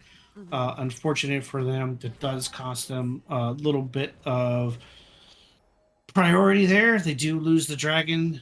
Ashe does now tied in kills with the Jinx, and it does give them a little bit more breathing room than they had before. So pings are going out. I think they're going to try to pinch this Fiora, who realizes she needs to run away. She does eat the ultimate. Yeah. The Aurelian Soul is trying to get a position there. She does get a lot of damage. The ultimate is coming out. She is stunned. The damage is there, but she is able to just escape.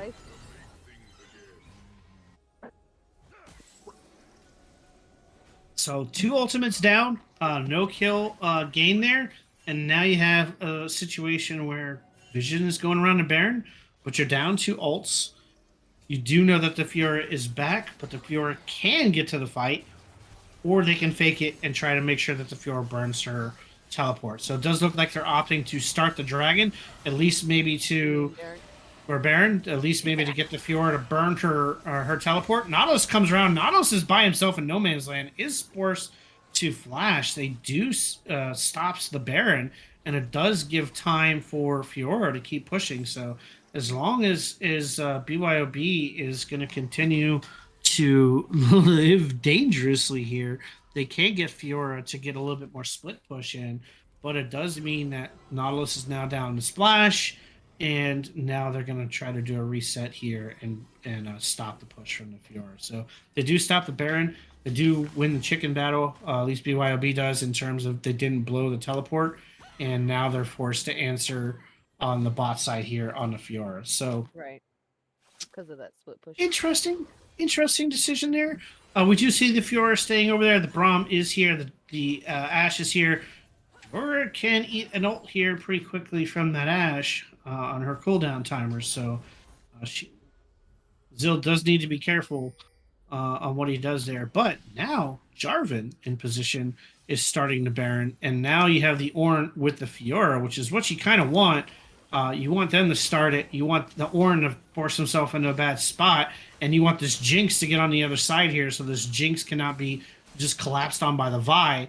So they are starting the Baron. They've realized that they are coming. The Ornn is teleporting in. The ultimate does come out from the Ornhorn. Ornhorn is going to knock up 4. Nautilus goes down. Oh my goodness, the follow from the Aurelion Soul combo hits. The Wombo hits. Fiora is not here. She's opting to stay. She's opting to trade. Jarvan does get the Ashe, but 4 for the Ashe, and Fiora is only going to get a tower down. Not certain I like that trade. Not certain I like that trade at all. Not certain. As soon as Fiora saw that ultimate coming out, she should have ulted. She should have teleported in return as soon as she saw that out from the Ornn. Instead, they trade 4 lives and a Baron for a tower. Not certain I like that trade.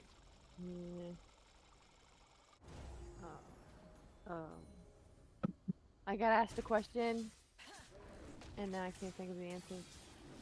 What was the question you were asked? I'm answering an eSub question. Trying to watch the game and talk, and then it's like, "Hey, Fish," and I'm like, "Yo, what's up?" Work never ends, I tell you, ever. Or count here.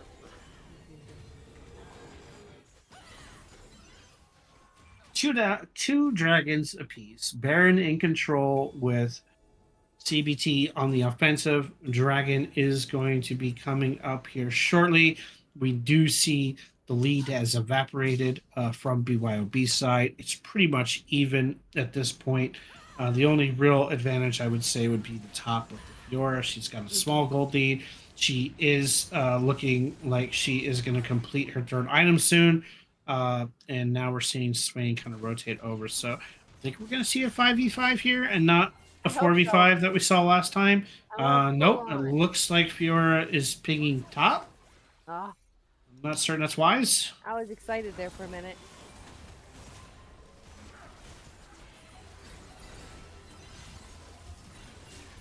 Yep, we are going to see this particular tower here fall in a second to a 5v4. They can't defend it. Fiora has opted to start pushing, and now they're making their way towards Dragon. So interesting decision here from Zill to push the lane. I guess he realized that with the Baron there was no way they were going to hold it. But Dragon's going to die. Dragon's going to melt. And so you've given up a tower and a Dragon for the low cost of, I think, maybe you get this tower. Nothing. Maybe you get a tower out of it, and then your only cost is a Dragon, but they are there. They know that you're coming. He does get the tower.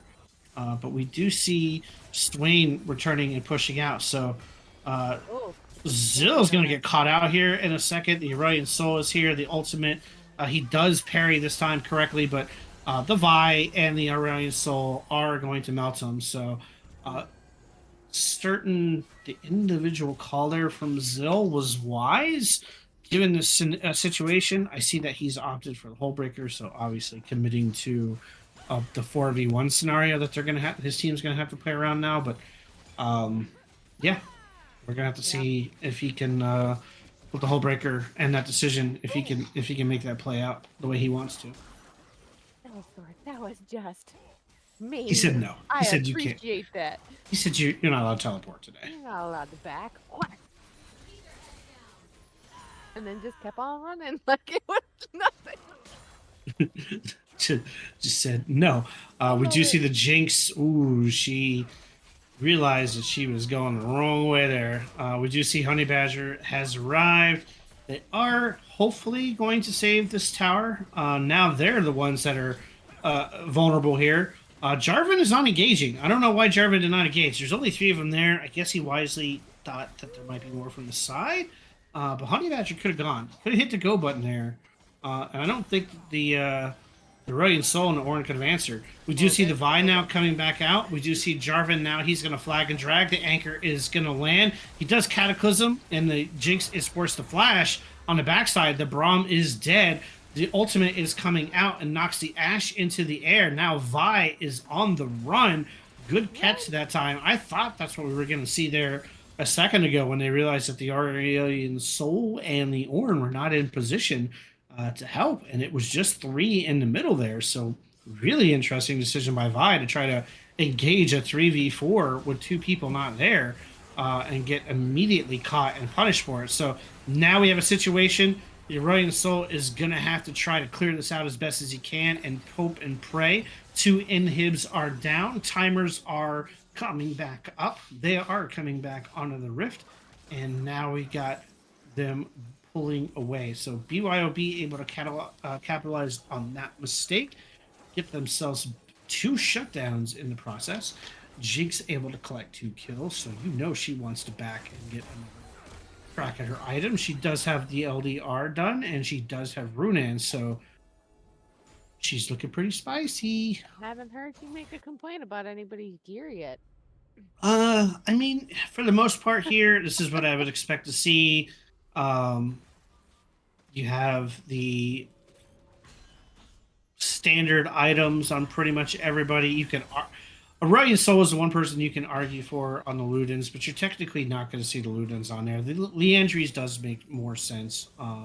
The Ashe has a standard build that she's been going with, and then obviously, like we talked about before with the heal cut, the Braum opted into the Thornmail to try to help with the heal cut on the Swain. So everybody's builds here are looking pretty standard.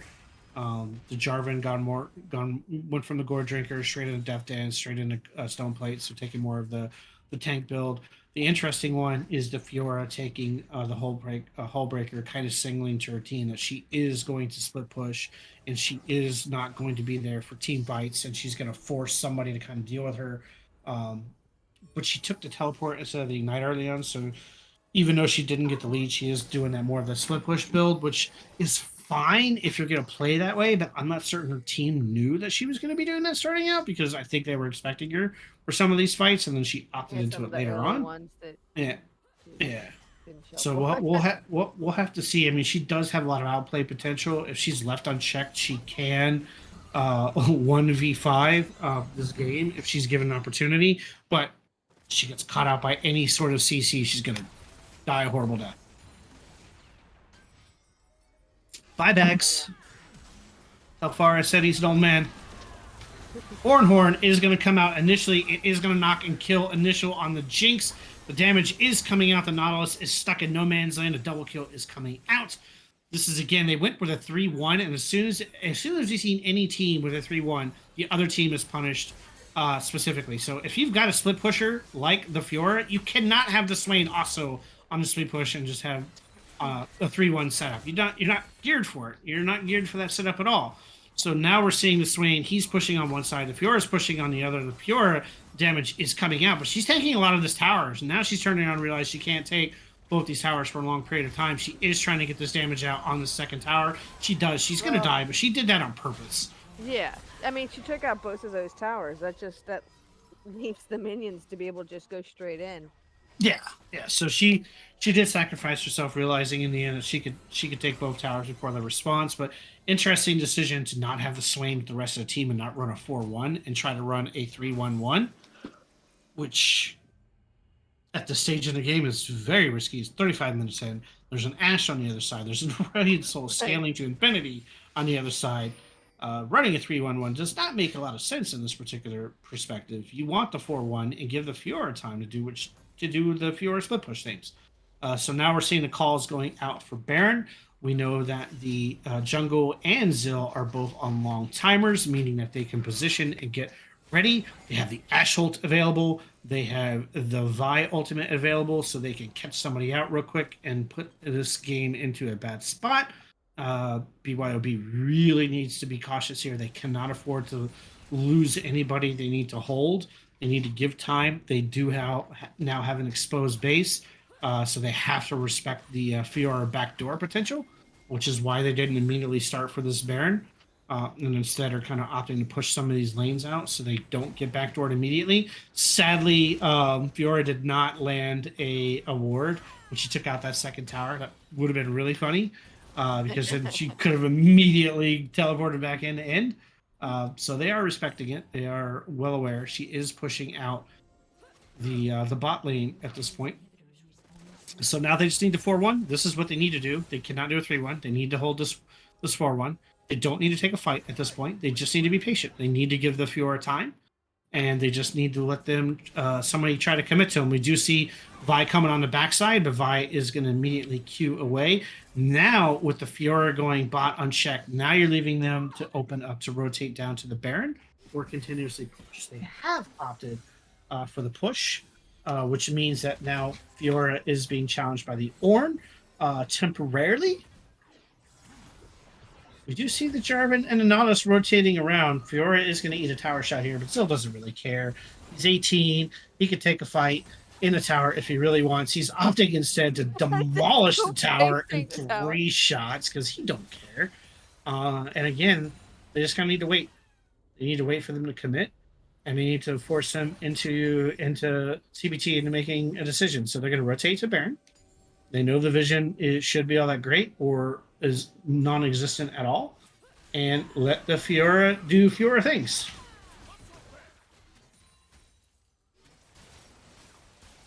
It looks like all inhibitors are back up. Baron has been started. This is where they need to wait for the engage. They can back off here and let the Fiora do a lot of work, or the steam can be completed by Jinx. Baron is out. Vi is killing the Jinx in the back. But finally, the shutdown on the Jinx. The Ashe is just going unimpeded on this backside. Meanwhile, the Swain ultimate is going to eventually run out. The quadra kill is completed, but Fiora is taking down the inhib. This team needs to get back to the base. Fiora has Baron. She is going for the back door. They are not going to be able to stop that. That is game number 3. Game 3. BYOB with the back door. Snap.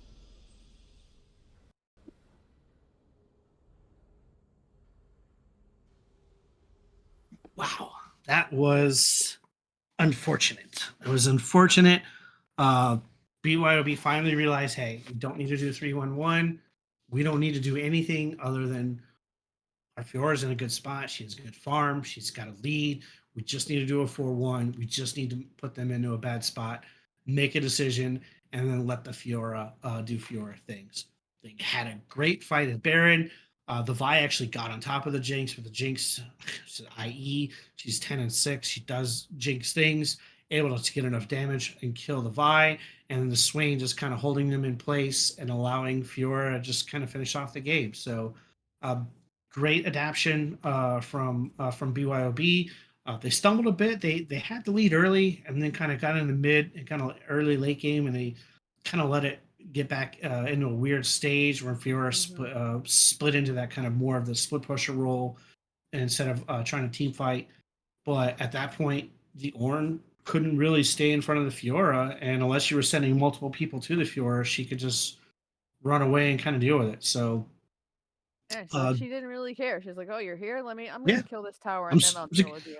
yeah, it's like, hang on, let me three shot the tower, or let me go take the two inner towers, and then we can, you can kill me. Oh We'll have a darn, chat. It's all good. yeah. So again, BYOB, they made they made the changes. They finally played more to what they were looking to do, and then from there, really just kind of cleaned up that game, and put CBT on notice that, hey, look, we can play a 4-1. We don't have to play front to back 5v5, and the 4-1 worked for them this time. Really good adaptation, even though a lot of scaling on the side of CBT. They had the Orn, they had the Aurelian Soul. I mean, the Aurelian Soul had a monster farm in that game, and if they could get him into a team fight, he's able to do a ton of damage rather quickly. But yeah, just BYB able to hold it in, rein it in, and Fiora able to take over. I don't think we're going to see that Fiora again. No, I think it's getting banned. Pretty So certain that's going to be that banned. means next game, if TDBYOB wins, that ends the series. They will be 3-1. If CBT pulls out the win, we are going to game 5, as it'll be a 2-2. Ooh, buddy. Right? CBT Okay. is going to be going red here. So CBT is opted to take red. Gives BYOB again the ability to either prioritize the Kaisa. They really haven't shown any priority outside of the first game. They've been content to play the MF. They still have the Samira and Nautilus combo if they so choose, and then the Jinx was absolutely fine in that last game. Oh, get out. There you go. Yeah, it's gonna be crazy. I wanted to see the damage, and I forgot to look at the damage numbers in You were those too busy games. talking, you forgot to flip. I totally forgot to look. It's all good, man. It's all good.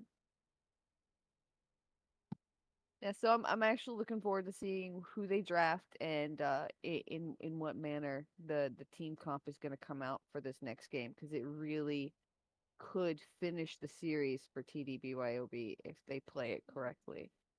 So I think I know we're not going to see the Fiora anymore, No. for sure. I still think that from the standpoint of BYOB, they don't want CBT to have the Syndra. No. I don't think they're prepared to do the Ziggs. I don't think they necessarily need to ban the Ezreal, but I probably would expect them to keep the Syndra ban, keep the Ziggs ban, and honestly, I think Braum has given them more problems than anything else, because when they ran the MF, and it was kind of blocking a lot of stuff that they were doing. So they might ban the Braum this time, or would be the other option, or ban the Ornn.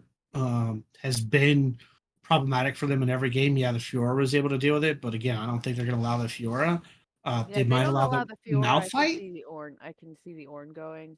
But from a perspective of someone who doesn't know anything about the game, it didn't seem like Ornn really did too much. Well, Ornn was in a tougher spot that game He because was in a very tough spot.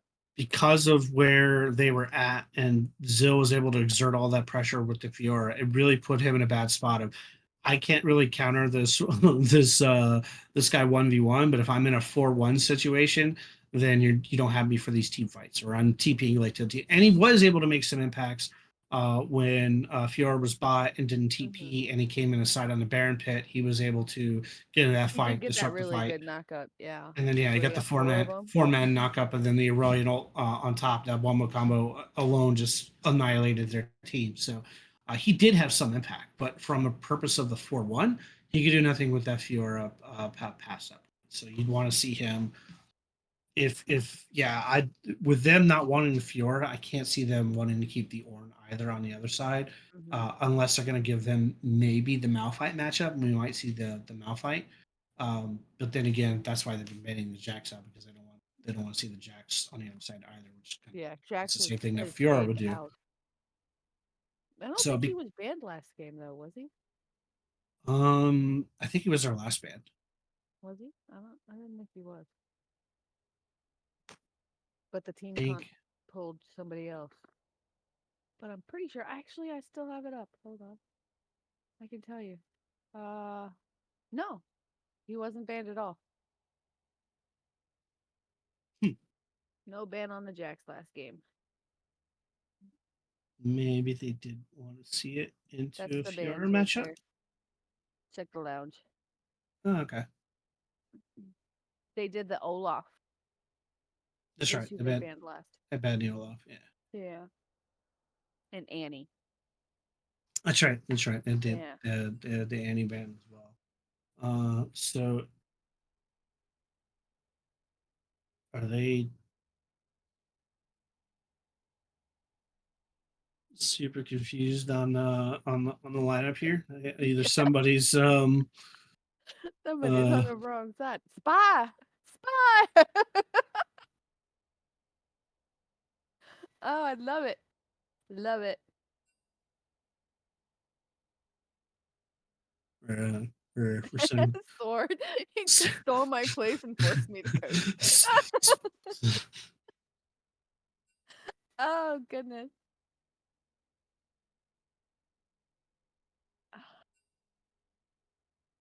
I love it when the players and coaches and GMs all have really good attitudes about everything and joke about things and have a good time. That makes me I've happy to see. I've requested from the new coach that this needs to be a full Yordle game.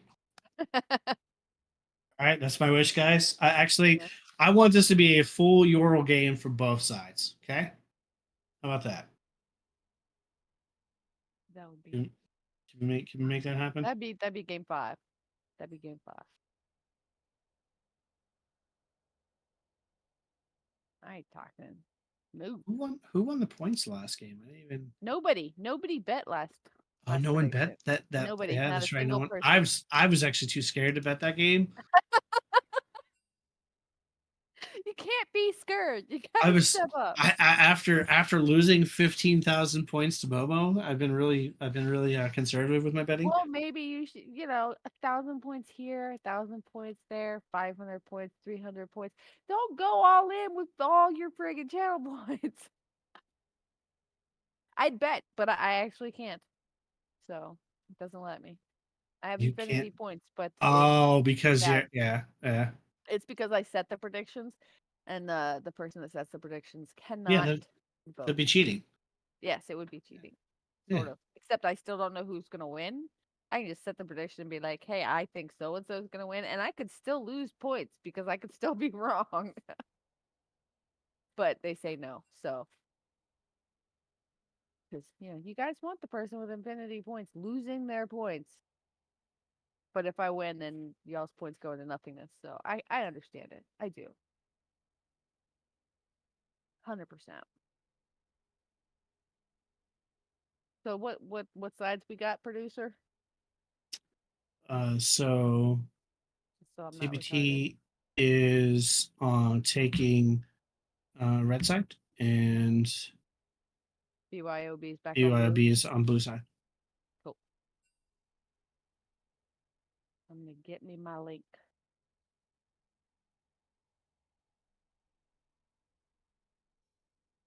What up, Rex? What's the Rex? You're adorable. um. Thank you. Try. Technically, he was on the posted lineup, but then it changed. So, well, Astor, you're one of our rule guys. What is the rule for a player who was originally on the lineup but got removed because they were supposedly not able to make it? What is the rule for them joining back for game 5? I believe Are if they they were considered on the one-time? roster, no, because they were on the roster ahead of time. We had this conversation before. If they were on the roster and they were submitted before, as long as they are playing that the position that they were assigned to, then they're not considered an ESUB. Yeah, because if you look at the cheat sheet that I have for us casters, you will see in the lineup for TD, Rex is actually on it. Right, right. If you But the if current, they adjusted it afterwards, and I think they took his name off. So I'm not right. really sure.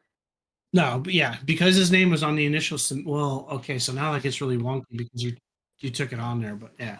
Okay, so drafts went holy snotty quick here. Easy, Ziggs and Ash. I don't know why they're keeping the easy belt here. Now they've left the Syndra, which I did not expect to see, and then we see the Kaisa, the Viger, and the Mumu. So no Ornban, no Fiorban, and then we've left Syndra, which uh, Lemon Sap, I'm sorry for you now, bro. If you play a control mage and you're playing in the Syndra, I hope you got something spicy for set for the Syndra. Uh, we do see the Zaya, interestingly, coming out for that side. Actually, no, BYOB is on blue side, so actually, Lemon's playing the Syndra. Forgot about that. So CBT is on side. Okay, that Yes. makes They didn't. Oh, they didn't label it. Red and that blue. I was like, wait a minute, you guys know what happened the last time you let the Syndra through, but okay, I get it. Lemon set, but yeah, but see, Ice on Zed, he's gonna pick the victor here. So the victory in the Syndra is it's not a lost cause. It is a harder matchup for Victor pre-6, but after, as long as he can land his E's and get some poke on the Syndra, he can sustain against the Syndra and out trade. But committing fully to the engage gets really hard. The Zac is going to be the call here. So with the Amumu band that they flex all over the place, interesting that we're finally going to see a Zac from BYOB. So we see the Yeah. Zendra, we Oh, see the Zac, Morgana. and a Morg coming out super quick from BYOB. Interesting. They've left the Nautilus. They've left the Zyra. They've left the Annie. And Zyro or Cinder second. Yeah, yeah. They've left all that. Maybe they're looking to do what they did last time and ban the Annie as one of the last two. And they're hoping they don't that CBT doesn't pick Annie. well, I mean, with the Victor there, I mean, they're not. I guess they're not concerned with the Morgan and Annie bot matchup. So instead, opt to take the Jarvan out. So this time, more targeting on the jungle side. Because Honey Badger has been pretty effective in these games, getting good gangs off. He had the Trundle gank where he kind of put all his baskets into the top, if you will. And, the Sedge was able to get an early lead. Yeah. The Okay. missing pick is isn't it Okay. Kane? Kanye. I mean, So I know Kane, you call him. I know you call him yes, Kanye, and that's yes. fine. But I'm just making sure I Kane, say his name right. Kane is the jungle pick that was picked by CBT. That is the third pick that you don't see. And then the Fiora is obviously going to be banned out, which means now Blue is banning out the Malphite.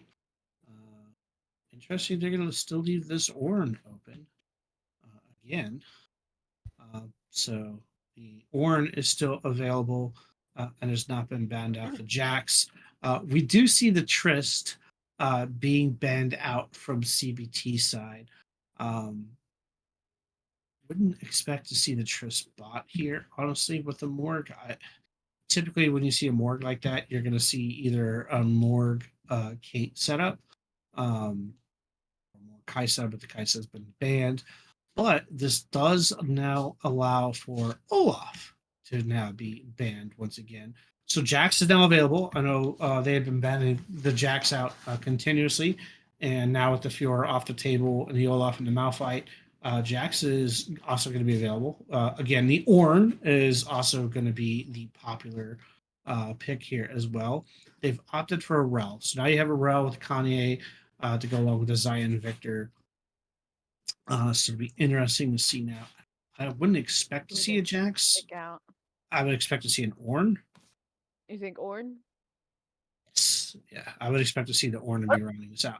We do see the more Kate combo, which is kind of what I typically would be expecting.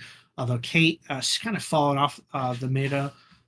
Still good for early comps, but she does tend to suffer in the mid game compared to some of the ADCs out there and the way these comps are played. But She can be great into a poke comp early.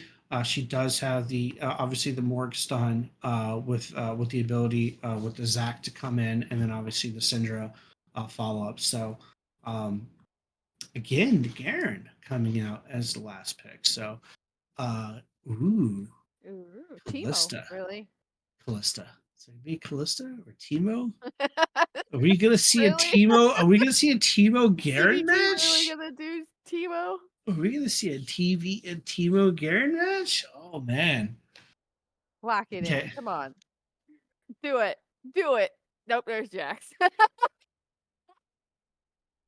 You had my heart. You guys had my Oh, heart no. going with the I Timo. was excited for a Uh, moment. I would have settled for Vayne because Vayne actually does really well in the Garen and into the Zac. But yeah, a little bit of a spicier pick. So again, the pick that you don't see is the Kane pick. So we have Zaya, Victor, Kanye, Rel, and Jax on the side of CBT. And on BYOB side, we do have the Syndra with the Zac, with the Morgan, and Caitlyn, and the Garen. Yeah. No Orn.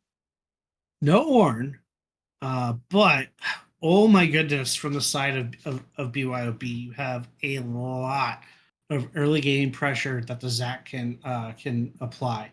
You have the Sidger, which the Victor Sidger was going to win that match early on.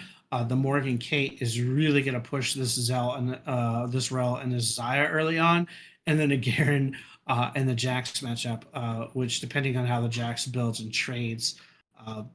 Because of the changes that were made to Jax a couple of patches ago, I think he loses now early game to Garen. It didn't used to be the case. He used to be able to punish the Garen and go all in. But I think with the nerfs that he ate a while ago, that he's no longer as effective as he once was early game with the Garen. So I So we haven't may seen be that matchup in a disappointed in while. Jax? We may be disappointed in Jax. I haven't seen that matchup lately to know if the Jax is losing as hard as he used to win against the Garen.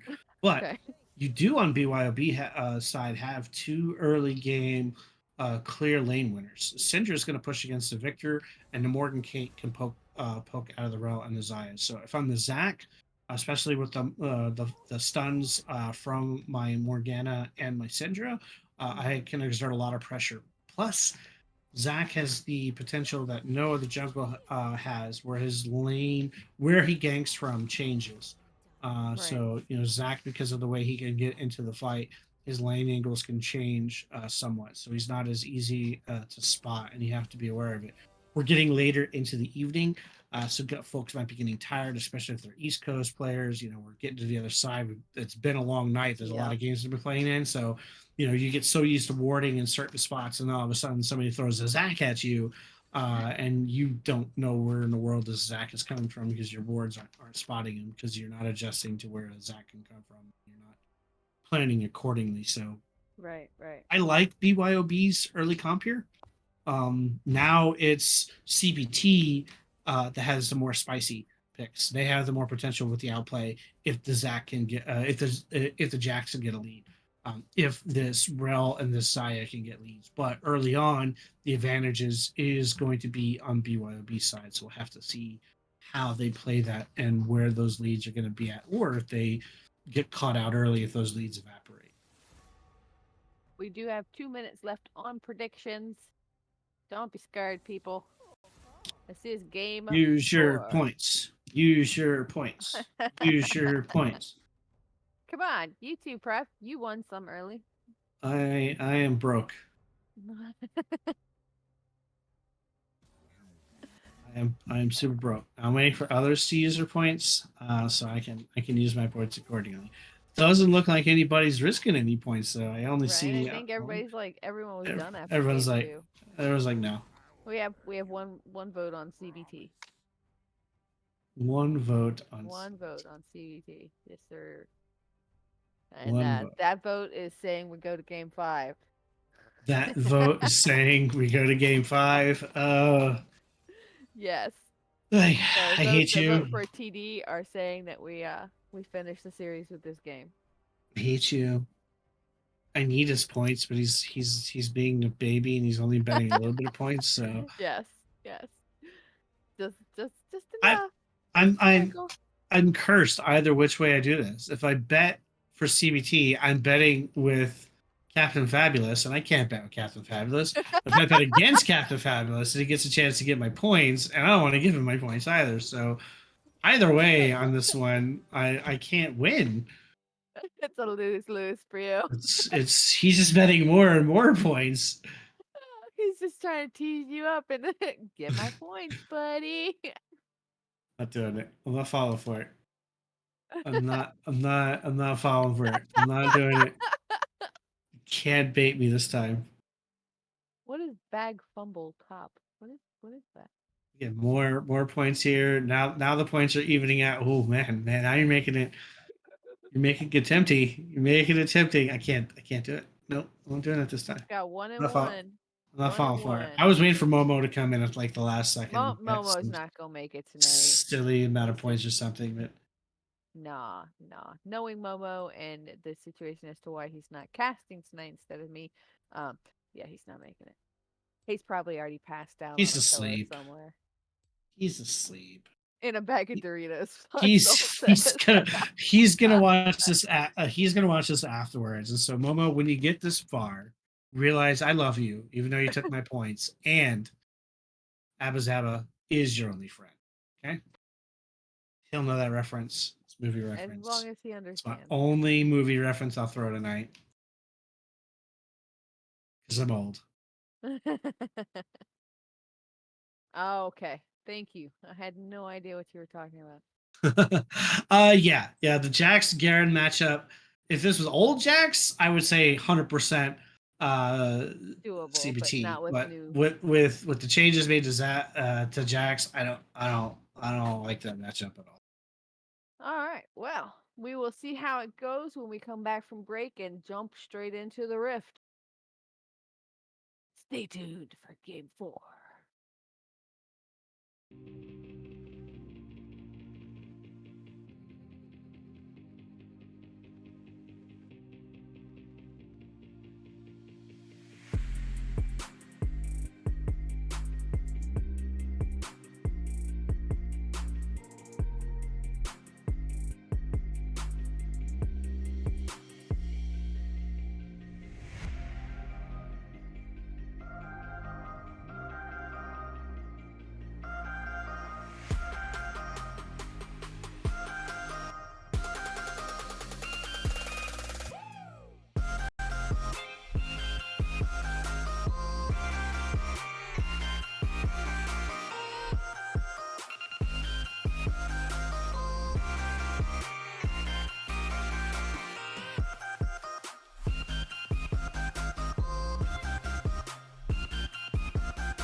And we're back.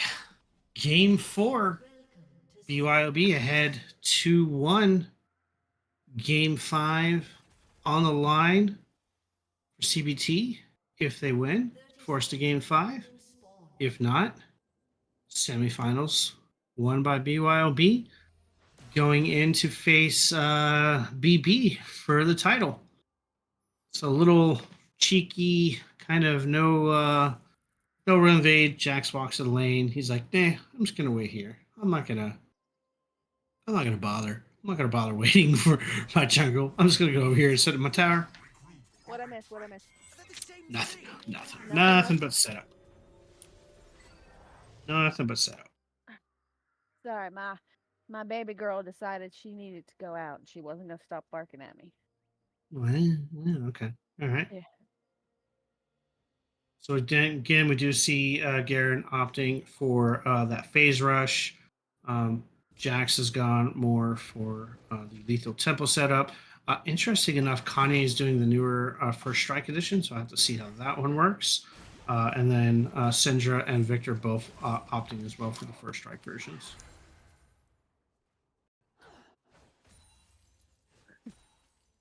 What do you think? You want to see a game 5, or are you gonna? Honestly, I don't know. I'm kind of up in the air about it. Like, I'm tired. I would love to see this end, but I'm loving the fighting and the back and forth. So I kind of want to see it go to game 5, but yeah, not 100% sure on my end.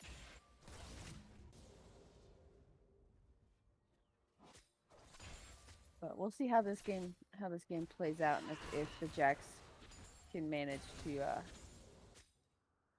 help them get the win or not. So Rel does get double 2 burst. She does eat the stun node to the face of the Morn, who held it and waited patiently.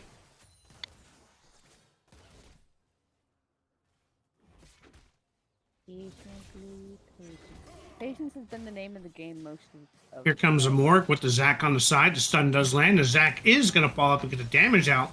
Here comes the Kate. She is chasing. She does flash. She can secure the first blood. Oh, first blood. Return kill from Xayah. Here comes Kanye on the side out. I thought we were going to see the Kanye go over the wall, but Guess not. did not. No wall jumping.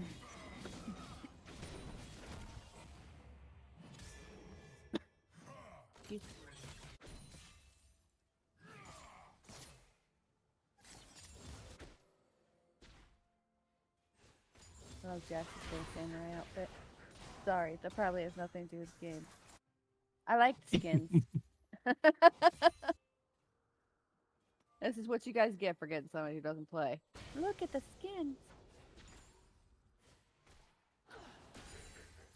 They're all pretty. They're all pretty.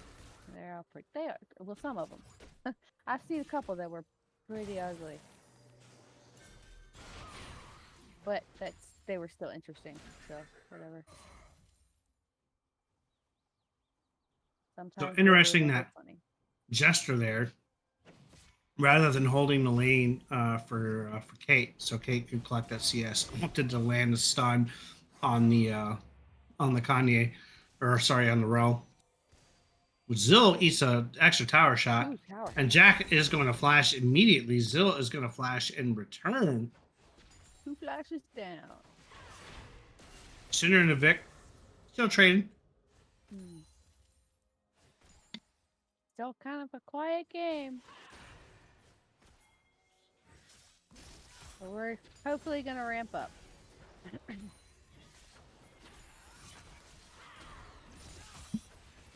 We do see the Rel coming along the backside there with the Kanye to help secure and get some vision in there. Very deep ward choice from Rel. And now coming on his backside, although he will get spotted as well as the Kanye on this ward. We do see Jax is caught out. Kermit, Ignite where is are you on. going? He is running. Well, he is running for his life. He is trying to get back to the Garen. Wrong base, Kermit. Wrong base. Kermit caught out of no man's land, but he will give the kill over to the Zac rather than on the Garen. Run to safety. Running the wrong way. Gotta love it. Frog. Meanwhile, Yellow rogue. Dragon is started. Knowing that Zach there was chasing a frog. And by frog, I mean Kermit the Frog. Mm-hmm. And all Mort can do is land a stun and say hi to Rel. Yep. I know you're here, smack. And walk away.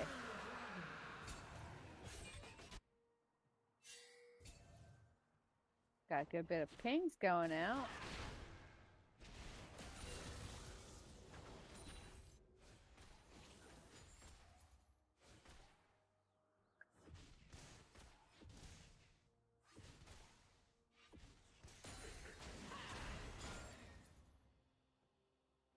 So Cinder and Victor just, exchanging hellos.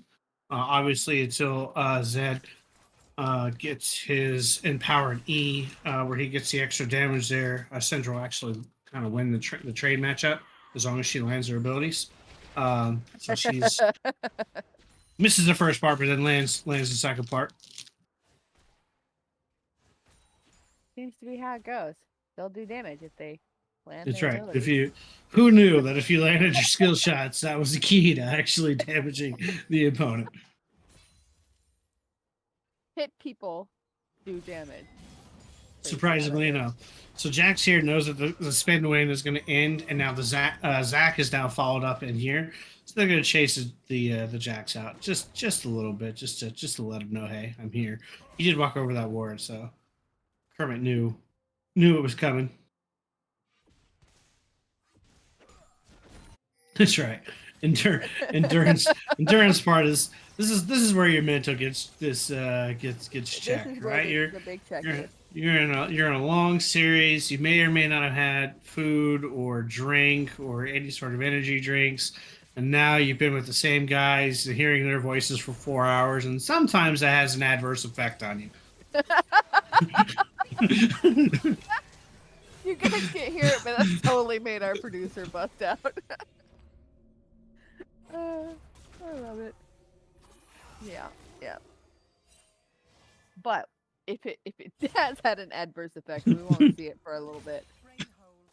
Unless somebody goes really crazy. Now Rel is going to immediately go on. The stun is going to follow up. The damage is coming out. The Kate is going to be forced to flash away. The Xayah is still chasing. The ultimate from the Kate comes out, but now the Xayah ult misses and whiffs. She is able to get the kill on the Morgana and trade.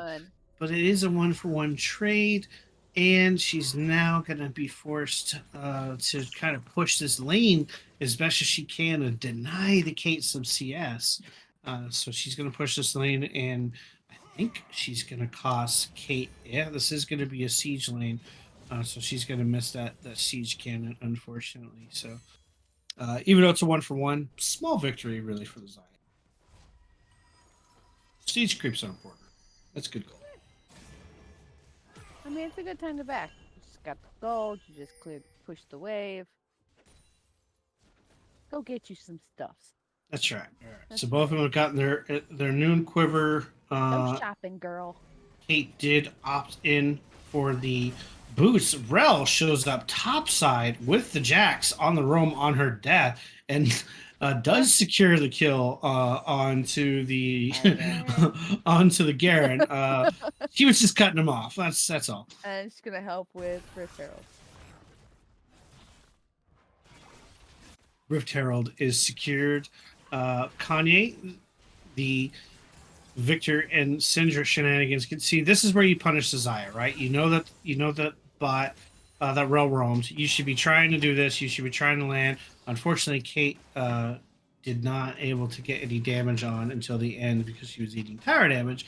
But they do at least chunk the Xayah down to half. So this is what you want to see when you support as roam to secure kill elsewhere. You really need to punish somewhere else for that and put that damage onto the ADC, knowing that she's alone. So this Morg is going to pull up. She does see the Rel there. She's going to zone out Excel as best as she can until the cavalry, if you will, which is Rel, follows up and pushes her out. But Morg and Kate are now 6 and ready to go. So Morgan again pushing back up. She knows she can kind of put some harass on here, and she's gonna force Excel to come all the way back because she doesn't want to eat another combo. Push that pressure a little bit.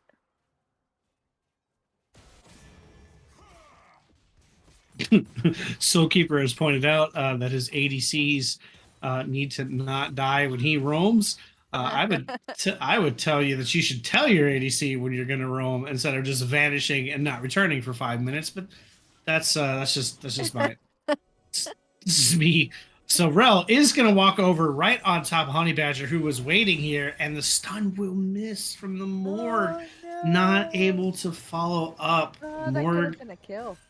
should have been a kill. Now Kanye is going to come over on the backside. He can opt into the dragon and sneak it, or he could try to sneak red, which looks like he is going to start. So this will be really, really interesting because the Zac is coming.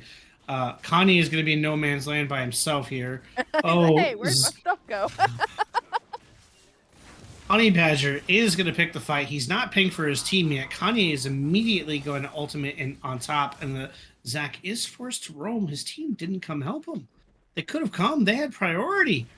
Now here comes the Syndra. She is going to land the stun. The Zac is going to re-engage. There, down goes the Kanye. The stun lands on the Rel. The damage is going to come out. This is what I was expecting to see. The Zaya is going to run away from there, but the Kate is able to get the kill. Zac is able to secure a kill as well. And again, we have a 2v1. The Morg is going to ult immediately. That is going to stun and send the Zaya away. The Caitlyn is going to be able to secure the kill. And down goes the Zaya. Caitlyn, Borny, start this game off.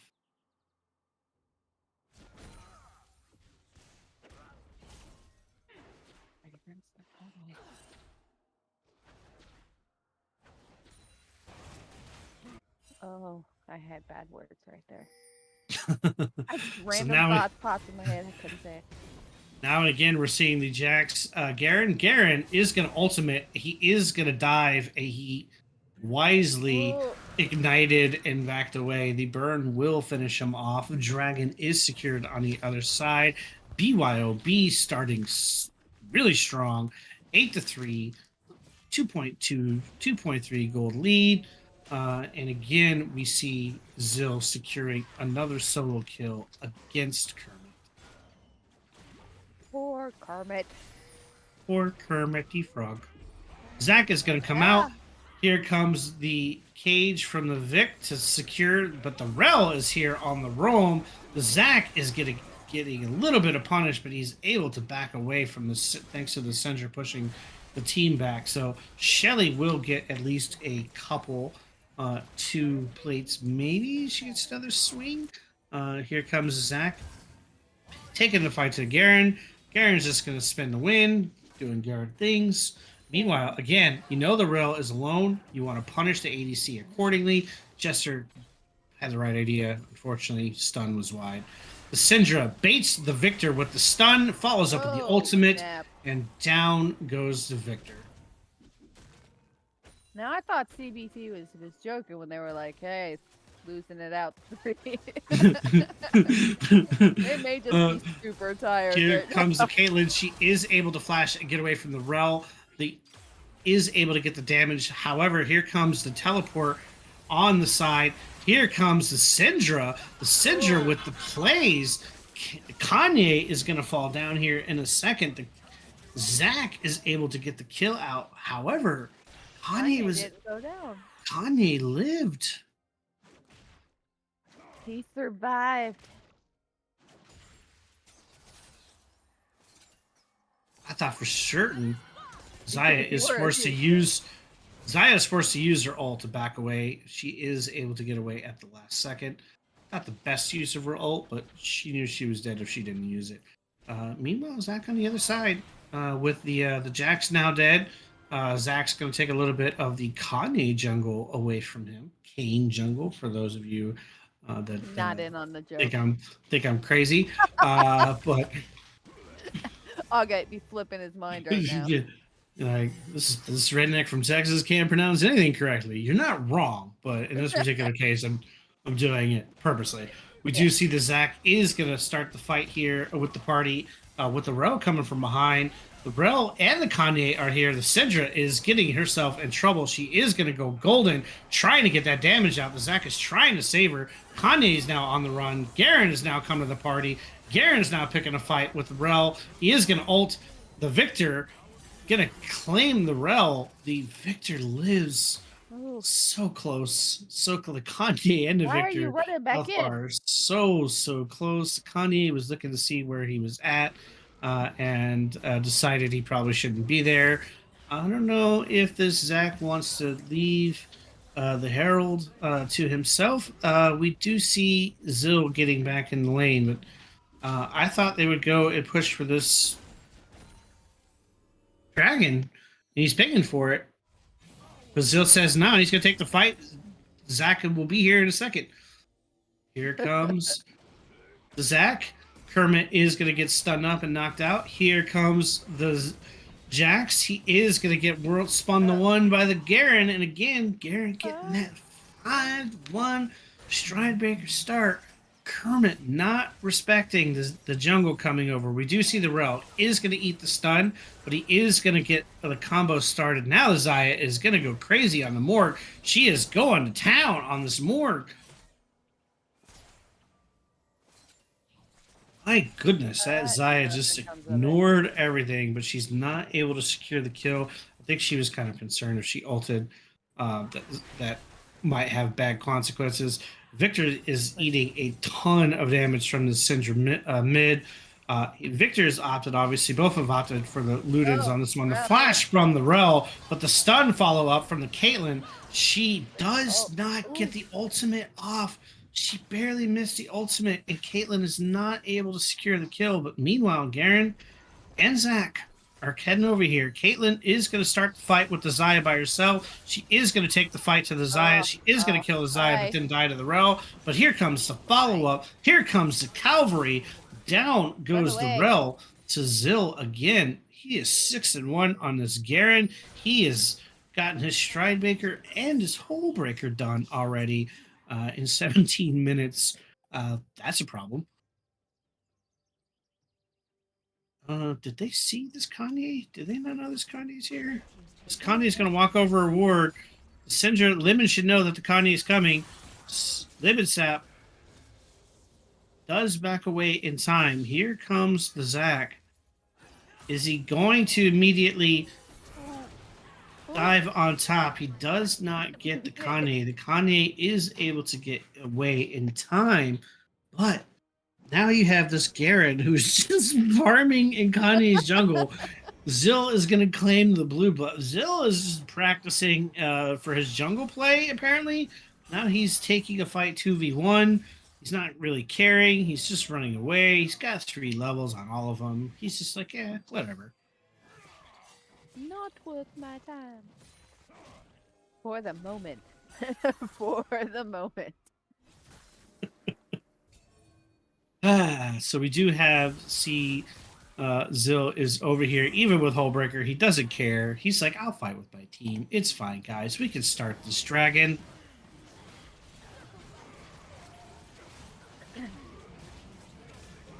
We do see Victor at least securing a tower for himself. Jax is trying to take some of his farm, and it looks like Victor is trying to roam over to the Herald. They may try to sneak this and start this with the Kanye rotating over and the Jax. Pings are out. It looks like immediately from both sides we might get a small fight here. The Morg and the Caitlyn. It's not the first person you want to be in here. Here comes the Zach. Damage coming in. Smite is out.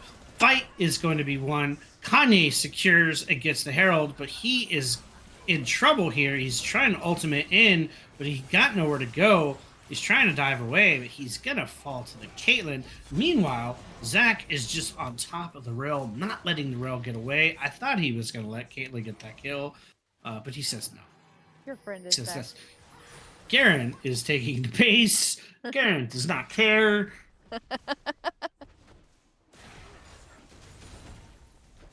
Oh, goodness. Looks like we got another tower going down in mid. Here comes Zach. The stun is out. Garen is on the side. Zach is going in. Zach does not care about your tower at all. He's eaten 5 He should. shots. He doesn't care. 5 shots at the tower. He didn't care. Stun is out on the combo. The Xayah is getting chunked out and is going to die. Oh, Jax sad. is called out. Garen is saying, come back. I'd like to talk to you Run, about your Kermit. extended car warranty.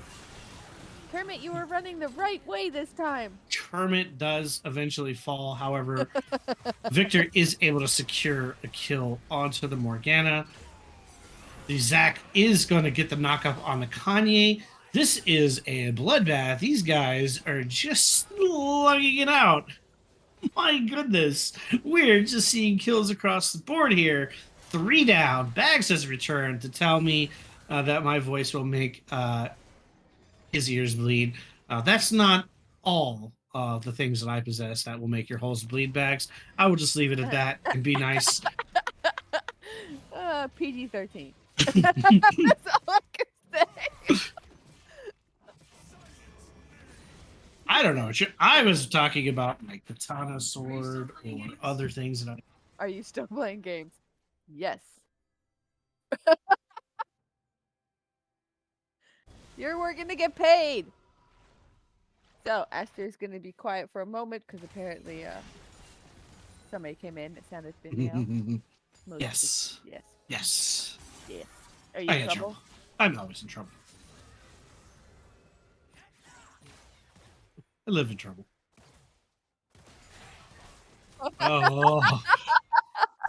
Let's not go down that route. Yeah. Let's not go that route. Let's just leave it there. We'll move on. So interestingly here, the Zac opted for the Sunfire into Evan Shroud. I've ever seen Evan Shroud build on Zac in quite some time. Poor Jax just got his Divine Sunder. He's 0-6. He's got a Steel Cast, but just the Garen has just got Deadmans. He's got Hullbreaker. He's got Stridebreaker. You cannot put this Jax onto this Garen at all and expect good results. So again, now we have the 4-man rotating over into the Baron. Garen on the split push, which has worked well for him last time. And Baron is going to be started. I don't know how they deal with this Garen right now. They need to push this Baron if they're going to contest it. It looks like they are finally realizing that they need to push over. And they do land a stun there. The damage coming out. The Zac ultimate is in. Damage is coming out. The Rel is caught out in the space, but the Rel is running away. My goodness, the turnaround from the Kanye and from the Zac. Garen is just pushing by himself. He's not caring about the team right now. The Zac is just keeping them busy. Garen is just eating base while Zac is maintaining aliveness here. They're sending one person back. They are starting to Baron. The health bars are really low. I don't know if Victor stops Garen's push here. Morg is trying to get an angle into this pit. I don't know. She does stop, at least for the time being. Baron is saved. Zac is on the run. Zac passive has been popped. Garen is now coming back to the party. No one wants to play with Garen. He is going to flash. He is going to secure the kill on Zill. Poor God-like. Poor Kanye. Poor Kanye. Kanye. Meanwhile, here comes Garen. He's looking for his favorite buddy. He is going to turn on the Xayah. The Xayah is not getting away from this. The Xayah is not getting away from this. Now the Victor is in trouble. I don't think the Victor wants to be here either. There are no towers to save him. The ultimate is coming out, but it just kind of tickles Garen at this point. It's like a it's like a little feather going. it's like a needle's been poked into him. You know, it's just a little pinprick. It's like, I stubbed my toe. Moving on. I would really like Zill to save his items right now and go sell all his items and go full crit Garen for me, please. Is that too much? Is it too much to ask? I've known you how long now, Prep? Like, what? I have to be tame 15 on years? stream. I have to be 15 tame on years? stream, Bags. Yeah. Yeah, because since the kid was like The 2. kids? Yeah. Yeah. Oh, well, then 18 plus. Oh yeah, you were pregnant. I totally forgot that. Yeah, yeah. So we've known Astro quite a long time, which is why he is casting for us. Because we were like, help us, and he said, okay. I'm just not telling you whose feet picks I'm getting.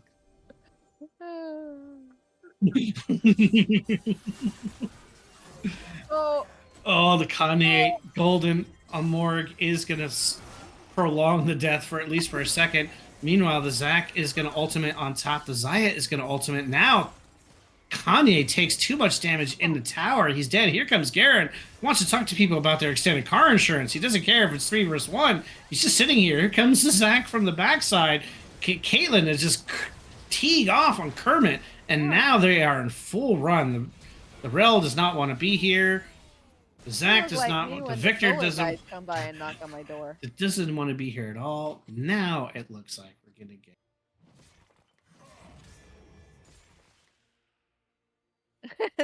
No. We actually love and appreciate Astro for this much shit as we give him. Looks like Garen's going for a top tower. Garen's just gonna take what Garen He's wants. just collecting all the towers on the map. He just doesn't want to leave one out. Yeah, he's got the pressure. Jax can't really stay with him in lane. Jax opted for Wit's End. Could be longer. I think you would usually go Blade of the Rune King in the Garen matchup. I don't think Wit's End does anything for you in the Garen matchup. Kind of an interesting. Maybe he picked it to try to run away from somebody. Not really certain what's going on there. I saw a ping. Are they going up?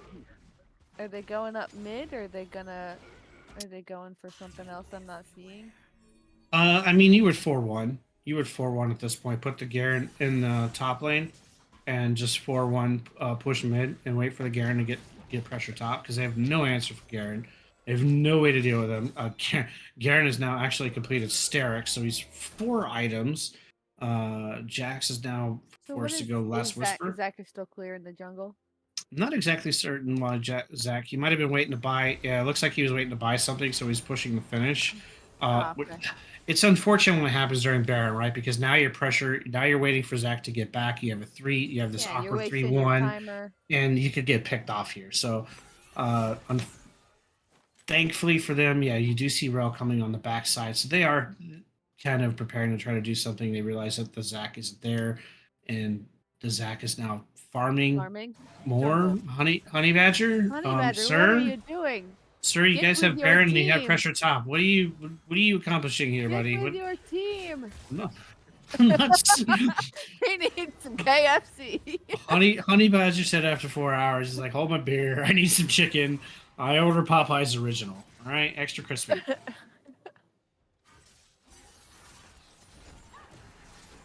Gonna wait here. Now they are realizing it's a 4-1. Stuns are out. Kanye and Victor are still pushing. Kanye's coming from the side, but I don't think he realizes he's now alone.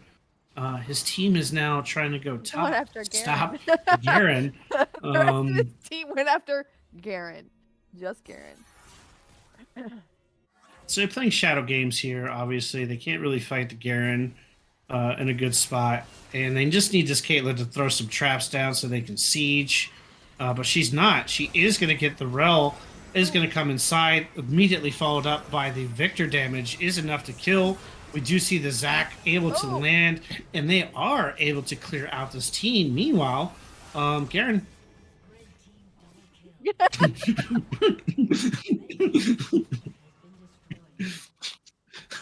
up? I like your base. Garen's like, this crystal. Garen's like, my team's dead, but so is your base. It's okay. I got your inhibitor. Neither. He runs away. This is fine. Stuffy.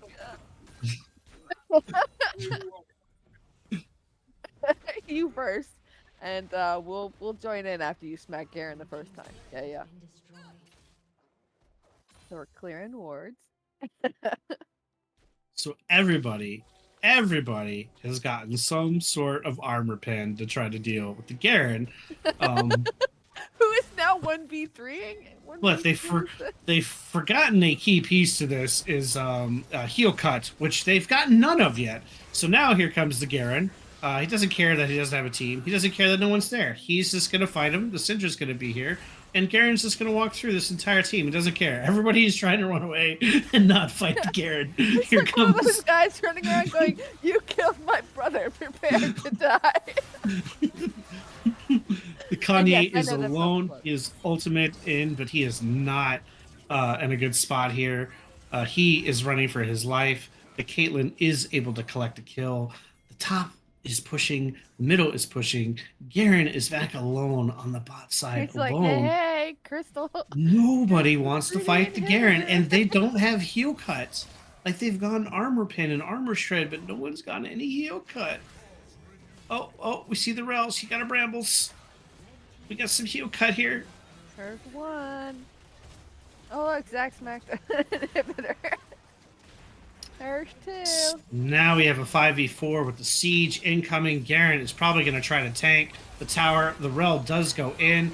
Immediately the damage is out. The Garen is there, but the Garen is not caring about his team. He's on the Xayah. He doesn't care at all that Syndra and Caitlyn are now in trouble.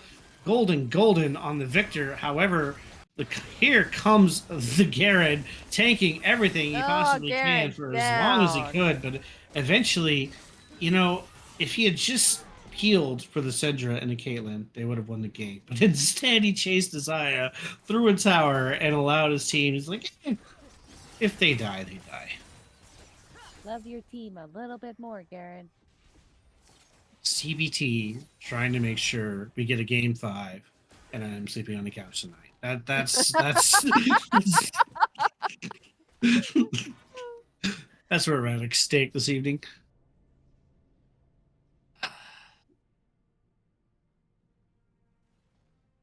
Just make sure you tell your wife I personally said thank you for letting you cast with me. She doesn't hate me. She only hates you. And by you guys, I'm talking to the producer. Sword. So the lead is actually evaporated. Most of the kills, actually, Garen is the only one that probably really has the lead at this point. Kanye's now caught up. Victor has got himself a substantial farm lead over the Syndra, as well as a gold lead to follow as well. He's now a problem with Shadow Flame, Void Staff, the Zonias, and the Ludens.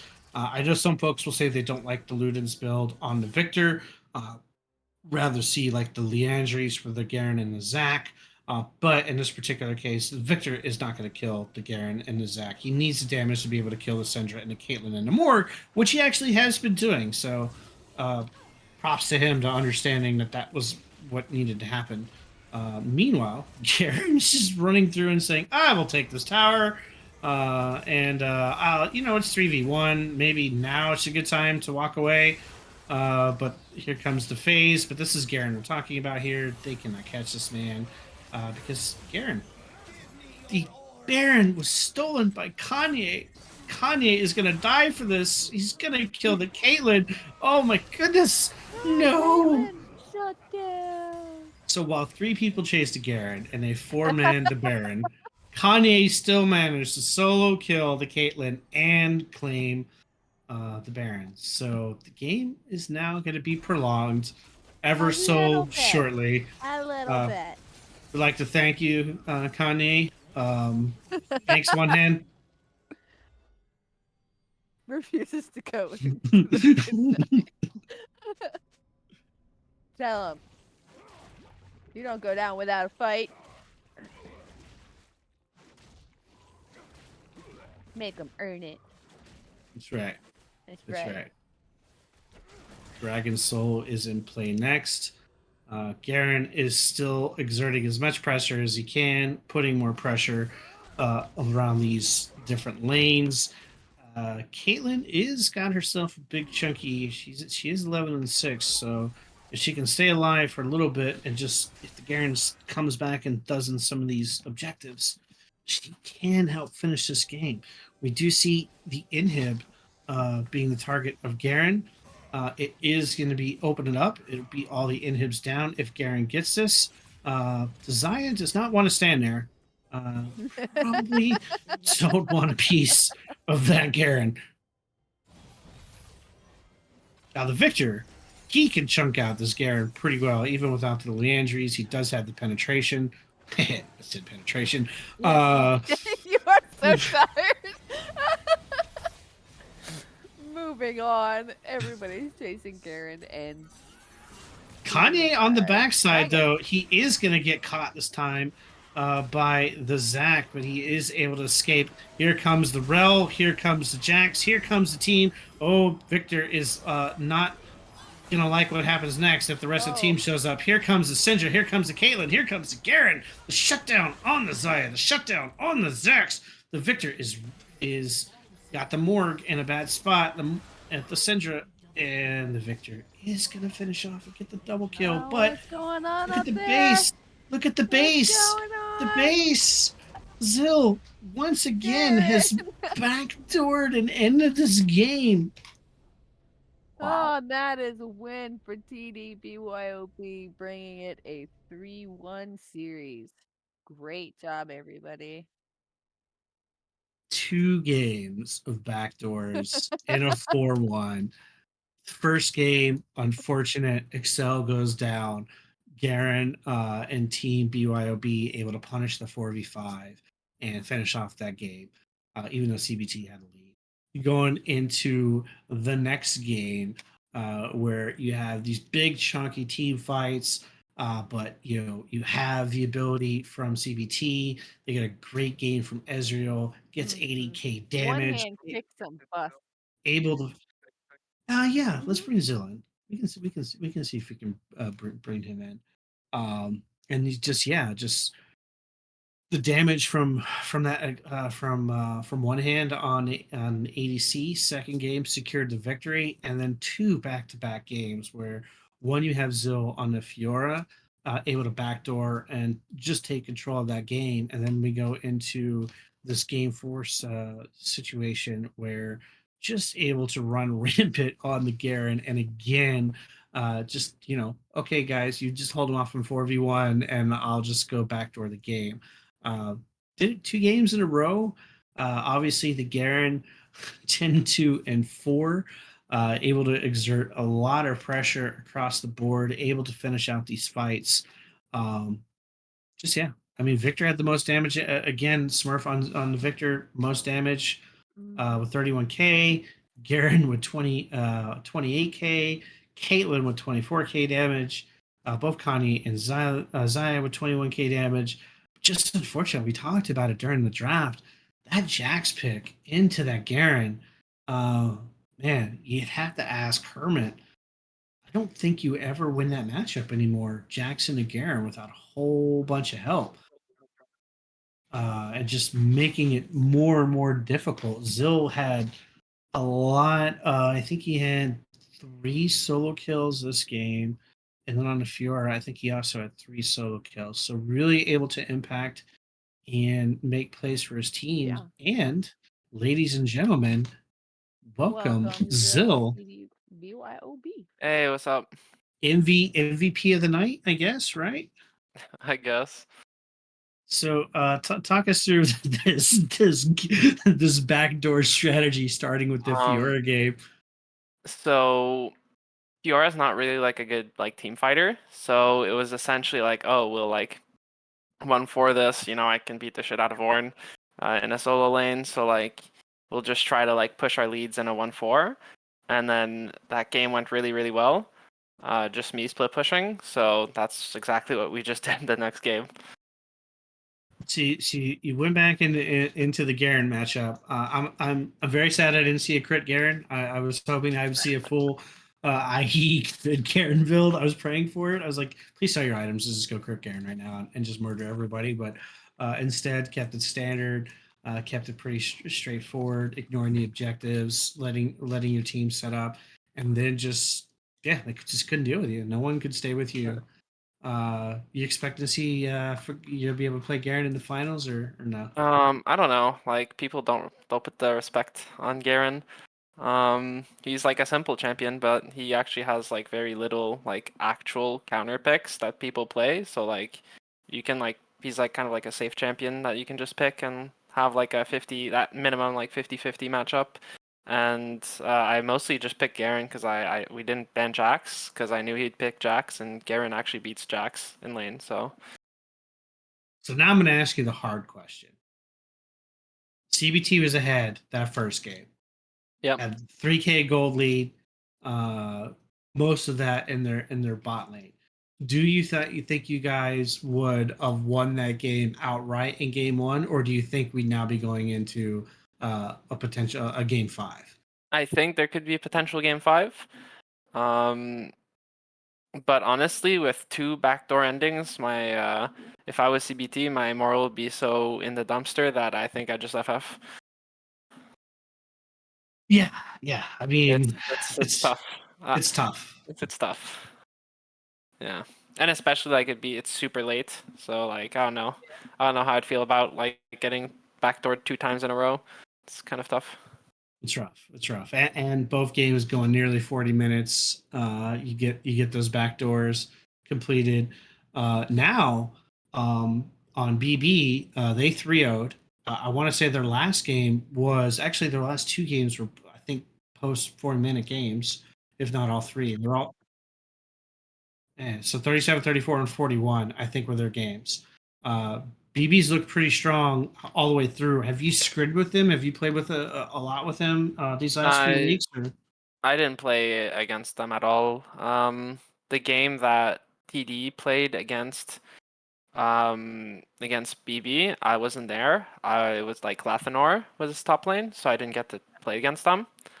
But they seem pretty decent, so we'll see how it goes. Okay. Any early predictions for your game against them? You think you're gonna get a first blood? You think you're gonna 3-0, or you think it's gonna be a slugfest? Go down the wire.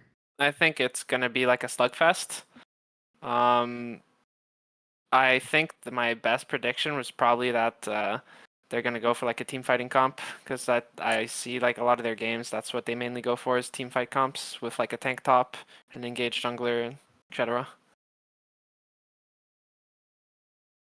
All right. So, are we going to see more easy bands, or are you guys comfortable playing that pesky little easy Against who? Ezreal. against Ezreal?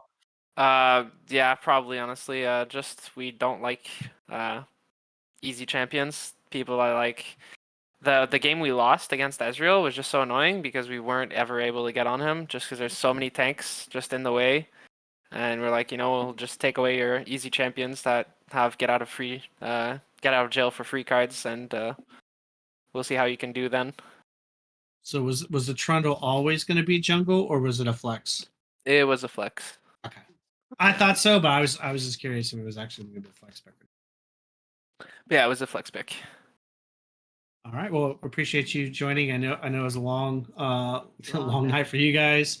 Congratulations. Now you get to go against BB next for the finals. Hey, absolutely. Thank you for having me. All I'll right. see you guys next week. Hey, have a good night, guys. You too. Hey, thank you.